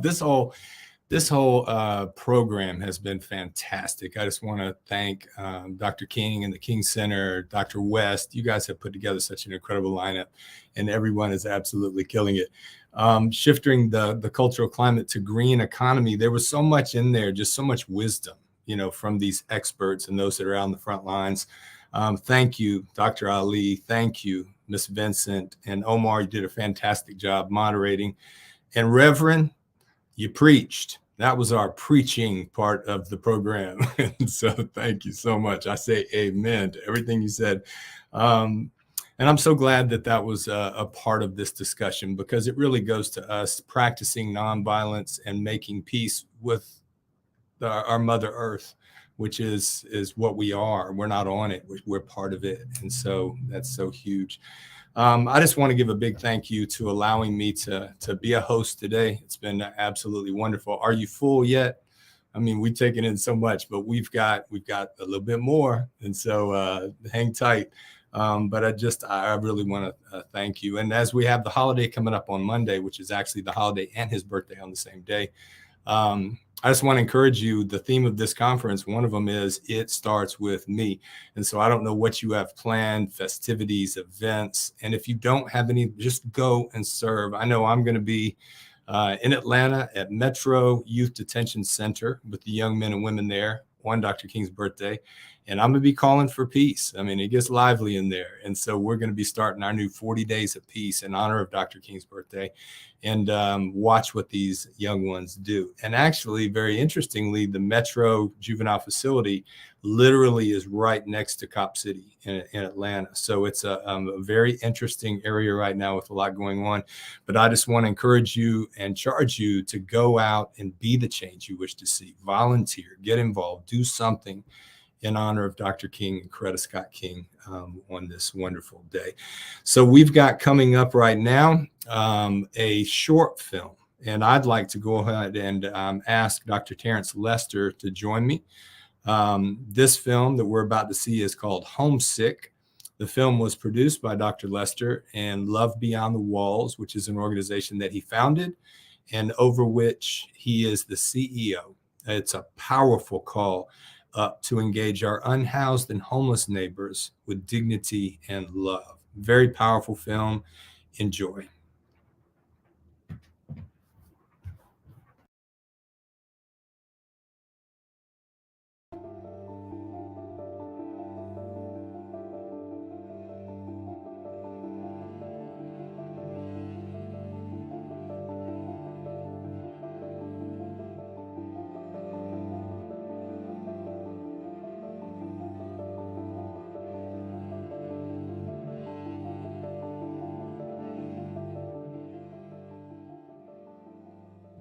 Yeah, so right now we are in the state of Tennessee.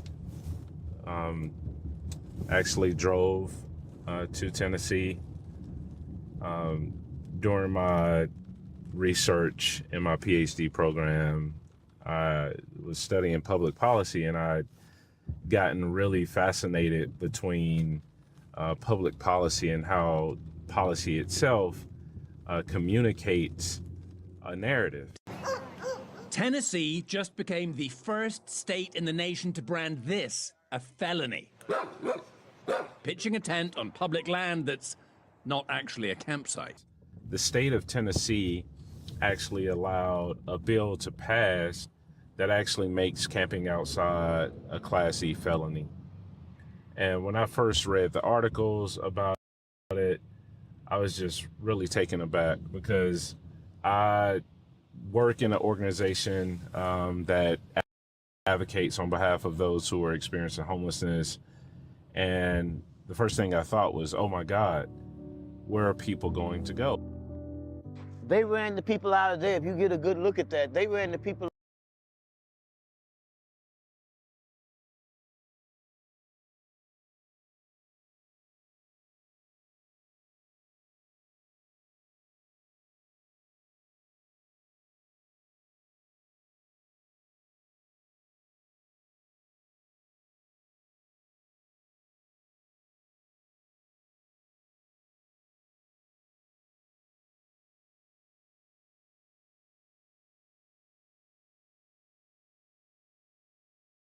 First thing I thought was, oh my God, where are people going to go?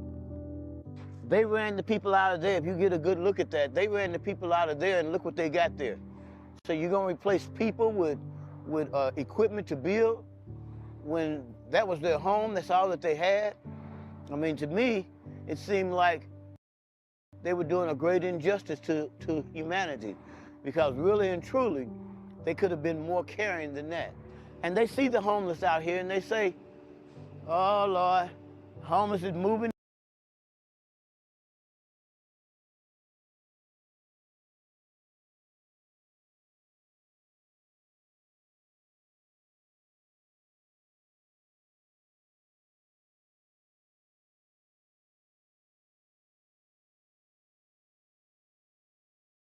Disease. Homeless is just a simple desire to exist. You want to live regardless of whether you got a house or not. And the people that's trying to run them away, they don't have a heart. What our society has been trying to do is to sweep people out of sight, out of mind. We're not trying to solve issues of homelessness with bills like this. And it's not just Nashville, it's not just Tennessee that's seeing these kind of bills resurface. This is happening across the nation.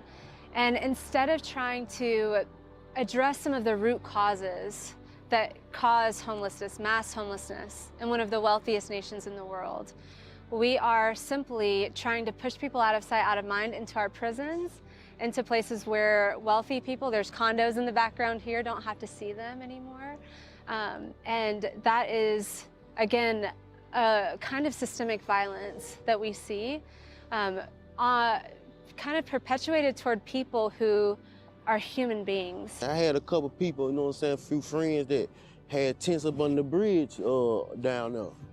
And it's like every day the police was coming, harassing them, man, telling them they gotta move, and if they didn't move in a timely fashion, they would come and, man, snatching them out the tent, throwing their tent up, tearing their tent up and stuff like that, you know what I'm saying? And knowing these people, I mean, and I had one person say, ask them, well, where are we supposed to go?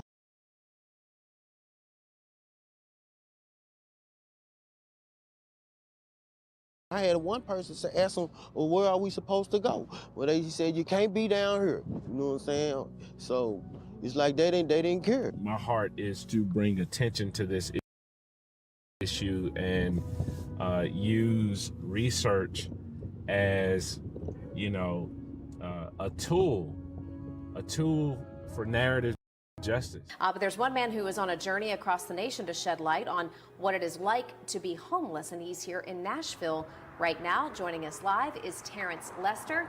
Terrence, tell us about your mission and what you're doing right now in Nashville. So right now I'm in Nashville, and I have been living on the streets across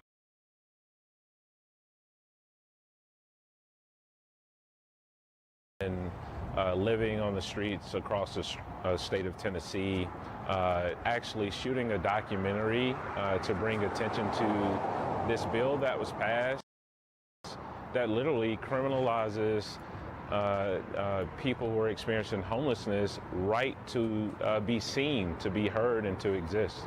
I feel like I'm worth nothing because I don't have a home. Don't nobody want to give me a chance, you know?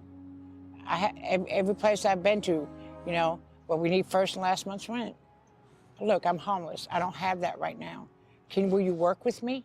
You know, I'll go without eating. Just give me a chance. And nope, they want that first month and last month, so I feel like I'm not worth it. I feel like nobody wants to give me a chance. The women have nothing out here. It is so hard for women and dangerous. A friend of mine just got stabbed and raped about a month ago, sleeping on the parking lot. So it's very hard for us.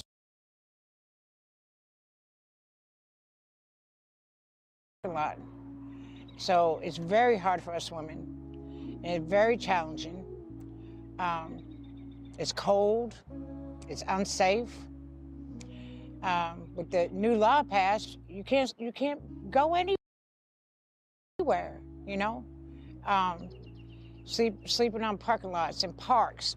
They want to come up to you and just run you off and fine you. And how can we pay a fine when we don't have any money?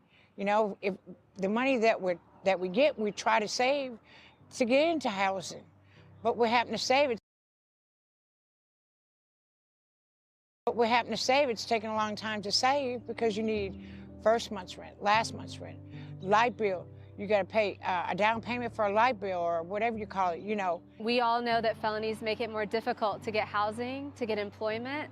You lose your voting rights. You can be fined and imprisoned.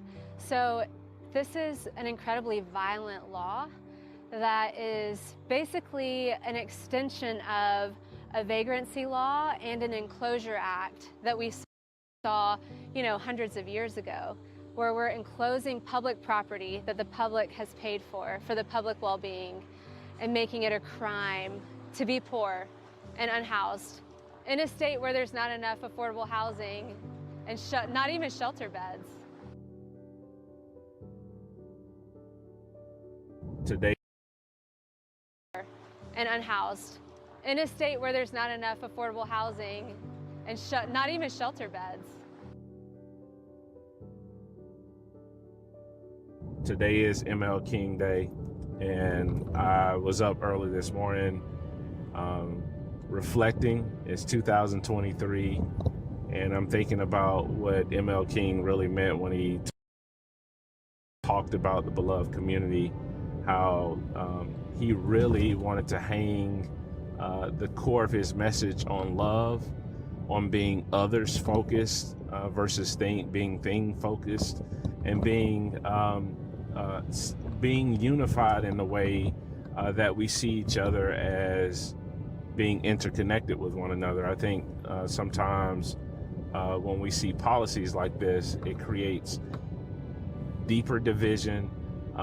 It creates this us versus them mentality, and it really strips people who are unhoused away from being a part of what ML King is describing as a beloved community. What he's really talking about is that everybody has intrinsic worth and value, and everybody is deserving of being included in the beloved community. I didn't choose to be out here, you know what I'm saying? You know, so why do y'all want to treat me less than? You know what I'm saying? Because I ain't got a home, and y'all do. Y'all got a home to go to, and I don't. So, yeah, you see me sleeping in a tent somewhere. Sleeping in a tent somewhere, you're gonna wanna come harass me and try to lock me up, you know what I'm saying? And that ain't right, you know. I'm gonna be honest with you, I get better along in the hood than I do in Bartlett. And maybe it's because I'm from East Memphis, and it's like they almost know I belong there, but not as is. Judgmental. You just put me in the hood, I'm taken care of, and I'm usually walking out with a couple of bucks in my pocket. We're not all crooks. We're not all out to get what's yours. Most of us, we're not aggressive. We're just trying to survive. We're not all lazy. It's just that when you're down this low, it sometimes takes a little bit longer to get back up. So I got a chance to spend a full day out on the streets in Memphis doing It's a little bit longer to get back up. So I got a chance to spend a full day out on the streets in Memphis doing the street interviews, and the first day was really tough because I encountered a lot of women who are unhoused, and I got a chance to interview one on the first day, and she was talking about her safety and how hard it is out here as a woman to protect herself, use the restroom, go into places. And like, I really was impacted by that because, you know, I have a daughter, and I can't imagine, you know, how hard it would be if that was my daughter. Sometimes I wonder, do people that are not homeless really understand how the people that are homeless feel? Do they really understand that? That's my question to y'all. Do they really understand us? Every day I wake up, before I put my feet on that carpet in that car, I thank God for me being alive another day. And it hurts. It hurts because I shouldn't have to be out here. And like, I've signed up for 1,000,001 fucking places to go sleep at, like rooming houses and stuff, but I never get approved. I don't understand. I don't know. Like I told them, they tell me that I haven't been homeless long enough. So I guess you have to be homeless for a certain amount of years to be on a list. And it sucks. I feel like that if you're homeless for more than 2 weeks, you deserve to be on a list. I love my kids to death, don't get me wrong. I love them to the end of the day that I die, but I'm not gonna have them out homeless like me. So I put them with my auntie, and it hurts. It hurts every day that I don't get to see my kids. I spent most of the morning of day 2 just talking to more people, and it was just this reoccurring theme of, you know, how could someone pass a law and they don't understand what really happened? And they don't understand what really happens from my perspective. You know, what happens when you are trying to get sleep and there's not enough beds in the city and you have nowhere to go. I think there's a clear connection between public policy and the stories that policy tells, you know, and how that actually impacts someone who is unhoused and their sense of self-worth. Why can't policymakers spend time in community actually being immersed and connecting with the people that they represent? I haven't given you all a history lesson in a while, and I want to give you a little history on homelessness. 1910, Hitler decided to live on the streets for a while.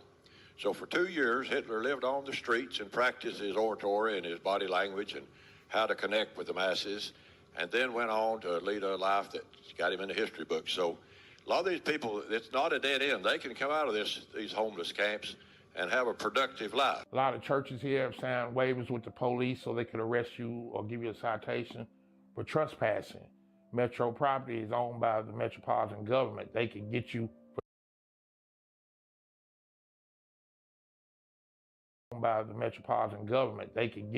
for trespassing.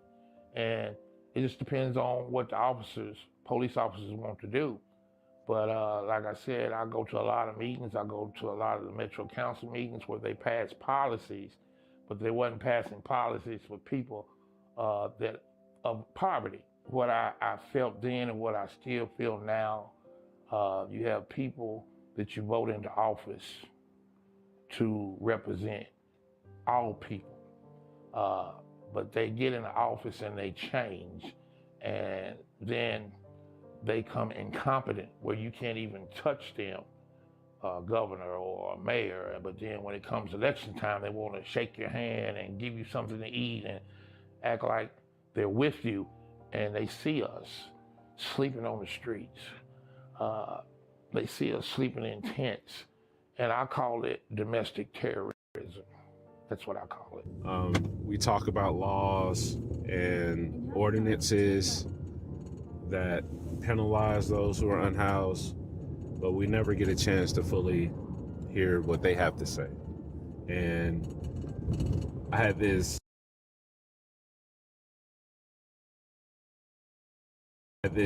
huge aha moment yesterday. I gone out later in the evening to get me something to eat, and then I was just sitting with this question. When was the last time you heard someone experiencing homelessness say anything about policy? The felony charge is the problem with the bill. Why are you going to convict? Why are you going to put a felony charge on somebody that does not have a home? You put a felony charge on a person, it's a stigma that is very hard to get rid of. You lose your rights, your voting rights, you'll lose a lot of jobs won't hire you because you're a felon. They need to build more shelters. They need to address it instead of just sweeping it under the mat. It's always going to be there. Felonizing somebody for being homeless, it's ridiculous. Look, they don't even have enough room in the jail as it is. You know, they're overfilled. Don't you think they'd have more to worry about with the rapists and the murderers than somebody that has lost their home? My name's Matthew, and we're in Chattanooga, Tennessee, near Rossville. I feel that it is important for people to know that anybody could, become homeless. Anybody. Important for people to know that anybody could, become homeless. Anybody, it could happen to anybody. Well, I wasn't aware of the policy. I just learned about this. That's all we have really is outside. If someone tells us to leave from outside, where do you go? If someone said to leave from an area, then well, there's not too many places we can go if we live outside. So we're human just like anybody else. And my thoughts about the policy is nobody really deserves to be homeless, and it's just something that happens, but it's very hard and it hurts a lot of people. I don't agree with the bill because it's not right. Because, okay, the bill is according to their laws and they understand what they want to do. They ain't getting to listen at how they signing this bill. Because everybody got a freedom of speech on something. You just can't hide what a person said. And be in the city hall and sign bills, that's not right. Because then the ones that's homeless don't know what they sign until it come to us. And it don't come to us right when they sign the bill. It's important to the politics because then the ones that's homeless don't know what they sign until it come to us. And it don't come to us right when they sign the bill. It's important to the politics to come to us because they can have a good understanding what a homeless person is really going through, besides just judging us and putting in what they want to put in because most things they is thinking about is not right. Just like I said, we human beings just like them. And they just like, I'm gonna say again, they just a paycheck for being out here with us. And how would they feel if people start looking down on them and judging them? When you don't got nowhere to go, then they pass a bill like that. This is like, you might well put me in a firing squad. Don't take me on out, because that's what you're trying to do. You ain't trying to help me to get out of my situation, so you might well go and take me out. That was you trying to do. Treat me as you want to be treated. It is hard out here when you really don't have no support or you in a homeless situation and nobody there for you. It's just like you run into a brick wall. You asking for help, but there's no help there. You can't really judge about being homeless when you really ain't been homeless. When you ain't really got no family support. There's nobody there for you. You know what I'm saying? It's like the system against you than being there for you.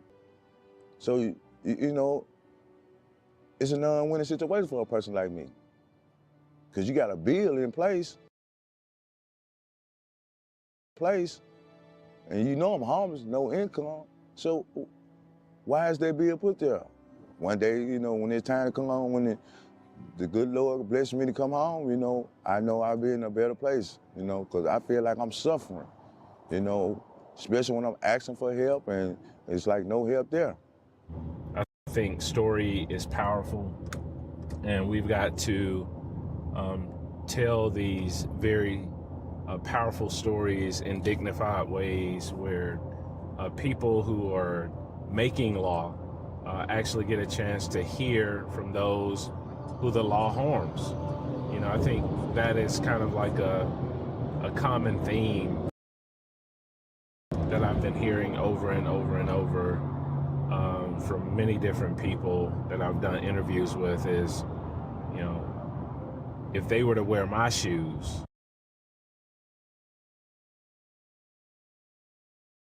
if they were to see the world through my eyes, if they were to be, you know, kicked out of an encampment, if they were to feel the sense of worthlessness I feel, they would be writing different laws, and I think that's really important.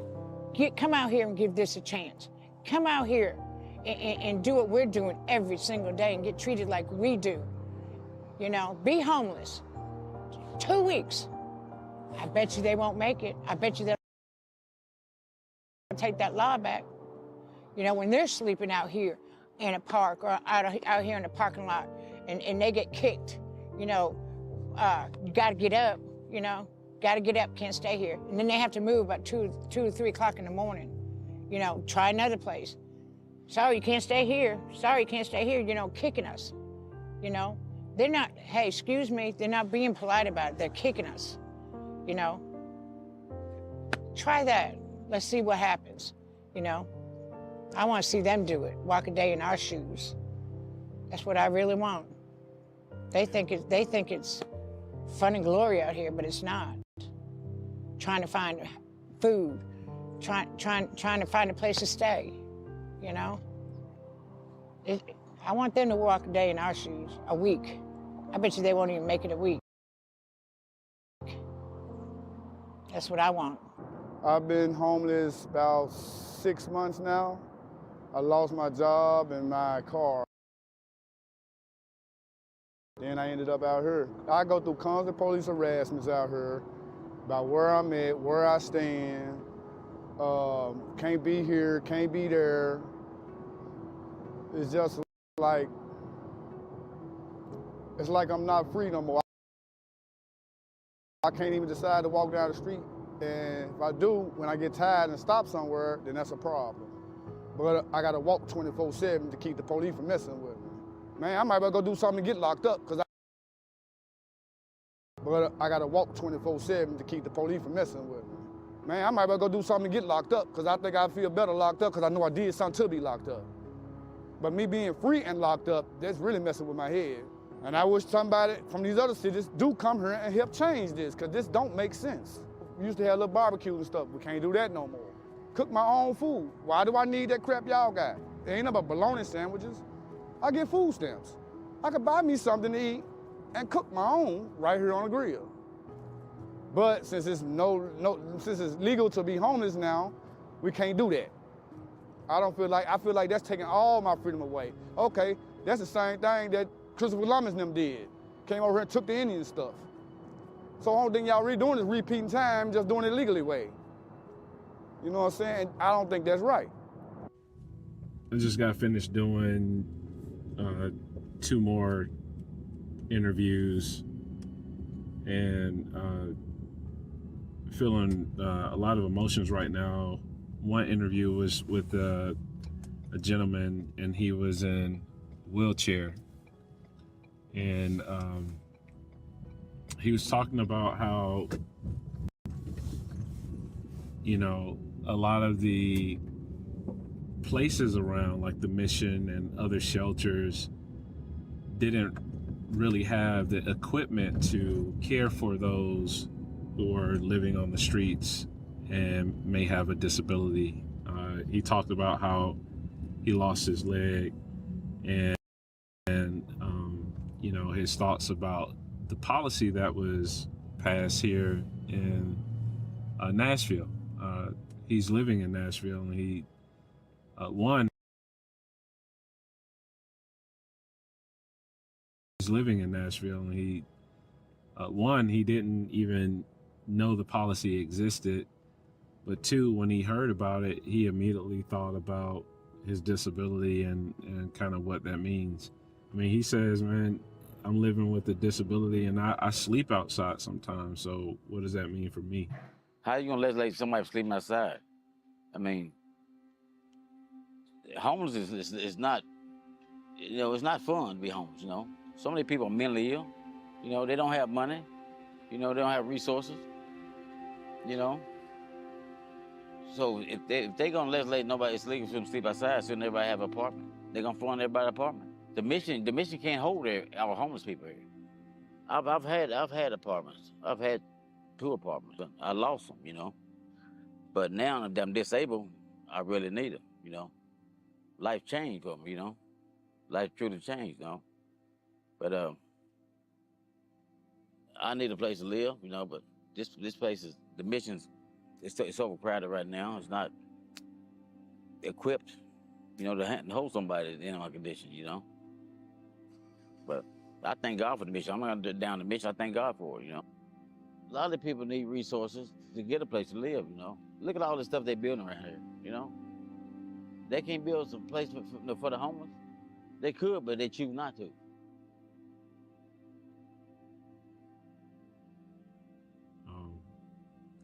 And it just gives me chills, but also breaks my heart because, I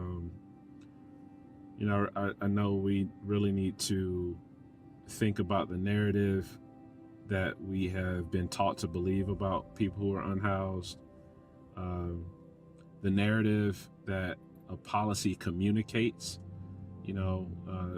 there's research that says, or Deborah Stone in her book, Policy Paradox, talks about how every policy is telling a narrative. There's a hero and a villain. There's a problem and a solution.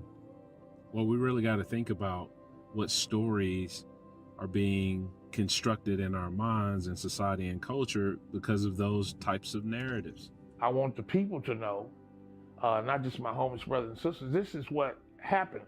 It doesn't matter that I came from a suburb. I got 3 years of college, but what I have in common with my brothers and sisters that are still out here on the street, I was there.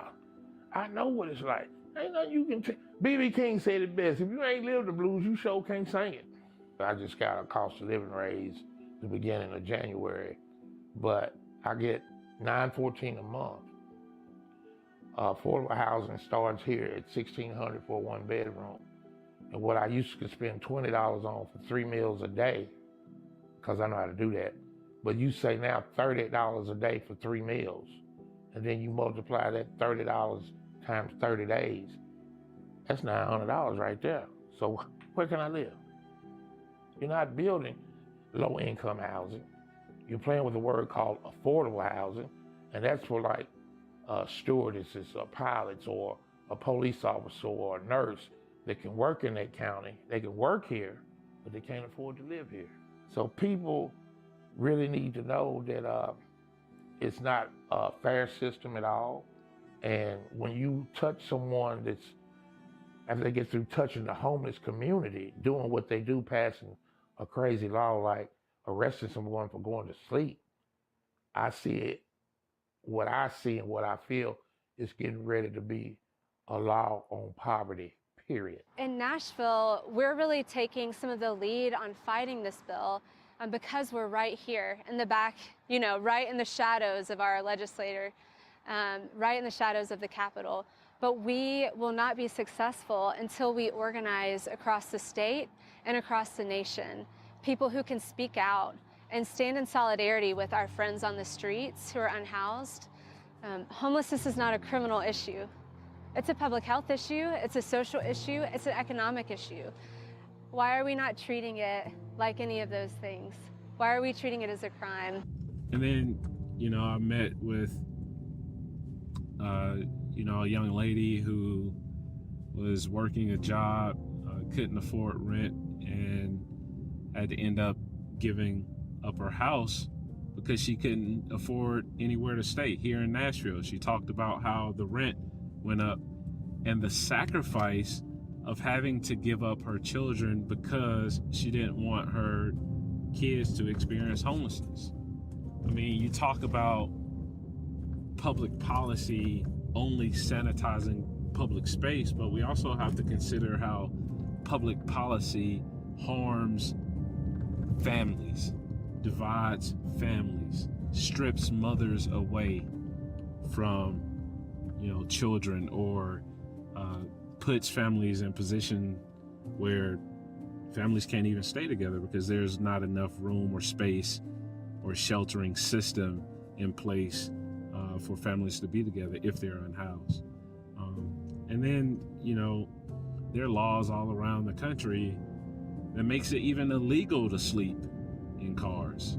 Criminalization of the experience of homelessness is on the rise. And, just got finished talking to this lady who was sleeping in the car with her husband. That's hard. Public policy can be used by those who are in power to cause harm to people who they never even met. Because public policy is communicating a story of who's worthy and who's not worthy, who's deserving and who's undeserving. And, if we are truly to believe that everybody is deserving, whether they have an address or not, then, we've got to change our narrative and change the perspective of how we see those who are unhoused. Most unhoused people that I came across in the state of Tennessee would tell you, like, I'm not a criminal. I won't harm you. You don't have to fear me. I'm someone who's loving. I have character. This last person I just met said I have a good attitude. And we just got to change and challenge the narratives that we have, believed for so long about what it means to be unhoused. And also we need to, hold people who are in public office accountable. Instead of creating more laws that punishes people, we need to start creating more laws and policies that actually protect people, specifically those who are experiencing homelessness.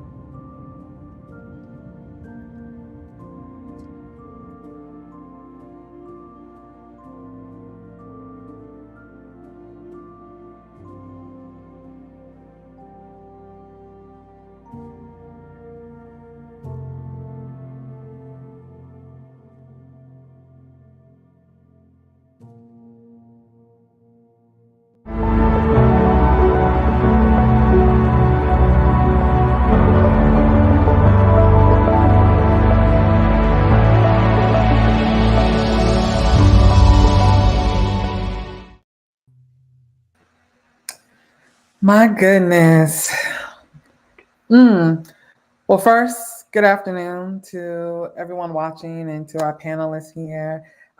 Very full after watching that. It is hard to hear folks who share those experiences, and then all these thoughts are running in your mind about, what could I do differently? How did I miss something? How have I perpetuated some of these same actions and thoughts? And so first and foremost, Dr. Lester, thank you for this and for being able to share. I want to jump in because I don't want to take up time. I want folks to hear from you all. And so this panel really is going to be around love, nonviolence, and proximity, and how we're shifting the cultural climate for our unhoused and homeless neighbors.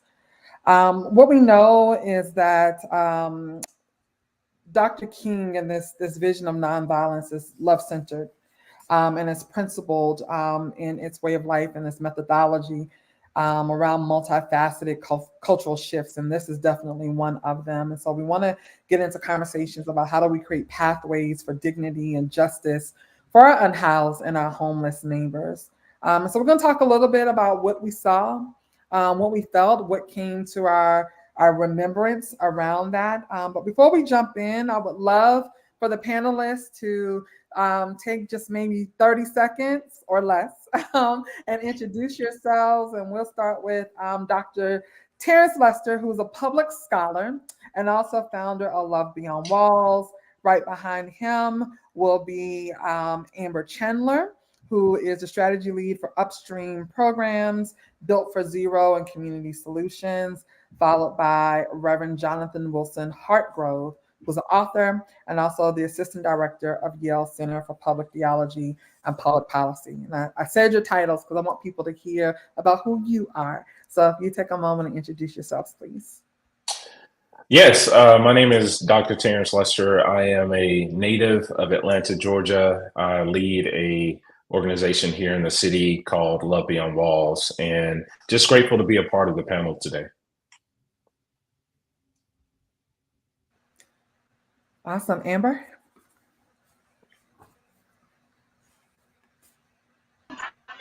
Hi, I'm Amber Chandler. I am a mother of soon to be 3. I'm a native Detroiter, and I get the honor and privilege to learn with, work with, guide communities in understanding how to bring about dignity and respect when they're working with people with lived experience. Good to have you. And Reverend Wilson Hartgrove. My name is Jonathan. It's a joy to be with y'all. As I was watching the movie, I was thinking about how, so many of those stories remind me of the people who've been my teachers, really, over the last 2 decades, really, most of my adult life. I've lived in a hospitality house here in Durham, North Carolina. So with people who were formerly homeless and formerly housed, trying to be community together, listening to stories like those that we just heard, and that really informs a lot of my thoughts on this. So good to be with y'all. Thank you for being here. And I think that's a perfect segue as we really kind of kick off this conversation. What are your views and how are you feeling and your thoughts around love and proximity and even this idea, right, this movement of nonviolence? Did we see those things present in the film? Were they absent someplace? And as you're thinking about your answers, Dr. Lester, I have a point B for you. Why did you believe, and along with your organization, Love Beyond Walls, that this was so important to make this film at this time? Yeah, so basically, I was tasked with this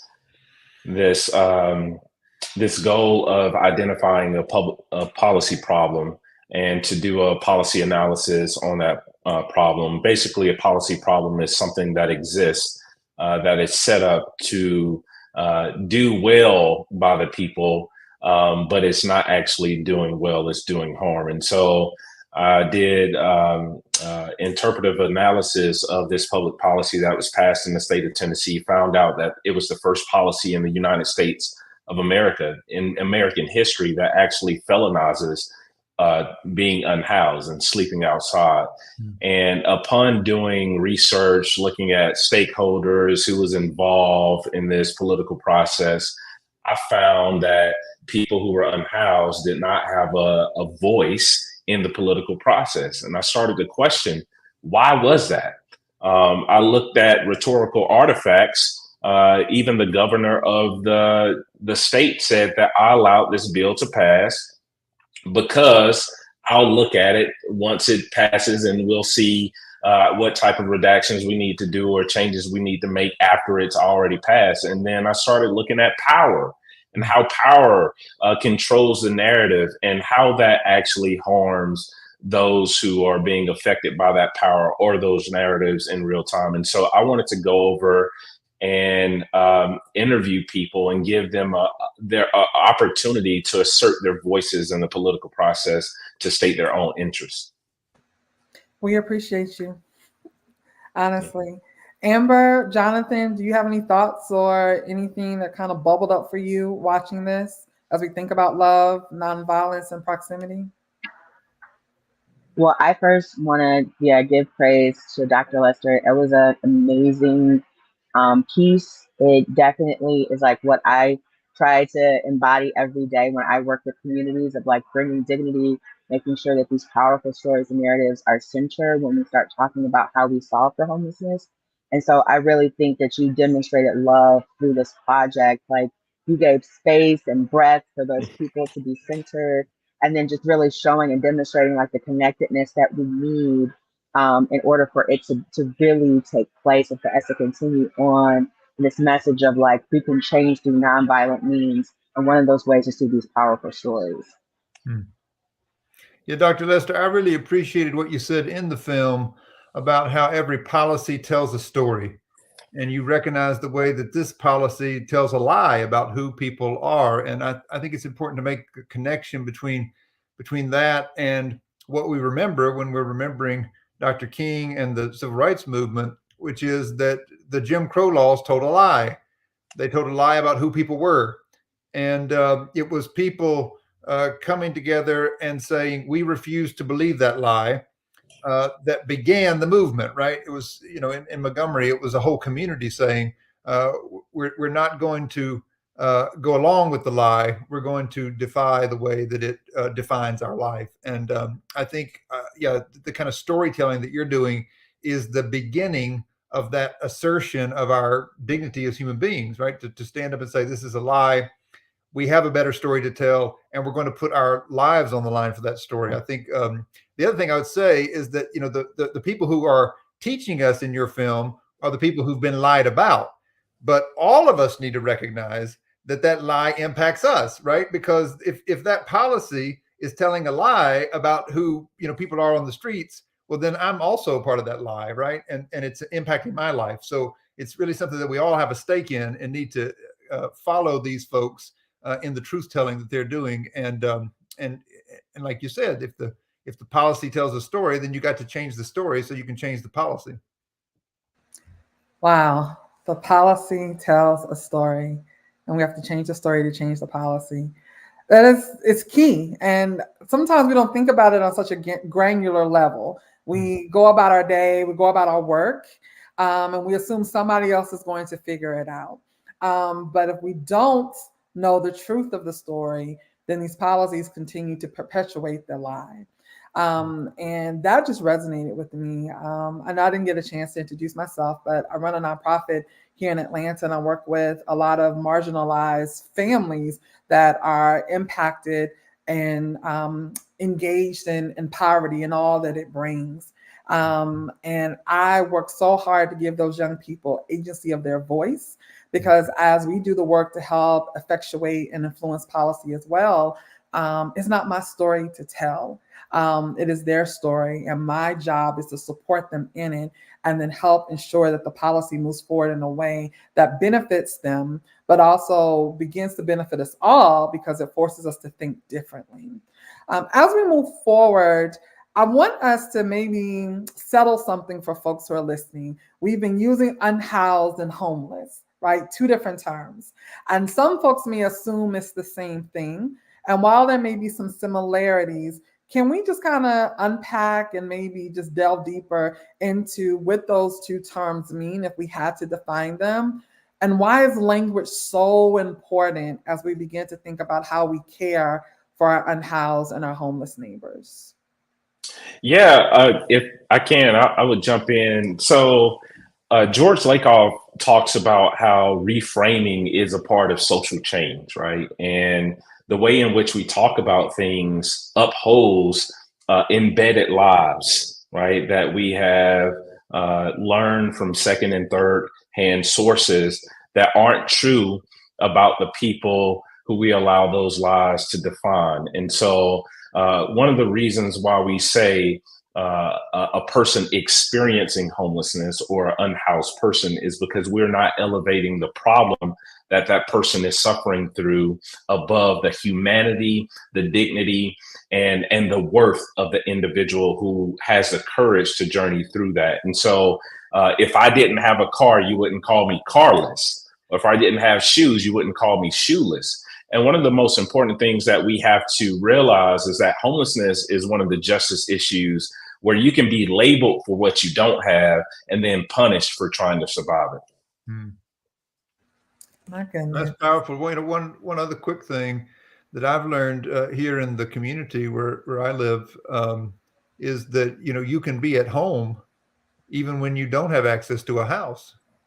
And I was welcomed into this neighborhood 20 years ago by some people who were at home here and knew this place very well, knew it much better than I did, but did not have access to a house. And so, like you're saying, language is important, and sometimes can help us to see differently what our relationship is to the people around us. Yes, that's so Yeah, good. reframing is a very powerful thing. We just look at like how the Bear Institute now says criminal legal system and not the criminal justice system, because most time you're not getting justice. And so when we say unhoused and homeless, we're bringing it to the condition and not to the person, because we are socialized to think that homelessness is an individualized problem and it's on the individual, instead of really putting and shining light on the structural inequalities and the system failures, or how the system is built in order for people to be experiencing these crises. It's very important for the language. Absolutely. Thank you all for just elevating that. Too many times we walk through life just saying words that we've learned over and over again, and we don't stop to understand the meaning or the impact that that particular word has.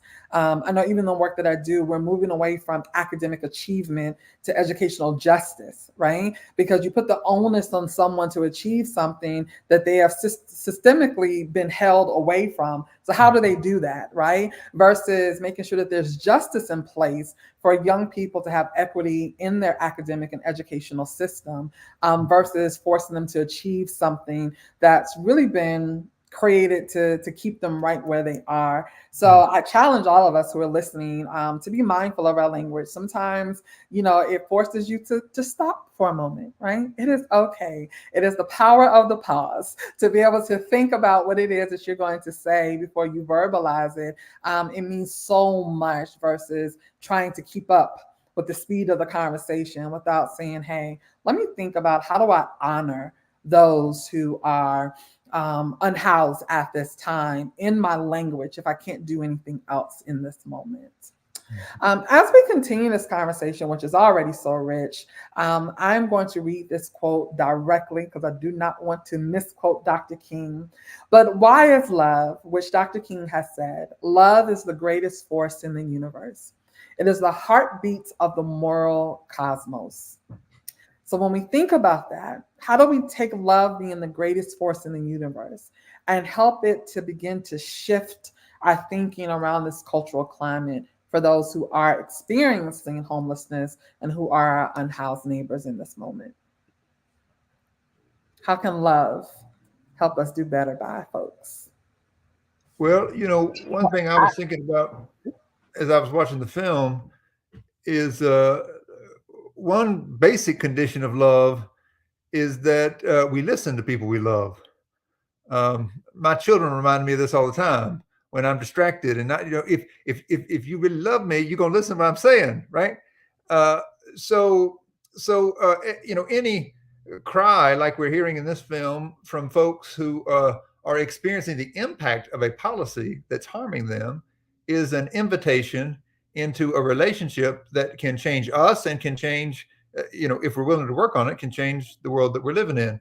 And it reminded me, we had a similar law, but on the city level here, passed in Durham about a decade ago. And we started hearing from folks we know who are unhoused and who have to, in order to make ends meet, ask for help from people on the streets. The law had criminalized what they called panhandling, right? In any attempt to ask people for help on the street had become a crime. And we started hearing from people because they were getting carried downtown to the jail and were having to spend a night or two sometimes before they could see a judge. And the judges were saying, that these people don't need to be in jail for this. So they were letting them out, but nevertheless, they were facing these charges. So some of us here in town went and had dinner with folks who were impacted by this. And as we listened to them, we said, well, what do you think we could do? And they said, well, we want this law to change. And they said, if they did this to some of you, it would probably change. And so I reached out to some fellow clergy here in town, and we all put on, the same clothes that we preach in, our collars, whatever we preach in on Sunday mornings. And we went down to one of the major intersections in town. And I called the chief of police and I said, just to let you know, we're going to be out here. We're breaking a law because we think it's wrong. And we invite you to send your officers and arrest us because we know that they've been arresting other people.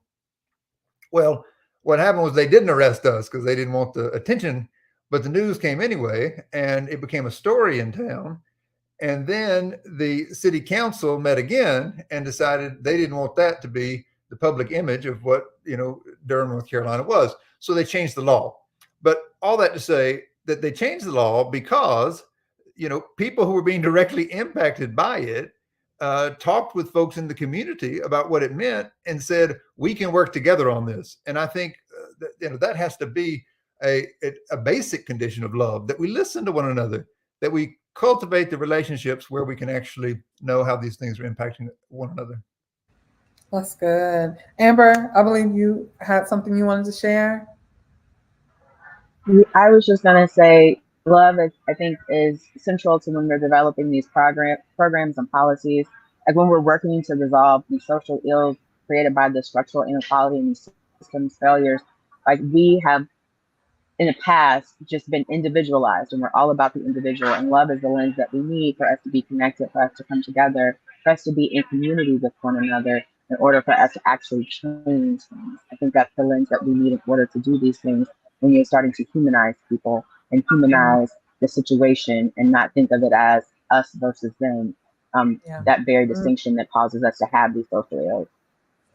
That's so good. Us versus them.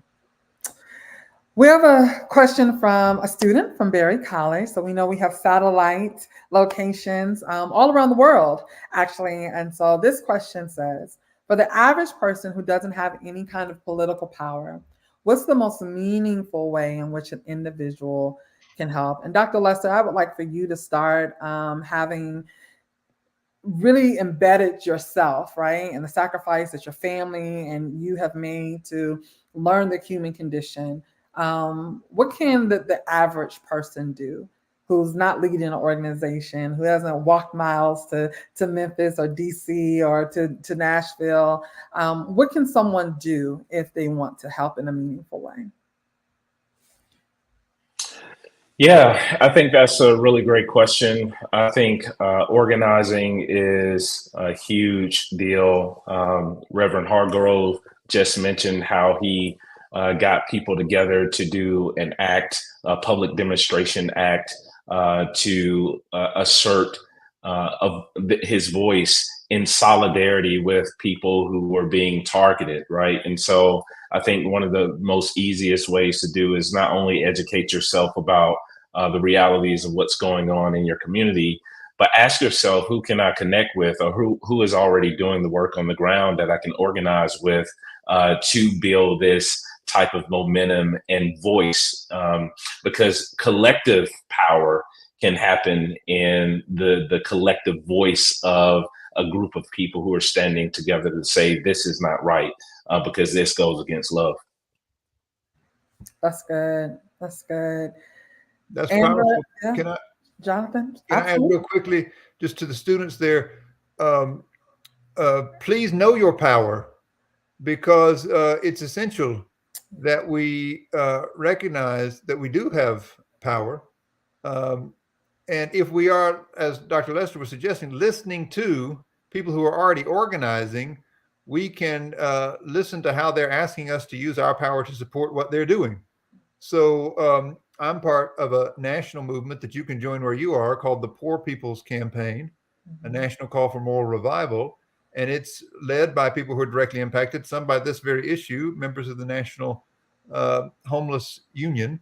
And these are folks who have said there are specific asks at both the federal and the state level that could change conditions for not just themselves, but for many, many of us.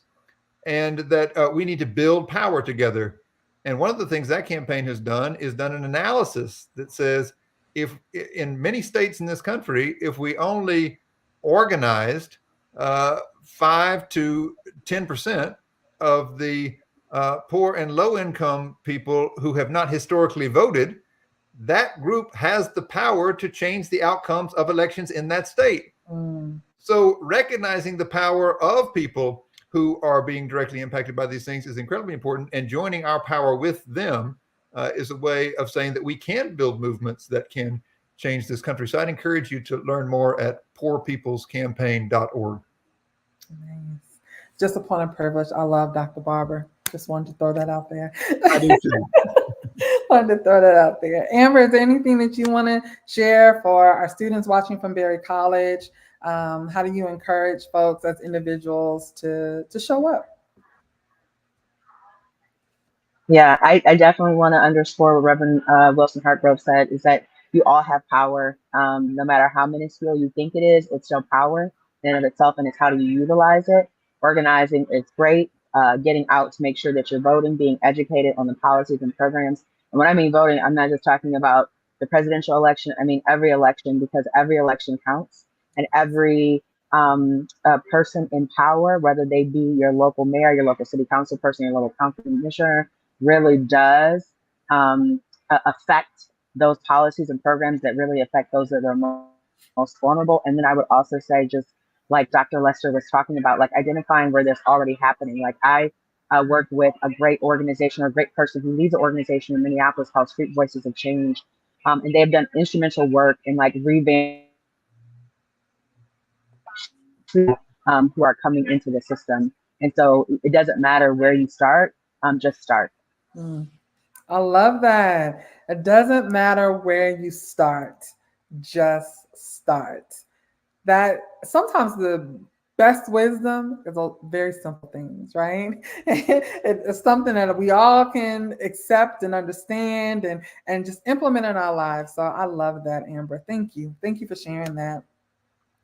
As we continue to talk about how we show up better, right, and how we use our individual power, Dr. Lester, I think in the film Homesick, some of these pieces were highlighted, but if you could point them out just specifically for us, what are some of the most persistent, systemic, and overtly dangerous experiences that unhoused and those who are experiencing homelessness are going to grapple with, or just people who are facing poverty? What are some of the things that we begin to see that policy could change, but also is just dangerous for folks to be on the street the way that they are? Yeah, it's a really great question. Obviously, this was qualitative research. Wanted to use like an ethnographic methodology where I'm inserting people who are unhoused to voice their opinions and their experiences. And so just looking at the data, right? I remember being in the woods of Tennessee, Chattanooga, Tennessee, and I was walking around from encampment to encampment. And I'll never forget interviewing Matthew, who was living just a little bit a ways from this encampment underneath the bridge with stage 4 cancer. We sat out there for hours, literally hours, and tried to call local health facilities to see if they could accept him. And we then was like to no avail. We finally got him to a hospital. But he turned to me as we were walking in and he says, "I'm glad you were out here because I didn't even know this policy existed." And he wanted to stop going into the hospital, literally to go out to other encampments to tell his friends and his neighbors about this policy. And it makes you think about the policy deficit. Or Catherine, right, who was, less than a mile away from where Martin Luther King's life was claimed senselessly, who told me that the church who was allowing her to stand in the parking lot for 30 minutes was working with the police. And after that 30 minutes was up, she felt like she was being thrown away because they were going to exclude her from that property. And so you talk about race and homelessness and the history of it here in this country and all of these intersectional things that kind of coexist that creates what I'm describing as public sanitation, public exclusion, the lack of what Reverend Hartgrove was talking about this idea of home, because home is more than just four walls and a roof. Home is a place where you feel seen, accepted, and you belong. And public sanitation threatens that. When Dr. Martin Luther King says we live in a world house, he's talking about the world being our address, and anybody that we're in proximity with is our neighbor, address or not. Address or not. This panel alone has just opened my eyes in a different way. I think for full transparency, Dr. Terrence Lester and I know each other from this work in Atlanta, and I would call him friend.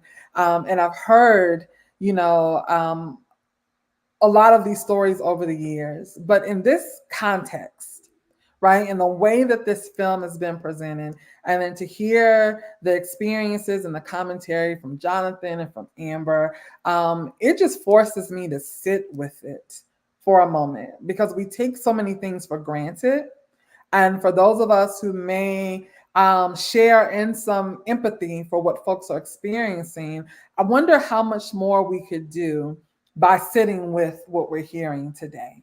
How we're showing up, even for folks who have those four walls and a roof that we share space with.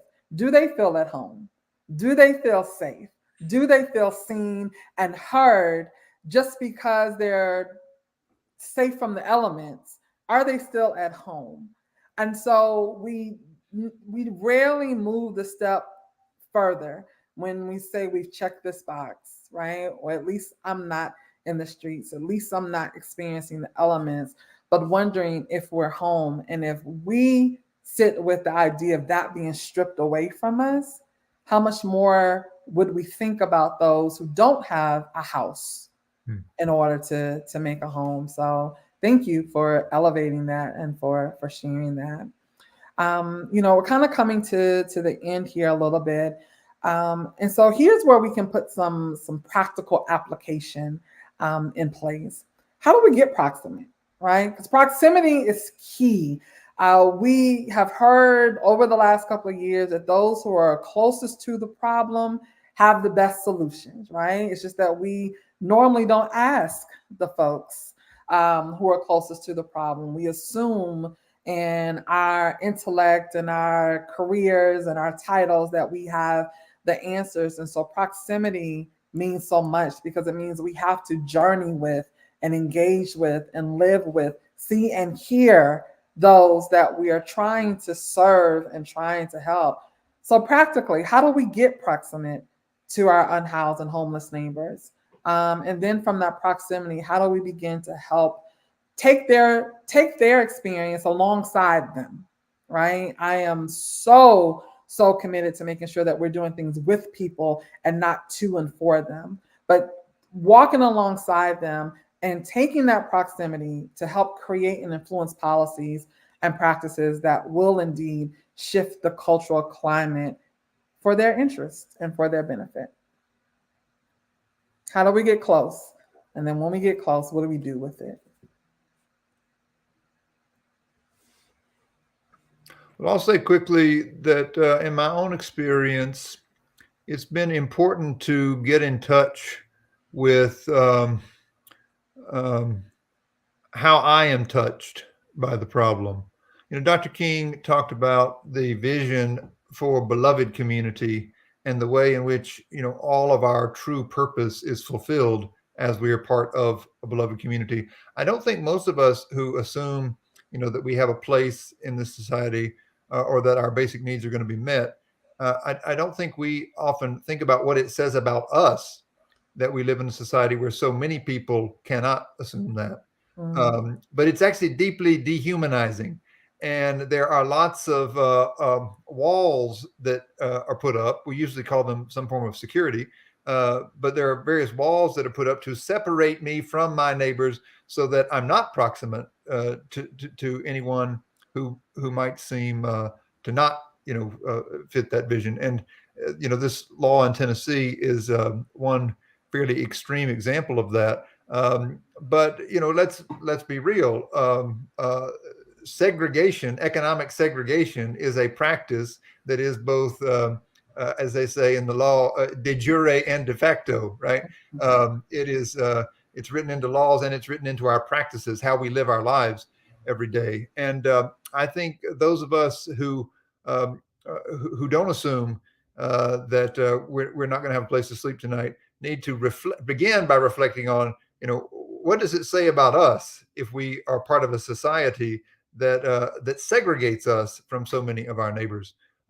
It's not a small issue. 500,000 people are unhoused, on any given day in this country, but that doesn't even capture, the number of people who could be in that circumstance at any moment, because by some counts, nearly half of the population is less than a $500 emergency from not being able to pay their bills this month. And so this isn't just something about those people over there. This is something that impacts all of us, and all of us know people and love people who are living on the edge in an economy that increasingly benefits those at the top, but leaves a whole lot of people barely making it or not making it at all.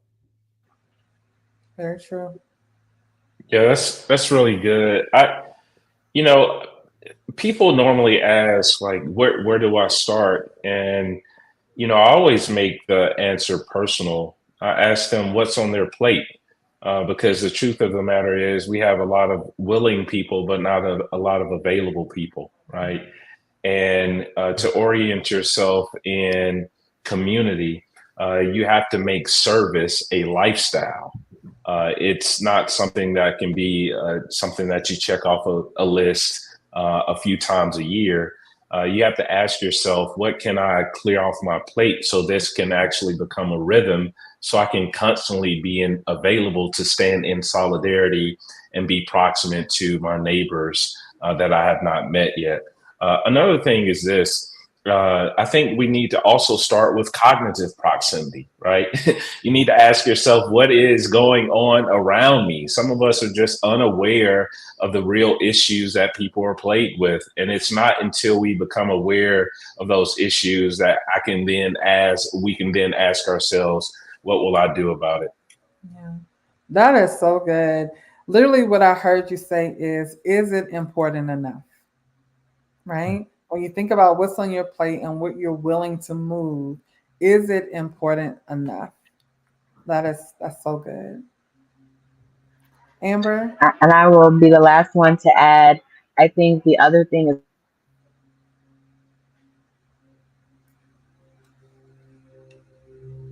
like you said, at these tables, a lot of us are at decision-making tables and decision-making places.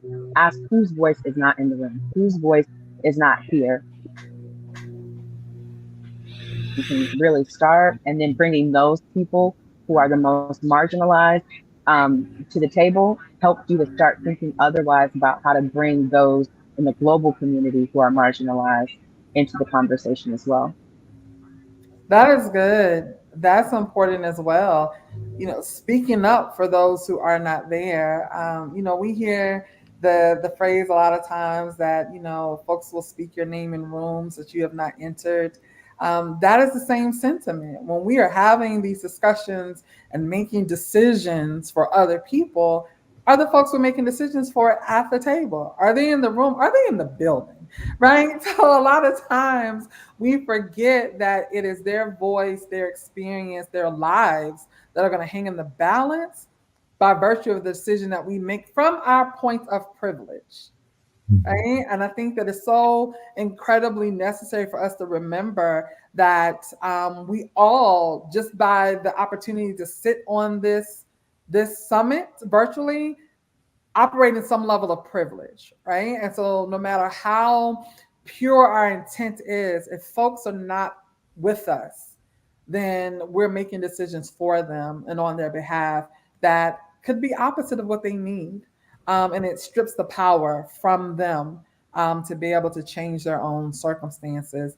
So that's good, to make sure that they're at the table and that they're in the room.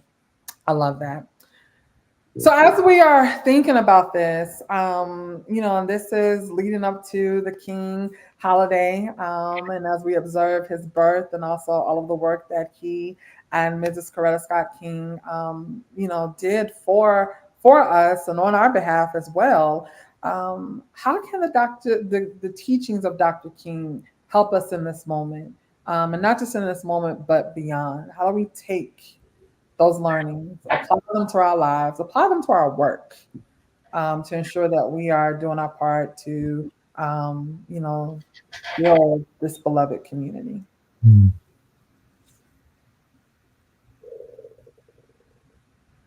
Well, I'll start. In my work, we really try to get communities to understand when they're starting to wanting to engage or integrate people with experiences like we need to have meaningful engagement, which means that you really need to start seeing people as humans and treating them with the dignity and respect that you would want on your own self.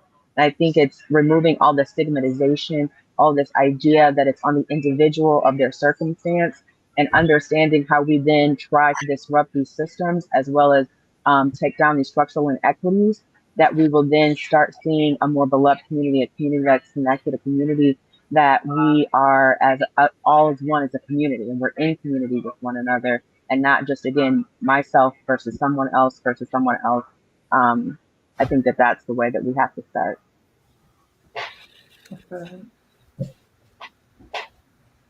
I'll call the name quickly of Sister Ella Baker, because I'm a North Carolinian, and she was so critical to so much of the movement. But beginning in 1960, when the sit-in movement started here in North Carolina, she said, this is about more than a hamburger. And what she meant was that, it's one thing to have a law that says you can't purchase a hamburger at the counter. It's another thing to actually have the resources to be able to buy the burger or whatever else you want to get at the counter.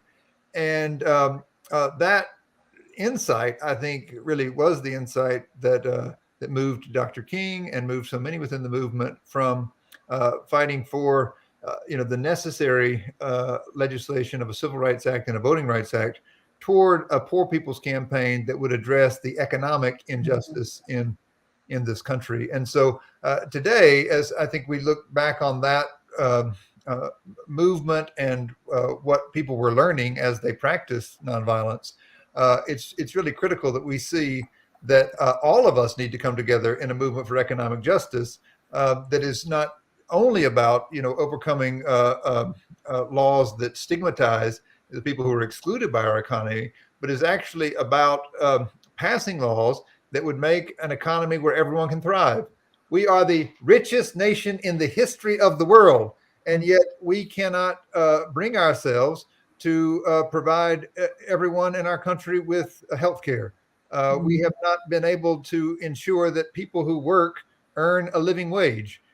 There are some very basic societal commitments that we simply have not been able to bring ourselves to make together. And that is impacting the quality of life for all of us. It's impacting the length of our lives in this country. We have the lowest life expectancy of our peer nations in the world. And so I think we can learn from the movement and from Dr. King and the tradition of nonviolence by seeing the way that movement gave itself to working for economic justice and joining that movement today. That's good. I think you and I are going to be real good friends. You keep referencing some of my favorites because you can claim Miss Baker, but she was born in Norfolk. So all right. Dr. Lester, how does Dr. King's teaching propel your work? And what can we learn from him? Yeah, I think Dr. King's work just expands my mind to understand that we live in a global village. Most times when we think about homelessness, we only think about it in terms of a few persons standing on the street corner. And we forget that homelessness is an actual global issue, right? There are over 150 million people around the world who don't have access to housing. And so I'm constantly thinking about, the person who is in my neighborhood, but why does this exist in the world, right? And how can the beloved community speak to our local, our national, and our global communities? My goodness. You all, this has been such a rich, rich conversation. And I will just make the assumption that those who are listening live and those who will view this later will walk away with something that forces them to think differently in how they show up and how they speak about our neighbors, right? About folks that we are in community with. And it's so important for us to lift this up. I think as all three of you hit on these last points that you've shared, we are in this economic movement, right, that is impacting the lives of people in so many different ways. And we don't tie it together around the lack of economic mobility and folks who are now unhoused, right? We look at it, well, those are decisions that they made, right? Those were, unwise choices in their finances. They're there because they want to be, and we consciously, a lot of times, forget that there are systems and policies that have made it easier for folks to be in the situation and in the experience that they are in at this moment. So I just want to take a few moments to say thank you to each of you for sharing some of your time, but your wealth of knowledge and experience, and most importantly, your heart around this to help really move some of us to action in a way that's meaningful, and action in a way that brings people to the table, and move us in a way that we look at folks as our neighbors and as our friends, and not folks that we're doing something to and for, but that we're going to do it with them. So I want to end, if you could just tell people how to follow you real quick, and then I'm going to make the segue to our next segment. But Amber, we'll start with you, then Dr. Lester, and then Reverend Wilson Hartgrove. Tell people how they can follow you, and I'm pretty sure you're going to get a flood of messages, and folks are going to want to learn more. Well, I definitely want to plug Community Solutions. So it's communitysolutions.org. So please come look us up. And you can email me at A.Elliott, so I have a married last name clearly, at community.solutions.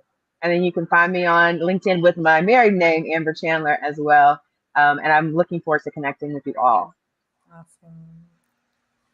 Awesome. If you want to find the work of Love Beyond Walls and even watch more films, lovebeyondwalls.org, Love Beyond Walls, all social media. And if you want to reach out to me, I'm Terrence Lester, IMTERENCELESTER on all social media. And I'm also on LinkedIn.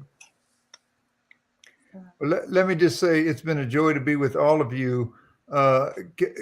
Sister Casey, you mentioned my dear brother, William Barber. We're publishing a book together this year called White Poverty. And I would encourage people to connect with this conversation by getting a copy. What we're saying is America often makes poverty a Black issue. But until we look at the fact that there are actually more white people, so-called white people, who are poor in this country than any other racial demographic, we can't see the fact that how much is affecting all of us. So we need solidarity to form the beloved community, and we're trying to build that conversation together. So you can follow us at the Center for Public Theology and Public Policy at Yale Divinity School.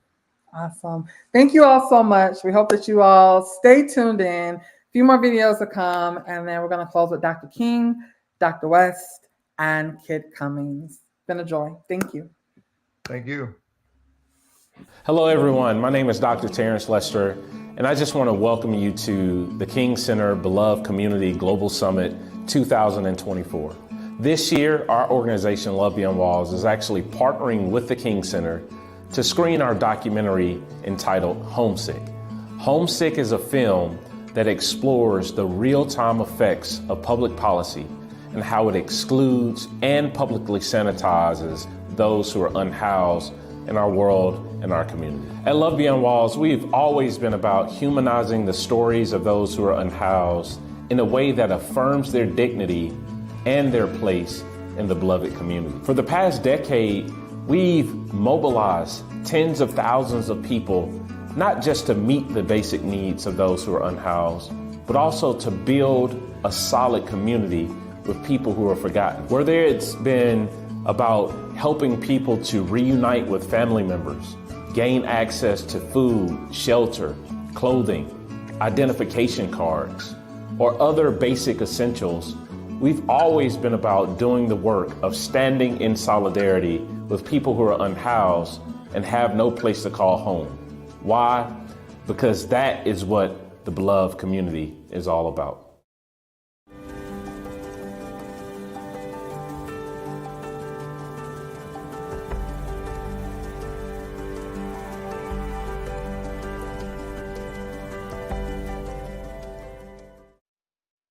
Greetings, beloved community. My name is Taj Brown, and on behalf of Community Solutions, our president and founder, Roseanne Haggerty, our board and staff, and the more than 100 Built for Zero communities we work with every day to bring a lasting end to homelessness around this nation and the world, we celebrate you, Dr. Bernice King, and the King Center for this most pivotal and timely global summit. You know, some people think that there is nothing we can do to end homelessness. They think that it can't be managed or remedied because some people think that experiencing homelessness is a matter of personal choice, but it is not. Homelessness is solvable because it's a problem that's been created by systems, and systems are perfectly designed by people to get the results that they do. This idea is at the heart of quality improvement, which is the applied science of using systems change to improve outcomes. Quality improvement has transformed industries like manufacturing and aviation. But the performance of systems doesn't just determine the quality of goods and services. It also determines the conditions of life, like healthcare and housing.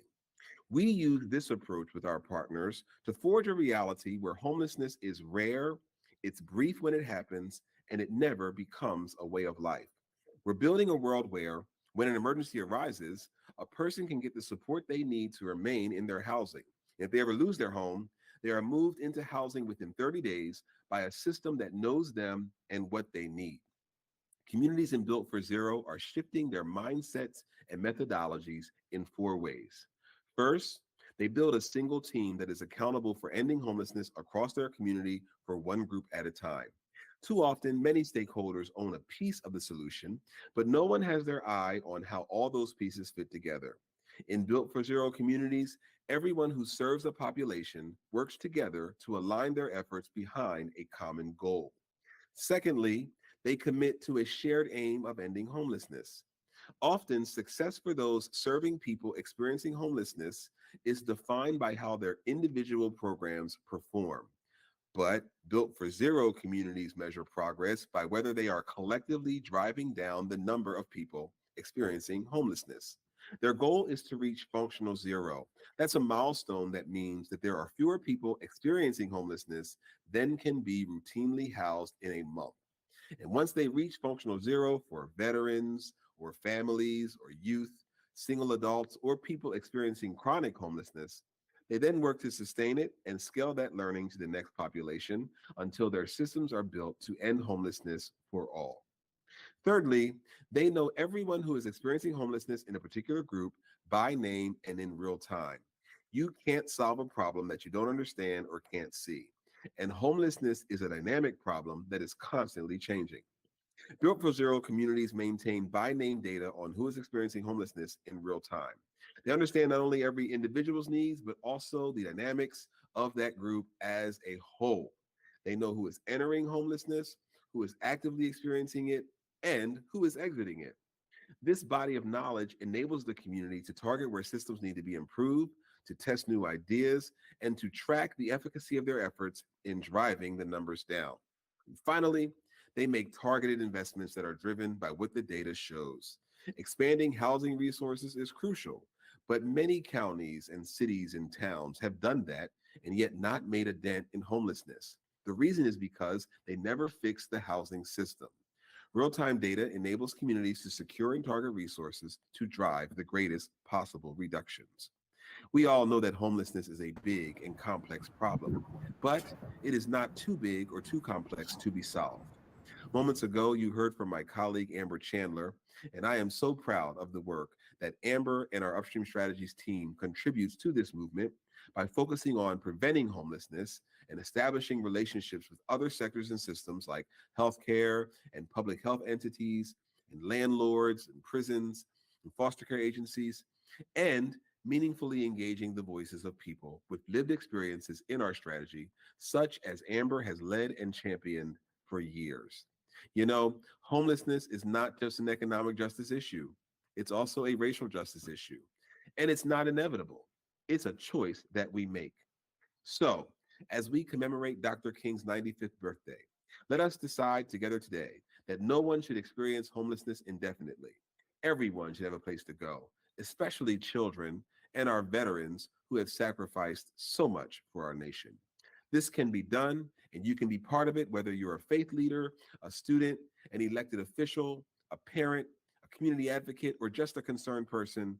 We all have a role to play, and we can take steps together towards a future where homelessness is rare, it's brief, and it's not a way of life.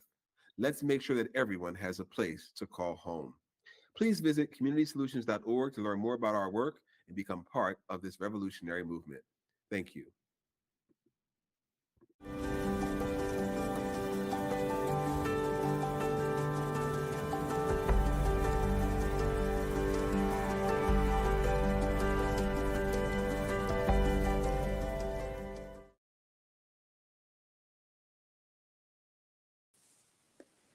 Welcome, everyone. Welcome back from that video. We're actually going to go ahead, Kid, and have Dr. Bernice A. King join us.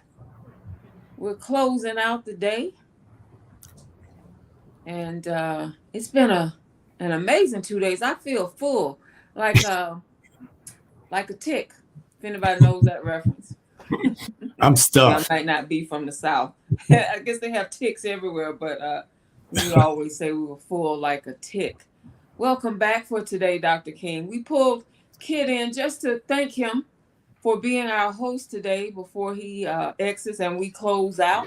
So thank you, Kid, for all of your insight that you shared today. I think it was as actionable and powerful a day for you as it was for the viewing audience. But do you have any highlights you want to share as we close?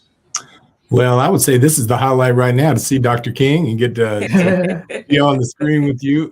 It's funny, yesterday on Facebook, a memory came up, and it was 8 years ago yesterday that you and I did a book signing and book release event together at the King Center. And so that was a beautiful day, very, very special. And then to be able to be a part of this, quite an honor, very grateful. And your family, your mother, and your father has changed my life forever. And I'm all in, behind you all the way. Thank you so much. And we deeply appreciate you joining us today. And we look forward to continuing to work with you because we know there's a lot to do. Unfortunately, maybe one day we'll get to a place where we can truly rest a little bit. But until then, we'll do what my mother said, try to win victories in this generation. Amen. And I want to encourage you that we're carrying the message behind the wire to a whole generation of young people. And the young people that, we're losing to the streets, to the gangs, to the prisons, or early death. And to see the way that they respond to your family's message and Dr. King's message, it inspires me, because it's easy to look around today and look at the young people and say, oh my gosh, what are we going to do? And they're impressionable. We just have to give them new impressions. So be encouraged. As I always say, I've got it right here. I've got a lot of ink, but part of my message, but coming right down the side is the dream lives and the march continues. So. All right. And we have the message, the dream lives and the legacy continues. So we're right there hand in hand. And thank you for the work that you're doing with those young people. It's so incredibly important. And I can say a whole lot here, but I won't do it now. We can talk about that later. But yeah, thank you so much. Oh, thank you for having me. And Dr. West, fantastic job. It was flawless. Thank you. And still is. So thank you for having me, and many, many prayers for blessings for everything that y'all do. Thank you, Kid. We'll see you next time. I'm sure we'll be together again. Okay. Carrying on this Kenyan nonviolence message and galvanizing people to be a part. Thank you for your work. Absolutely. Thank you so much. Dr. King, or King as I call you. How's it that your shirt can be seen and mine can't?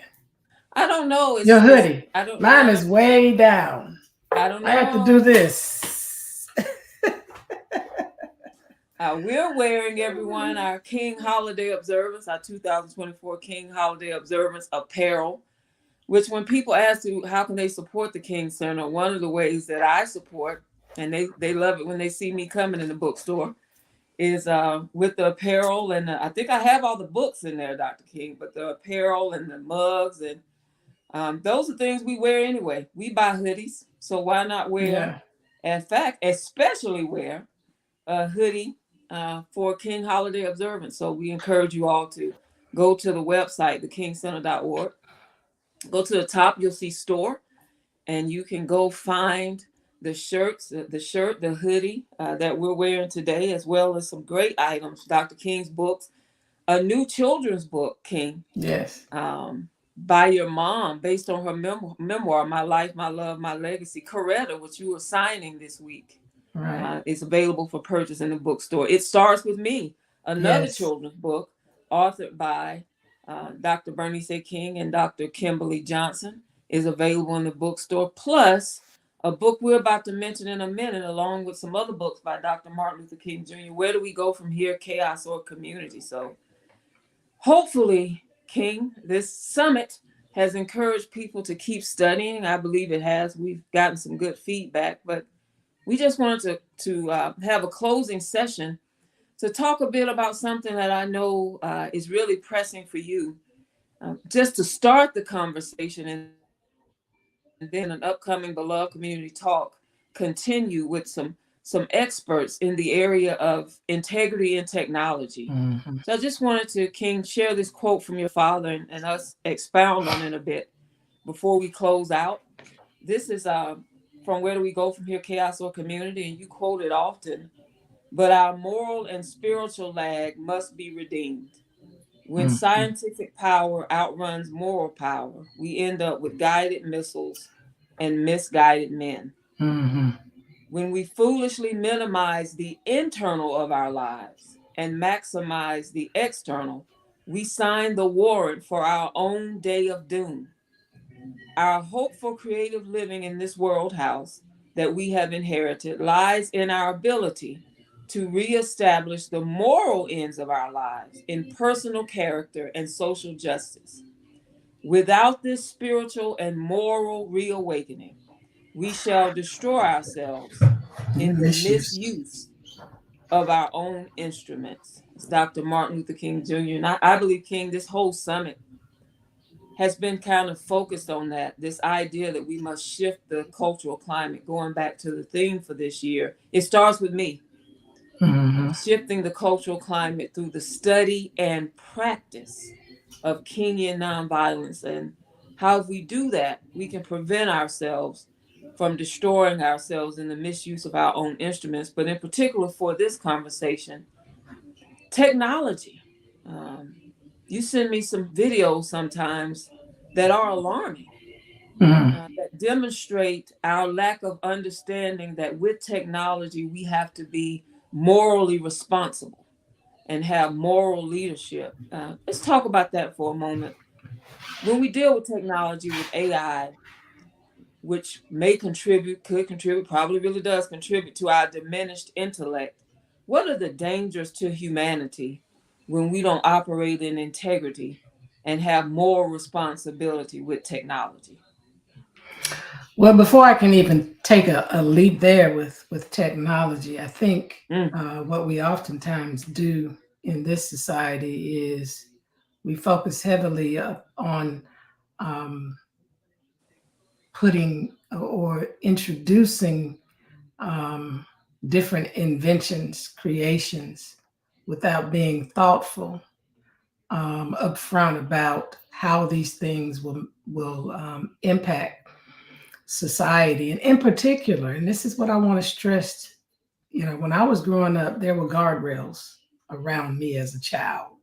There were just certain things that I would not get inundated with and be exposed to, because we apparently valued the fragility and as Kit said earlier, the impressionable aspect of the young mind, that it needs to be incubated in a way that it does not have to be bombarded with those kinds of things that require a whole nother level of not just intellectual processing, but moral processing as well. And, psychology lets us know that it's not until around 25, 26, that you develop your moral self fully.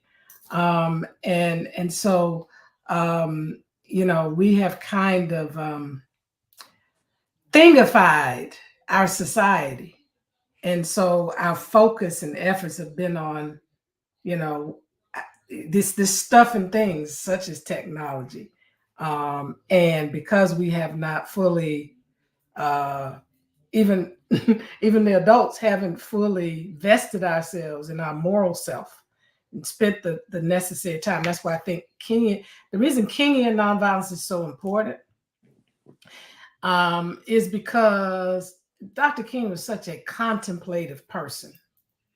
And so you just can't rush through him. Even when you read him, let's forget for a minute the Kingian nonviolence, just Kingian thinking.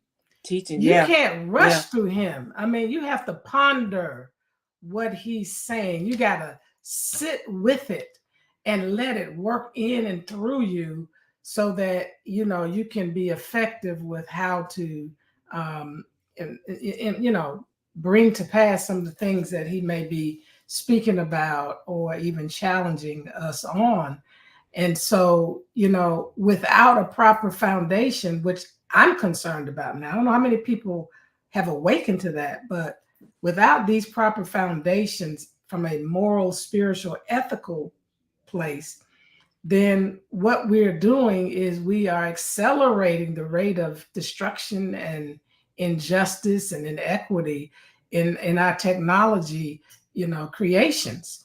And to the point that we're kind of causing the part of ourselves that God gave us, that higher consciousness to operate and become numbed, and even our intellectual self to become kind of numbed and desensitized. I think what the higher self and the intellect allows us to do, especially if the higher self and the intellect are working in tandem, it allows us to have that kind of mindfulness and consciousness that is needed.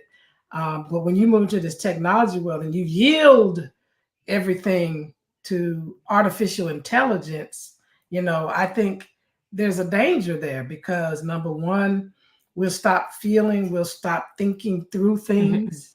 We talked about earlier being mindful. I mean, but if you practice, on a daily basis, giving yourself over to artificial intelligence in every area and let it think for you, something begins to happen. We know the brain atrophies if it doesn't continue to exercise. This is a muscle. It has to be exercised. And so then what happens? What's guiding? Artificial intelligence is guiding, and then, there's all kind of things we saw with the writers' strike and everything, becoming, taking people's ability, to make income. The world was created for humankind, not artificial intelligence.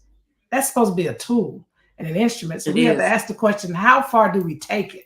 There's some things we welcome with artificial intelligence, but there are other things we have to be very leery and cautious of because we've seen how it takes over and it doesn't have consciousness. It doesn't have higher thing. It has what it's been programmed, but it has a way to go into its own self, but it doesn't have that higher consciousness. So I'm concerned about, driverless cars, trucks. Oh my God. Can you imagine being on the road with the 16-wheeler and AI? I mean, that's scary. The other thing, Dr. King, is I always say we watch these movies, we think they're fiction. Yes. But I actually think the movies I watched 20 years ago, in my religious studies class in college, we studied The Matrix. And so I had to dive deep into that thing, deep enough to know that Right. there was some prophecy in there. There needed to be some understanding that these folks weren't just making a movie. I don't believe they were showing us the things that we could decide if we took the red pill or the blue pill. And we understand, exactly. we determine whether or not we live in a reality and have a higher consciousness. And that's real. I wanted to read to you real quick because what you just shared reminded me, and I had to go pull it up. I have it on my phone in an image of an answer your mother gave years ago that I believe Yes. when your father talks about the misuse of our instruments, she gives us the alternative to internet and technology. Someone asked her, what do you want the internet to be? And your mother, Mrs. Coretta Scott King, said, and this is what we can do, audience. We can have this. She said she wanted it to be more of a force for nonviolent social change and to serve as a nexus for knitting together global movements to resist injustice, advance human liberation, and build the beloved community. So I think there's a balance in there somewhere, King, of we can either misuse it or we can use it for good and balance having things that support us with AI, but not letting those things overtake us. But again, that's why I think, those guardrails are important, especially for young people, because, as we mature to a certain extent, because I think all of us are fascinated about the things that technology can do for us. But, as a kid, it becomes your all in all. As a young person, it's your everything. And you don't have the capacity to say, I'm going to stop at this point. I mean, Chat GPT, I've used it before, but I use it as a tool, not to take away my critical thinking about a subject matter and an issue or whatever. Now, if there's some things, that you need more readily, like if you wanted to, we're not at that place yet, but we will be eventually through the work of the King Center. But if you wanted to know, the context within Dr. King's works that he spoke about leadership, that's good to get all that, to grab all of that, etc. But to be thoughtful and analytical about what he's saying, you don't want to just say, give me the ideas and then just rely on that, as opposed to using it again, as a resource. So if we're not teaching young people these kinds of things, then guess what happens? It becomes the very thing. And again, we resign ourselves to technology doing everything and laying back. And eventually what we're going to see is, the iRobot situation. We're going to be overtaken by all of this AI and robots. I mean, come on, y'all. Yeah, and if you think we're joking, folks, you haven't seen some of the videos of what robots can now do. And we're not, neither of us is anti-technology. No, not at all. It is the supplement of humanity, the replacement of the human being with artificial intelligence and with robots, where we start to, and your father talked about this in Where Do We Go From Here? Truly prophetic book written in 1967. He said one day the contribution, one of the contributions, and I'm paraphrasing, to unemployment and to poverty would be automated workers. Essentially, it's talking about some of the things we see today where human beings are being replaced on jobs with automation and with, alternate, sort of robots even are coming. So that's even going to contribute to poverty and unemployment. Those things are here. It's now, the argument is let's prepare people for these new, technology jobs. But again, there has to be a balance and a consideration. I don't want customer service from a robot. I don't. I want a human being. We're depersonalizing humanity, dehumanizing, so that we lose something about the power of why we're here together as a humanity. So that's problematic. And the other thing I think about is injustice on steroids, because who do you hold accountable when you get to a certain extent? When you start, I saw where New York, I think it was, rolling out some of their their robots in the law in their police force. And I'm saying, Lord Jesus, we having a time right now, addressing the human being dealing with these instruments. Right. AI, they don't even have the ability to pull back, to stop and say, "Ooh, I got to sense, I got to feel." That's scary. But so you can't. I mean, you can't. I mean, really, you can't really jail a robot. I mean, you can't prosecute them. So eventually, who becomes responsible? I mean, people saying, "Well, you hold this, you hold New York City responsible, you hold whatever." But eventually, what we're doing, we're creating layers to this that you won't even be able to do that, and that's concerning to me. There's just some things we don't need to substitute for technology. I mean, I'm just being real. So I just hope that, people understand the study of practice of nonviolence is also essential because we are moving into this whole technology world. And all of us have to be highly conscious of how technology is being used. And also, we have a possibility now from things we know about the internet and social media, but the window is narrow to say, hey, we need legislation wrapped around this, in terms of guardrails. We need some, we need some protection. Something needs to be in place. We don't need to be experimenting with this. Too many lives will be lost, not just from a physical standpoint, but from a contribution standpoint, because it just, again, it numbs certain aspects of who we are as humanity and what we have the capacity to do that technology will never do, ever. It's when God created the earth, he created it as the human being the crown of the creation. So we gonna give up our throne? What's up with that? To R2D2. Looks like it. Some are trying to, and I think it's important, Dr. King, to kind of summarize that throughout this summit, what we've been saying is, let's be mindful of how we engage each other, even how we engage technology. And the way this summit was built out was to think on day one about our mindfulness, our thinking, our language, and on day two, to think about external issues so that then we can see it does start with me. I just don't want to start jumping into militarism and the green economy and climate change and gender equity issues and activism and how I treat my unhoused neighbors. I want to think about how does it start with me? And I believe that's been the strength of these 2 days, giving the audience an opportunity to say, I have some stuff to work on. And then that's going to allow me to be, as you've been saying recently, a co-conspirator. As the student from the Beloved Community Leadership Academy said, it starts with me, but it's about us. We gave them the "it starts with me," the student said, but it's about us.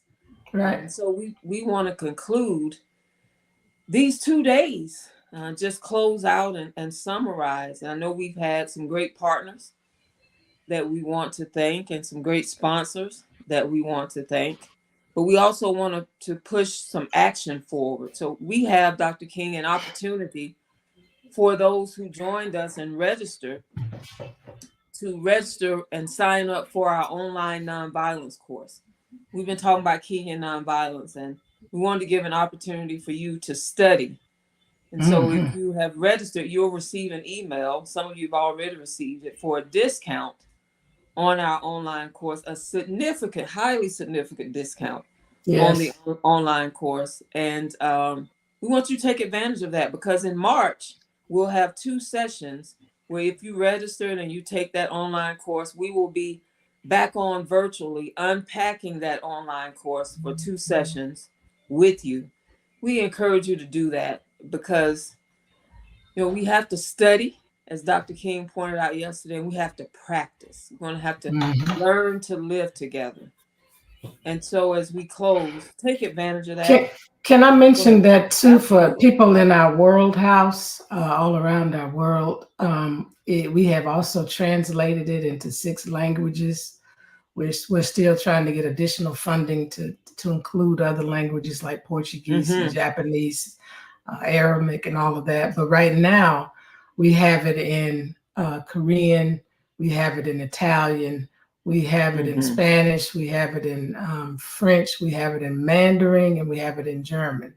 You know, we're hoping to eventually have it in Russian and Japanese and Portuguese and what was the other language I mentioned?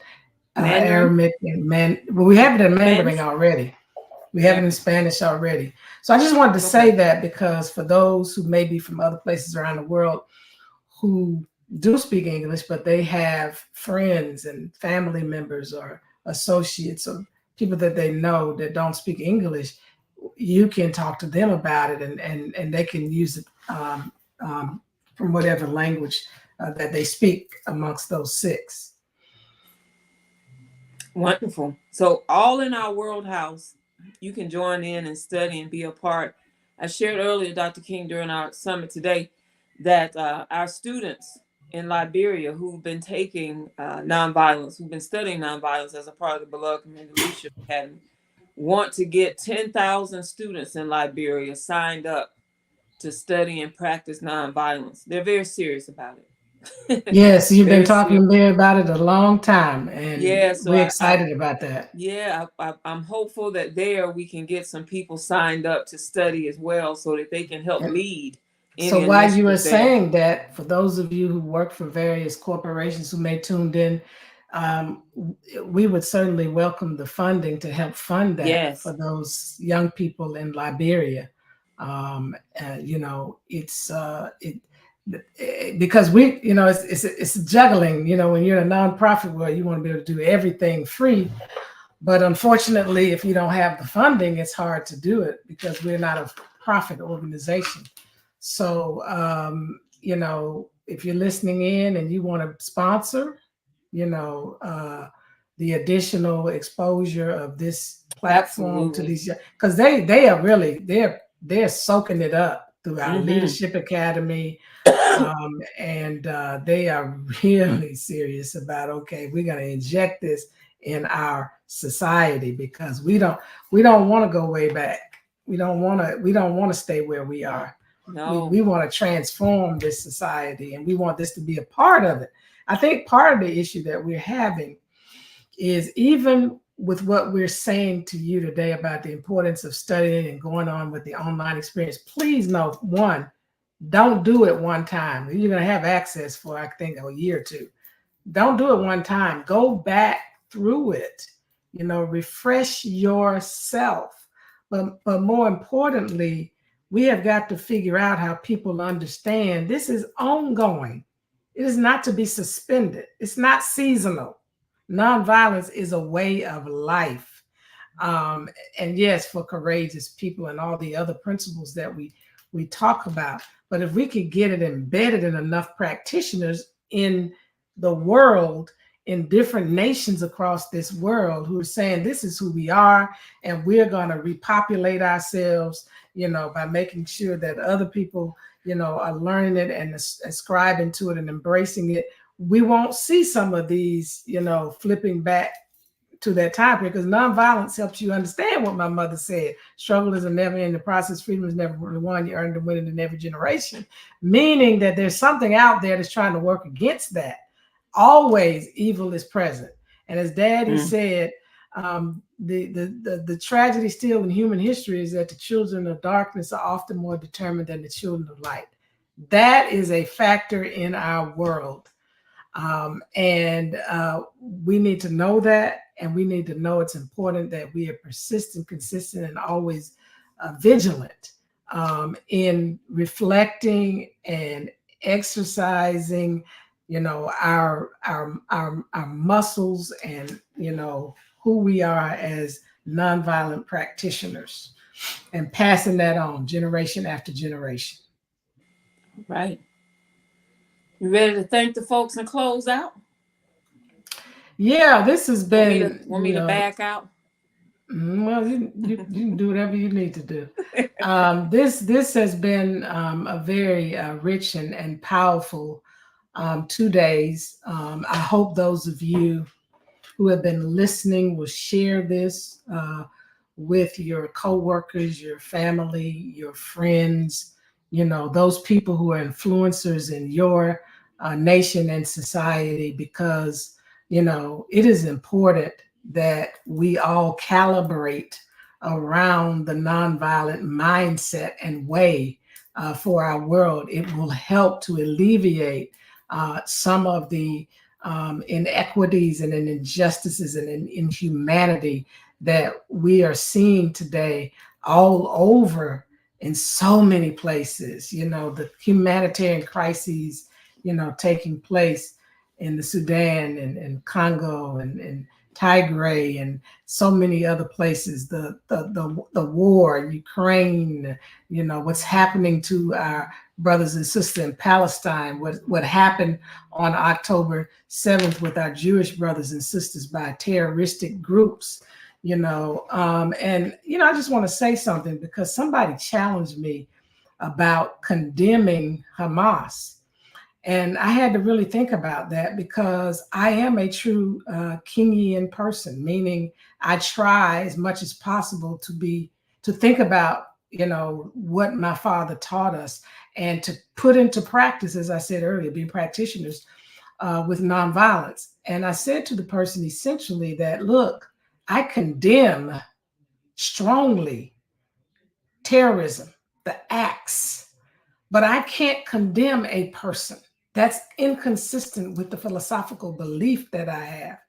I recognize that what has been done is evil, but I also understand in the philosophy that we believe there is space and place for redemption and reconciliation. And that doesn't mean ignoring and not holding accountable, individuals. I think our way in the world right now is destruction meets destruction. And my hope and dream is that we get to the place in our world that we don't have to feel like we have to crush and demolish just because crushing and demolish happened to us. Now, I know that's hard to swallow for most people. But if we continue in that cycle and we make that a practice, it's just vicious, and it's descending. It just keeps taking us down, down, down, down, down. And our humanity becomes stripped. So I hope we have the courage and the strength and the wisdom and the strategic mindset to figure out how do we crush and demolish the evil acts. And this is why I'm pushing the study and the practice. My mother was asked this question. Her last public interview with Tavis Smiley, it was the last one she did publicly. We didn't know it was going to be the last, but it was.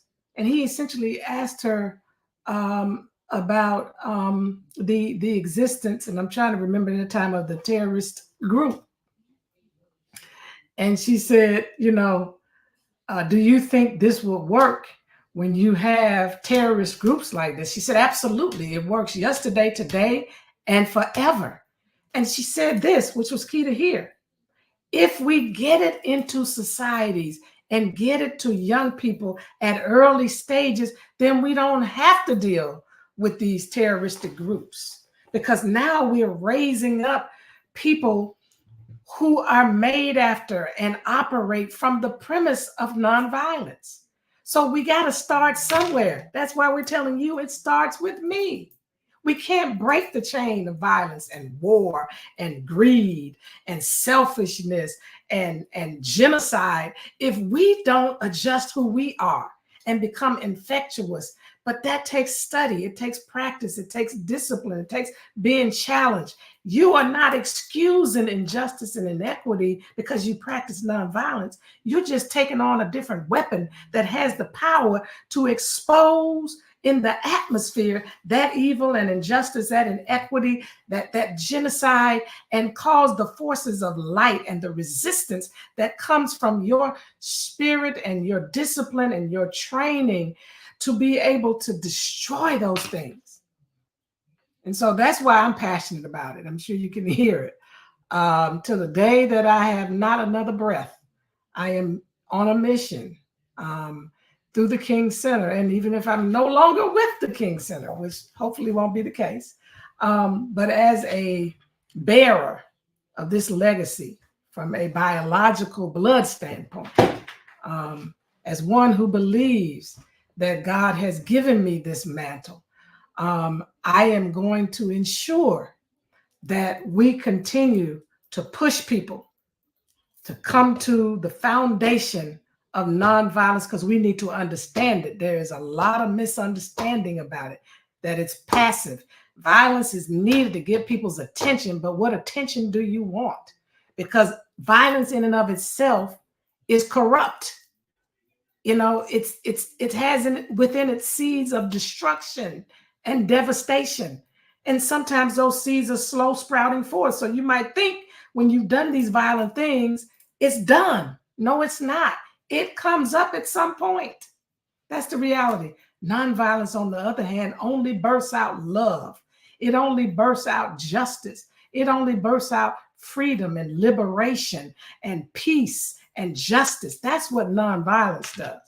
And so thank you, participants, everyone who participated in our panel discussion. Thank you for your contribution and giving us your wisdom and your insight, and for your work, which is very important. And I challenge even our panelists, please come and study with us at the King Center, because I want even you to know and understand not just the few things you've studied about Dr. King, but really understand the foundation of nonviolence, how he developed it, and what is nonviolence versus non-violence. What is violence? Because too often people think it's only physical, and that's not true. How do these principles and steps really operate? And there are levels to this. We have to go deeper. This is the beginning. What's online is the beginning. We're going to be developing other deeper e-learning experiences for individuals. So to our panelists, again, I'm very grateful for you. All of these individuals gave their time, and I don't take that for granted. They volunteered their time to be with us today. And we want to say thank you from the King Center Board of Trustees and the King Center team. I want to say thank you to our partners, the National Center for Civil and Human Rights here in Atlanta, Jill Savitt. And I want to thank the Carter Center, Jimmy Carter, President Carter, who's still breathing on this earth. I don't know what God's up to, but President Carter, the Carter Center, and I just want to thank them, because they have been in the trenches a long time working on issues of peace and justice and human rights. So thank you for your partnership.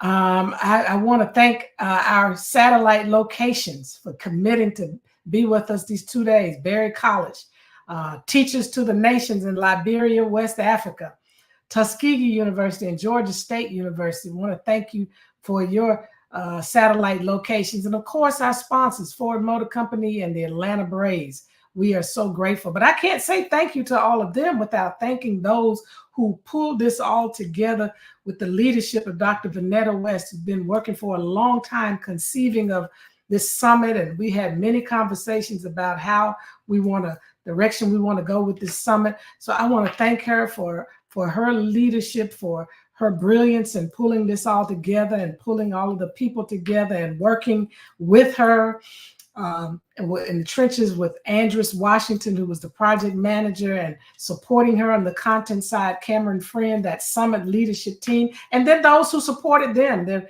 are many others who supported them as well on our King Center team. So I want to thank them as well. And I have to thank, Mike Lewis. You wouldn't see us today if it wasn't for Mike Lewis Productions.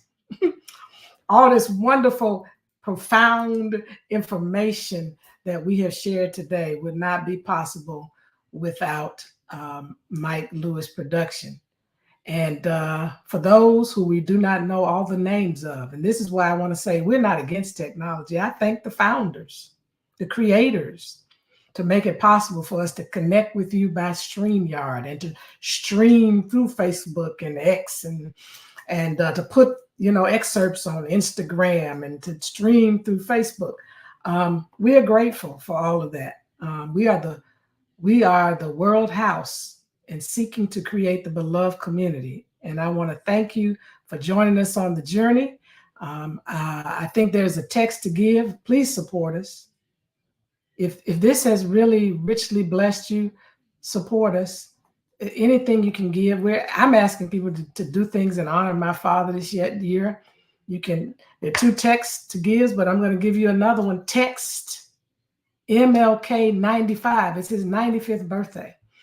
Give $9.50. Give $950. You might be able to do $9,500. And my God, somebody might be able to do $95,000. I dare believe that somebody might be able to do, $950,000 or even $9.5 million. But the point is, this work has to be funded. It has to be funded. And for 12 years, I've served this institution with no salary because I believe in the work. And I want you to join us in this work, help to support us so that we can continue to move and saturate this world with the power of nonviolence to bring about social transformation, a proven, tried, and tested way. You don't have to question it in that way. You can ask questions about how to make it deeper, stronger. What else can we do with it in terms of that? But it has already been proven and tested through the movement that my father led, that my mother stood with him in. So thank you so much for joining us. We love you. We appreciate you. Wherever you are in this world, you're my brother, you're my sister, you're part of my human family. We are creating the beloved community. And we thank you for joining us on the journey as a part of this Beloved Community Summit. And we look forward to seeing you in March as we continue to go further with the study and the practice of Kingian nonviolence and shifting the cultural climate.